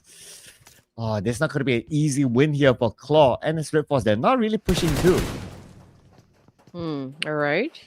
Was able to inflict a little bit of damage from that spray, but then again, wasn't enough to put down any player coming from NS Red Force. 2v1 situation, I believe. Okay. Obviously, NS Red Force have the advantage here up against Claw, but then again, they need to be careful because Claw is still a dangerous opponent inside this game. I mean, we've seen this man clutch up 100 times during the group stages, so yeah, it's not impossible at all, you know, for Claw to actually put down these 2 players coming from NS Red Force. And so he's waiting patiently on the upper floor. Who's going to make the first moves, people? Come on. Blue is going to arrive soon. Time's not on their side. They have 1,500 meters to travel next. Okay. And is Force moving? No? No push? Oh, come on. Okay. It's like watching the paint dry. Yeah. Let's make it more dramatic, says NS Red Force. They are popping off the smoke, right? To not let Claw see whenever they decide to come after him. But yeah, let's make it theatrical. Okay, let's make it more intense, right? Nerve-wracking experience coming from both of the teams there. But anyway, checking out HAINA Esports. They haven't put any numbers onto the board just yet, but obviously a lot of teams are doing their rotations, right? Getting inside the circle. Most of the teams, and not all, right, has taken a compound onto themselves around Los Leones. Again, one of the biggest areas that we have from this map. And definitely with this kind of circle, Sir Cloud, Los Leones will be highly populated once again. It may be the focal point, you know, up until the end of Miramar. What happened to Tribe Eramacy? Okay, do you want to go for this, Sir Cloud? Oh, okay. Shout out to Lipid, guys. His second comment. We'll answer that in a bit while we put focus on the weather. NS Red Force. My fault to Claw. Okay, give us a moment. Give us a moment, all right? It's real intense right now. Can't wait to see the ending to this. Beanie does not have any first aids. And the blue has arrived. Okay, there's a first aid for him to pick up. His teammate left one for him. Doxy eliminated. So now it's a 1v1. Okay, I don't know. Is this the right moment to answer the question? Okay, but just a quick one. Trial Missy, they were voted in, but they had other businesses to attend. Hence, they couldn't play the grand finals. So the slot is given to the next team, that is Alter Ego. There you go. There you go. Okay. Just in time, Sir Cloud. Just in time. Both of the players here holding onto a DPS. So it's quite a crucial back and forth exchange here for both NS Red Force. But just look at that.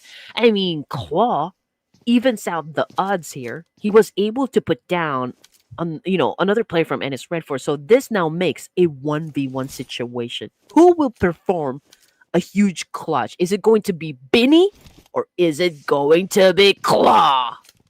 Oh man, still waiting though. But if we talk about utility, Claw has the advantage. He has one extra first aid. So if they were to continue to stay here, well, it's quite obvious Claw will win. So the pressure's on Beanie now. Yeah, and just look at that. The Grim Reaper is taking chunks of his life, both of their lives, to be honest. But Claw managing to go for the resources here. Oh, he Whoa! got a little impatient. He got impatient. Oh, just went in for a charge there. Oh man, okay, but it's all or nothing. Honestly, at that point. I'm not saying it was such a bad performance. I mean, he was able to take care of business, honestly speaking. But even though he had that advantage up against the other player, I feel like it was such a reckless move, to be honest. But then again, hey, it is a game after all. Whoa, that was a long standoff. Okay. Hopefully he has enough time to get into the circle next. And speaking about the circle, south of Los Leones will be the center point. And a lot of these teams are already taking the high ground. And they're cluttering around the center of the circle now. And a lot of teams are still traveling, including DRS, TALON. We have HORAA Esports coming in as well. 4 medical buys for the players or one of the teams in the middle of the circle. And look at the spread that they have. It just shows the control that they currently assert inside the circle. Mm-hmm. And it's REDFORCE, DRS, HAINA, as well as TALON Esports still in the blue zone. So getting back into action right here, ladies and gents. Kenny trying to arrange a conflict up against D-Savior. D-Savior also, Natty T on the screen, trying to do a massive spray here up against, those boys from Sem9 down below. But who's going to be winning the fight? We still don't know just yet. Kenny just waiting for the right opportune moment to go in for a spray. And Kenny with an M249. Oh, man, he was so close to putting him down. Unfortunately, he ran short. Oh man, it was D-Savior who bagged the point up against Sem9. Oh, what a missed opportunity that was. Yeah, Narrative from the side caught him off guard. And the other members of Sem9, they're coming in 3v4. D-Xavier, 2 players at the front going up against Viren as well as Bubuku, Nanity and Levi's. Keep cooking up that nade. And Sem9, lots of damage at the Bubuku, forcing him to turn back. But Levi's is nade followed up and Nanity with the DBS. 2 players of Sem9 taken out. Oh man, strong performance right now coming from the side of D-Savior. 5 elimination points at stage 2.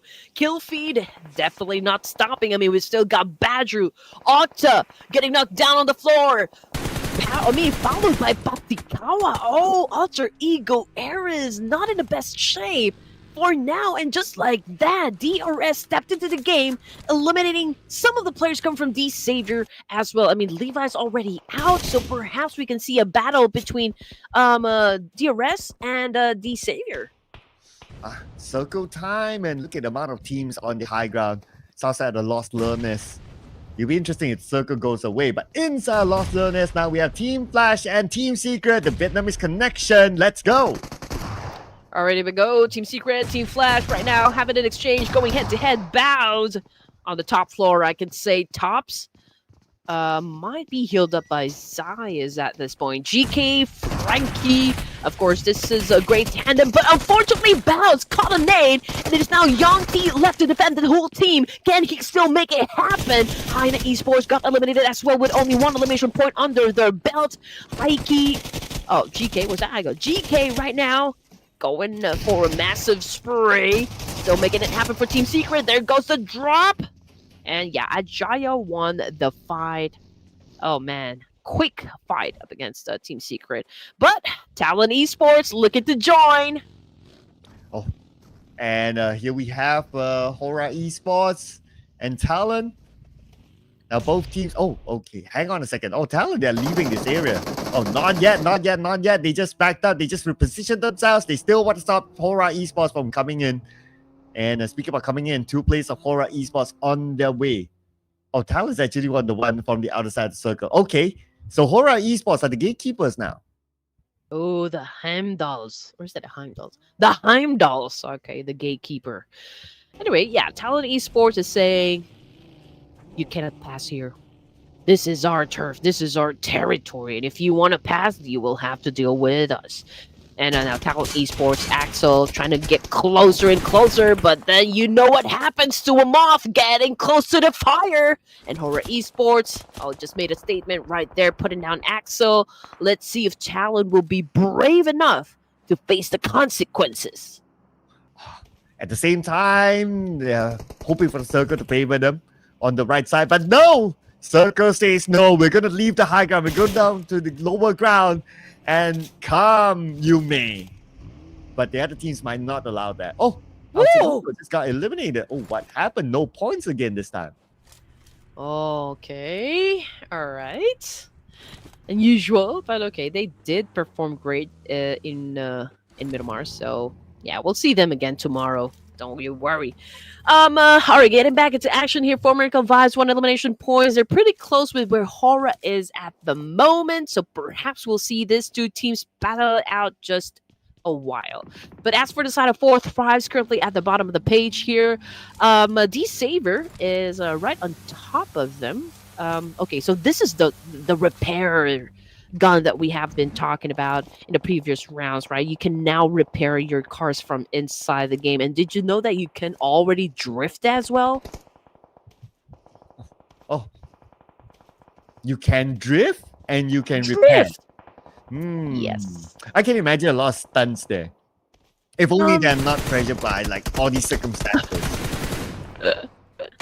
And you can also like have the momentum of a moving car, even if you switch places from inside the car. So if you go to the passenger side, there's a momentum, the car will still move. So, that could also be like part of a meta. Oh, okay, that could be one. Oh, but could be a meta for Medical Vibes now against HORAA Esports. They just took out Jigo. Sleepy tries to get away, repositions himself. Oh, wait a second. Oh, this same building also has another player from Medical Vibes. There's Barrow on the other side. Ruthless got him. Sleepy got him. Flip, and it is Medical Vibes that eliminated HORAA Esports. So no hunger point for HORAA Esports, but still, it's a big haul for HORAA Esports today. Yeah. I don't think it's going to be taking a toll. The fact that they got an early elimination from this final match, they're still going to be at the top spot. But unfortunately, though, for Ruthless, he bagged 4 elimination points, but then again, he got spotted by Talon, and he's now out of the game. We're looking at the 9 teams remaining here, and we are only at stage 4 here, Sir Cloud. So I guess, in this final round, in this final match for day number 1, there's just, like a lot of teams that went through, drop fights, and now, almost half of the lobby already gone, or already half of the lobby gone, from this game. Burhan, he caught a nade coming from 355 before MV, and now for Miracle Vibes, this paves the way for them to move a little forward, but Baron, needs to be careful because Misery is just waiting for that right opportunity to take him down. Here comes Baron. Misery behind him. Oh, Baron didn't know. Took a couple of shots, and Misery took him out. Oh, Medical Vibes coming back against Talon now. And Medical Vibes, they have Talon surrounded. The blue will put pressure onto the other members of Talon. Let's see here. Misery, how is he going to cut across? Doc is on the higher ground. And Misery spotted. 10% of health left. Knocked down by Doc. All right. Doc, being precise as always. They need that right now because he's the last remaining player. But then again, Talon Esports was the one who bagged the victory up against 4MV. Now we're looking at 8 teams remaining.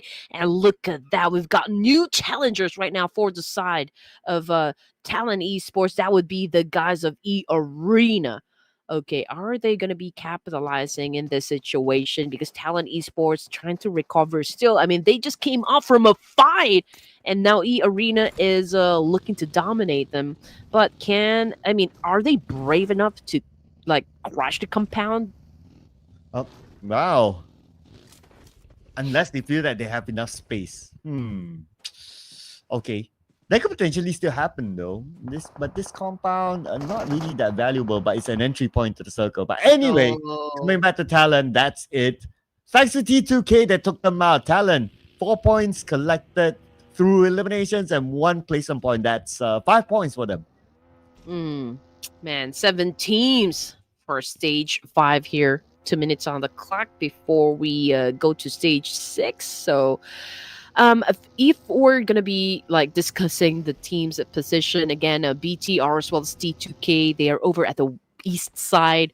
EARENA will be coming from down south, pretty close with BTR. So perhaps, yeah, that would be the two teams that might go head to head in just a while. Austria also will be coming from the south side. Fourth Tribes will be coming from the west. And as for D Savior, Lamborghini already down there in the middle. DRS is just holding fort, from the northern side. Let's see if they will be challenging any teams for now. And let's see if Bigatron 9 can get something out of this. But the long range knock by NC2, EARENA. Got Ken.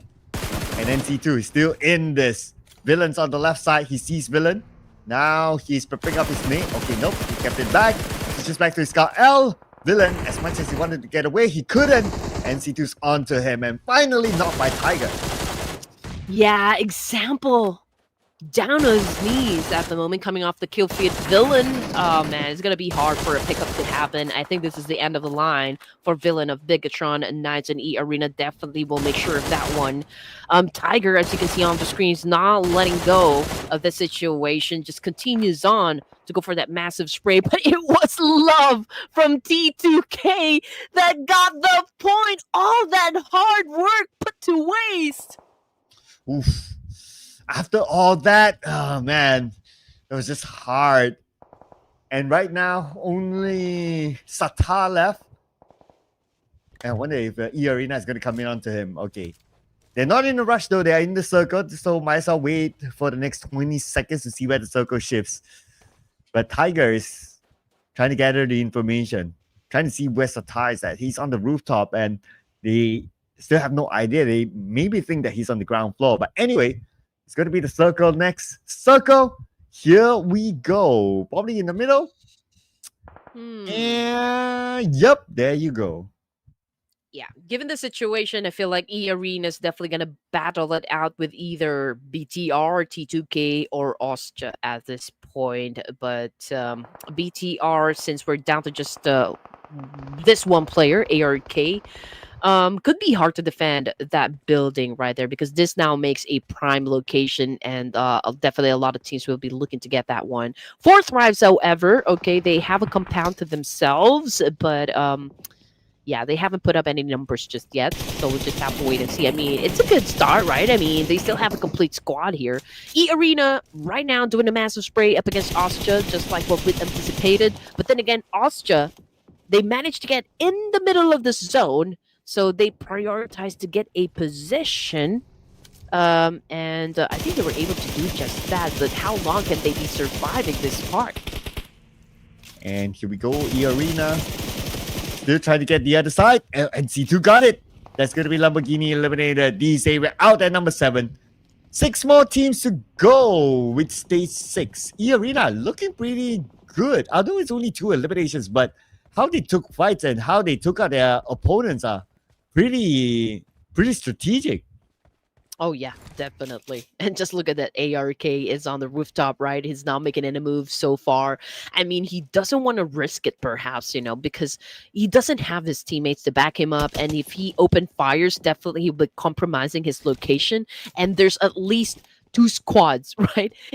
He's in between. So if he compromises his location, that could be the end, for the side of Bigatron Knights. And at this point, if you're the last player, you would want to focus on longevity and make sure that you get and collect a lot of placement points as possible. So let's see if he's going to be sniffed out by the rabbits over here, the EARENA Academy, as we're going to be looking at them trying to flush him out. I mean, Sakura is throwing a lot of nades there, trying to make sure that this building is empty. But then again, trigger discipline.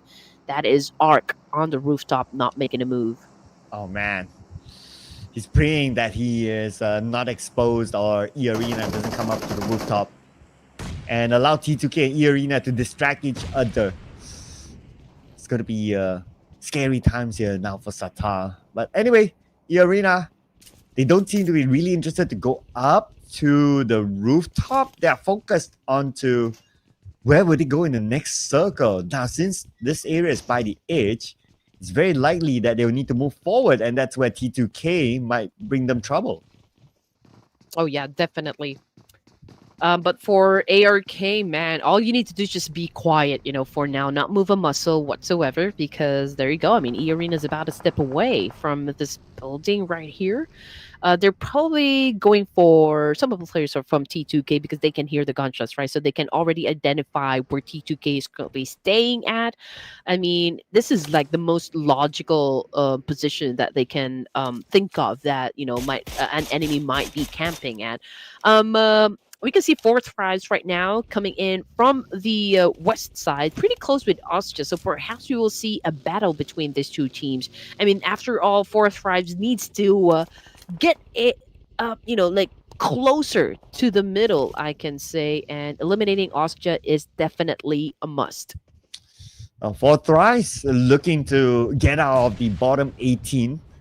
Now, so far, so good for them. Top 6 for Fourth Rise. Whoa, whoa, Yes. whoa, That was a nade into the face. That was a really close one. Close call right there. Amazing that he survived, to be honest. But let's take a look at Rolls as well as Killer YT onto the feed here.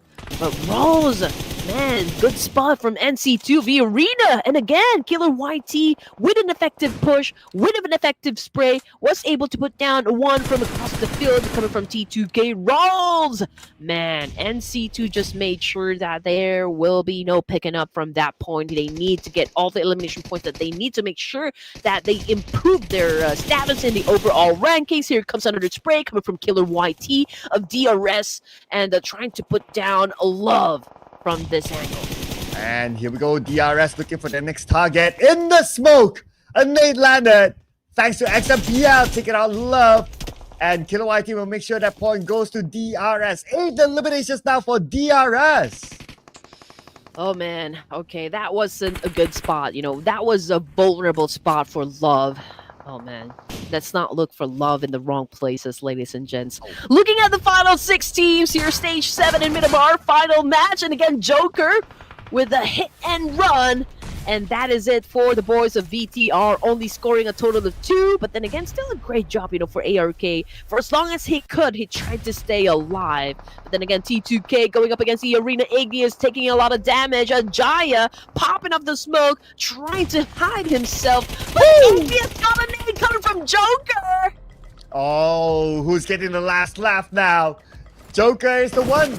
But Killer YT got a Jaya from T2K. So another point goes to DRS. Now, EARENA, they're on the roll. They're coming right now. They're on the outside circle, but they want to collect more points. They're going towards DRS gaming. Killer YT sprays them down. Killer YT got 1. That is Joker down. Killer YT saying, now who gets the last laugh?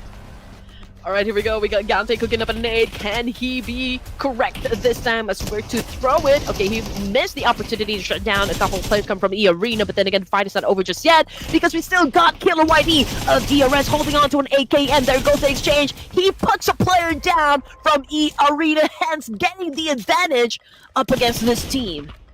DRS still playing the defensive game, eliminating the other members of EARENA while being on a rampage with at least 10 elimination points. Now Sakura spots IQ from Fourth Rise on the other side. Fourth Rise now coming back. 5 elimination points in the bag now. Fourth Rise, they want to end this day big.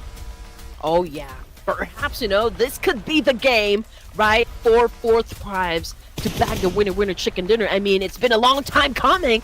A lot of the fans are just waiting for this treat to happen for the side of Fourth Thrives. But then again, they're down to the 2 remaining members. DRS definitely has the number advantage and a whopping 47% of getting that chicken dinner. Let's see what they're going to do in this situation as they were already bagged up 11 elimination points for the team. They do have that momentum, but then again, IQQ, big brain gameplay, shutting down 2 players right now. Gyante and next sample. Oh my goodness. This guy is definitely on fire. Now, the rest of Fourth Rise coming in. Oh, but before that, IQQ got 1. It's 2v1v1 now. It could be anyone's game still for the final chicken dinner today. And we're definitely going to see a new team scoring the chicken dinner this time. Okay, here we go. Fourth Rise with T24. He knows that Killer YT is behind this hill. He's going in for it. Killer YT now down to 50% of health while Sakura is monitoring the situation. These two players distracted with each other. Sakura coming with a surprise. Oh, there you go. All right. Oh, can a Sakura bloom in vast desert of Miramar? Here comes another spray again, trying to punish the boys of Four Thrives. But then again, the final match, the champion would be Four Thrives. Those are right up for thrice, ladies and gentlemen. It is only day number 1. And finally, they scored the chicken dinner. This could be the rise for Fourth Rise. So keep an eye on this team for day 2. Oh my goodness, I thought we were gonna be ending the day without a chicken dinner coming from Falak's team. But then again, oh my goodness, another way to shut down naysayers down there in the comment section. Four Thrives, thriving in the Clash of Giants Season 6, day number 1 of the Grand Finals, securing a chicken dinner in the final round after being at the bottom of the page from game 1 to game number 5, but it is about them when it comes to game number 6. Whew. What a ending that was as well, and it was not an easy ending for any of these teams, especially those who need to come down from the high ground. But Four Thrives, man, just as when the fans miss them, well, they're back up here again, representing Pakistan, of course, and Four Thrives. I wonder how far this will boost them. Perhaps until page 1.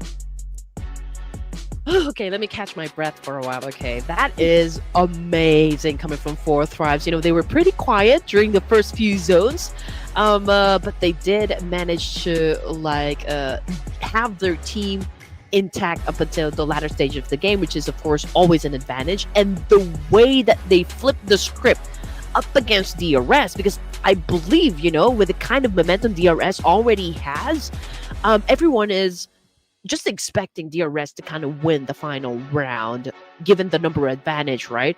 But Four Thrives was able to turn the tables and get that advantage and continue dominating, hence getting the winner chicken dinner. Again, it wasn't really an easy feat to win when you are at a deficit, you are at a disadvantage, but Four Thrives just made sure that, you know, they live up to their reputation to like really thriving in crucial moments such as that one. Oh yeah, and we have to put in Falak, of course, from Four Thrives here in comparison with NC2 from EARENA. Both of them came out with 4 eliminations each, but when it comes to the damage department, it is Falak, of course.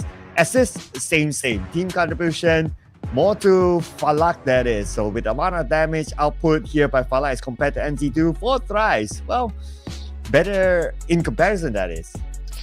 Yeah, anything can happen. You know, we've seen different teams excel on different maps, you know, and there were a lot of outstanding performances, I can say, and a stunning upset, you know, to close out the day. But Four Thrives' victory against EARENA, the final Miramar match, Circuit, is a testament to the unpredictable nature of this tournament, and we are already on the edge of our seats, you know, to see what will unfold for tomorrow. But then again, we're not gonna end the day without putting a spotlight to Killer YT, putting up 4 elimination points and 1023 damage output. Oh yeah, Killer YT shown up a lot in our screen earlier on, trying to stop multiple teams from coming in, including EARENA was the highlight for me. When he sprayed down to EARENA as they were trying to crashing onto their compound, stopping them at their tracks, that was the highlight for Killer YT this round as our MVP, the only player to score more than 1,000 damage. Alongside him, it's going to be Falak from Four Thrives, NC2 from EARENA, and XMPL from DRS. Yeah. I'm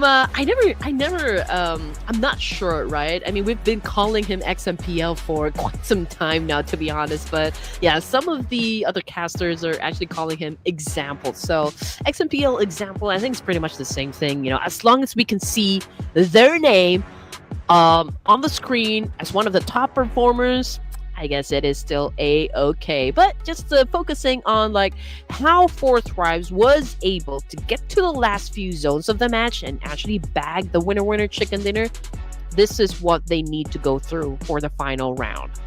Yeah, it's a southern circle, and when it had a lot of water, it shifted towards the mainland, and 100% land that is. And just when most of the teams thought that, oh, it's going to go to the high ground, no, it goes to the lower ground, forcing a lot of teams to go down. And EARENA was one of the last few teams to be able to survive the high ground onslaught until they met up with DRS. Yeah, during this stage of the circle, they wanted to rotate, they wanted to crash into the warehouse, but DRS stopped them until fourth prize came in from the left side of the circle to end the game. And again, it wasn't that easy. Nothing is easy when you are playing PUBG Mobile. That is why, we always celebrate all of those small wins and, of course, victories. We celebrate those players who stands out among the rest from inside the lobby. And, of course, again, we're going to be putting the crowns to fourth thrives as they scored the winner chicken dinner, putting up a total of 17 points for the final round here in Miramar. That's a 1 point lead up against Nepal's DRS Gaming with 16. EARENA coming in at third, which is, I can say, one of their best performances for day number one, scoring a total of 14 points. So three teams that manages to end the game with a double-digit score. And as for Alter Ego Eras and the rest of the teams that are at the bottom of the page, yes, we've got three teams that went out without points inside their pockets. Well, this is, I believe it's the least throwables used so far. 149. But I can understand why, because a lot of teams had to migrate from the high ground to the low ground. They didn't really have time to use those utilities or those throwables. Hence, we don't see it as much as before. Totally understandable. And that will force them to take gunfights instead, because they have to make it quick rather than taking time to cook those nades, finding the right position and so on and so forth. So, yeah, gunfights. Keep it straightforward. My heart skipped a beat, to be honest. But yeah, amazing day number one it has been, Sir Cloud. I mean, it was a clean slate at the beginning of the match, since this is day number one for the grand finals. Again, we didn't really have that much clue as to which teams are going to be, dominating or who's in the mood, waking up superhuman and collecting a lot of points for day number one. But then again, I feel like crowd's favorite, right, did not disappoint their fans and gave everyone a treat here. Well, let's see who's the overall MVP that did not disappoint their fans, people. I have a hunch it's going to come from the crowd's favorite, and it is No Fear from HORAA Esports. 20 eliminations, 4,774 damage. Not gonna lie, I actually thought it was Sleepy because he got 2 MVPs. Oh yeah. But then again, No Fear manages to show how powerful he can be inside the battlefield. And a lot of you guys down there in the comment section asking what we think about the whole lineup from HORAA.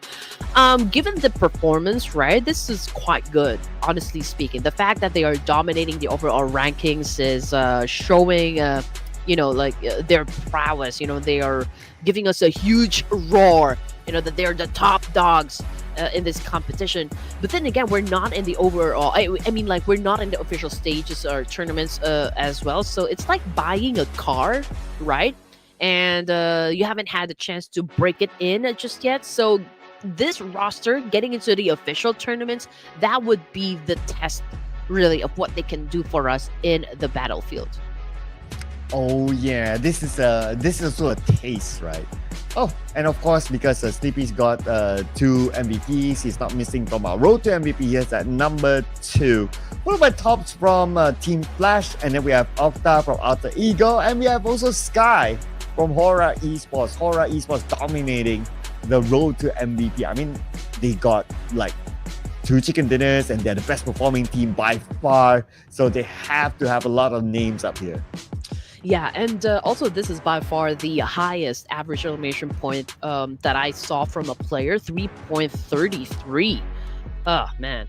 Okay, let's see. A Sleepy HORAA as well with 18 elimination points, 3,712 damage. So this duo right here makes a lethal duo, for the side of HORAA Esports. But then again, there's also Joker coming from EARENA, who is doing great as well. We've got GK from Team Secret, and of course, Ruthless from 4 Miracle Vibes, both putting up 11 elimination points for their team. But this is such a higher damage output, for GK. Only goes to show how many more players he was able to drop inside the game. Ooh, HORAA Esports. Okay, no surprises that they're number 1, but they are more than double the second place team and also a third place team, that is Alter Ego and NS REDFORCE, both of them with 42 points. Wow, this is a significant gap, and obviously they'll be playing again tomorrow, so it will take a lot to pull HORAA down. Oh yeah. I mean, do we make way as early as now for who's gonna be the grand champions of Clash of Giants Season 6? Ooh, man. Okay, of course, that is just a teaser right there for all of you guys. We don't know what's gonna happen, right? Because we still got 2 more days for the grand finals. For Miracle Vibes, okay, currently they have a total of 32 points. They moved down 1 rank, but they are still part of the top 10. I can say that although this is not the kind of performance that we do expect coming from 4 Miracle Vibes, but overall, it is still a pretty good start, I can say. EARENA, amazing, 31 points, moving up 2 ranks. 4 Thrives, that is a huge leap right there, coming from the 18th place, coming from the bottom of the page. Now they've landed on the 13th spot. And here's our head-to-head comparison between HORAA Esports and Alter Ego Ares, who's the number 2 team. Wow, look at the numbers. Damage is pretty much double, eliminations double, Wow. heals not the most important of stats, frankly speaking, but the first 2 stats is just by far. Yeah, I definitely agree with you there, Sir Cloud. 12,327 damage output for the first day, and they're completely leading the chart. They've put up quite a significant lead compared to the rest of the teams here, and it will take quite a lot for the other teams to even catch up with the number of points that HORAA Esports was able to set onto the board. But just to give recognition to some of the players, right? We've got top scorers from Team Flash. We've got Octa right here. You can see the average elimination points, damage output, grenade elimination, and team contribution. So this is more of I wouldn't say strengths and weaknesses, but whatever their role is that they're playing for the team, whatever it demands, I think they were able to perform that one exactly. Oh, we have a new stat here. It's a seismograph comparison between the points that they have collected. So let's see.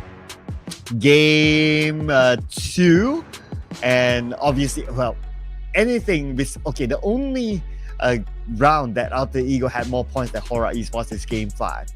Other than that, it's HORAA Esports all the way. I mean, that's no surprise there by now, considering that the gap that they have. But this is an interesting stats though to compare the number 1 and number 2 team.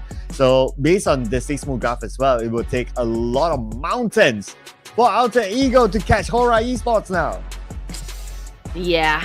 Okay. Here we go. I think it's safe to say that the seismograph right there just showed us, the dominance that is HORAA Esports for day number 1 here of the grand finals. And just looking at the stats, again, these are all promising numbers that we can see on the screen. Only goes to show that we do have a lot of competitive teams that we have inside the lobby, because some of them, even with their big names, established organizations, they're not showing us just yet, what they can really do inside the battlefield. So we'll probably head on towards day number 2 with, I guess, a much more higher expectations for some of the teams that did, show up for the first day, and also a resurgence, from those teams that are down there at the bottom of the page. I mean, 4 Thrives was able to really catapult themselves, moved up 5 ranks in total with just one massive game. Yeah, so that means 4 Thrives are telling the fans that don't write us off yet. Trust the process. 12 more games to go, people. And of course, we're going to play the next 6 games. Not today. is going to be tomorrow. We'll be closing the show for day number 1. Tomorrow, we'll be back again, same time, same channel. My name is Sir Cloud together with Red Queen Andy. Don't forget to follow us on our socials, including Instagram. We're very easy to find. It's just down here, down there. And we'll see you guys again tomorrow for day 2 of the Grand Finals, Clash of Giants Season 6. Bye! Good night, everyone. See you tomorrow.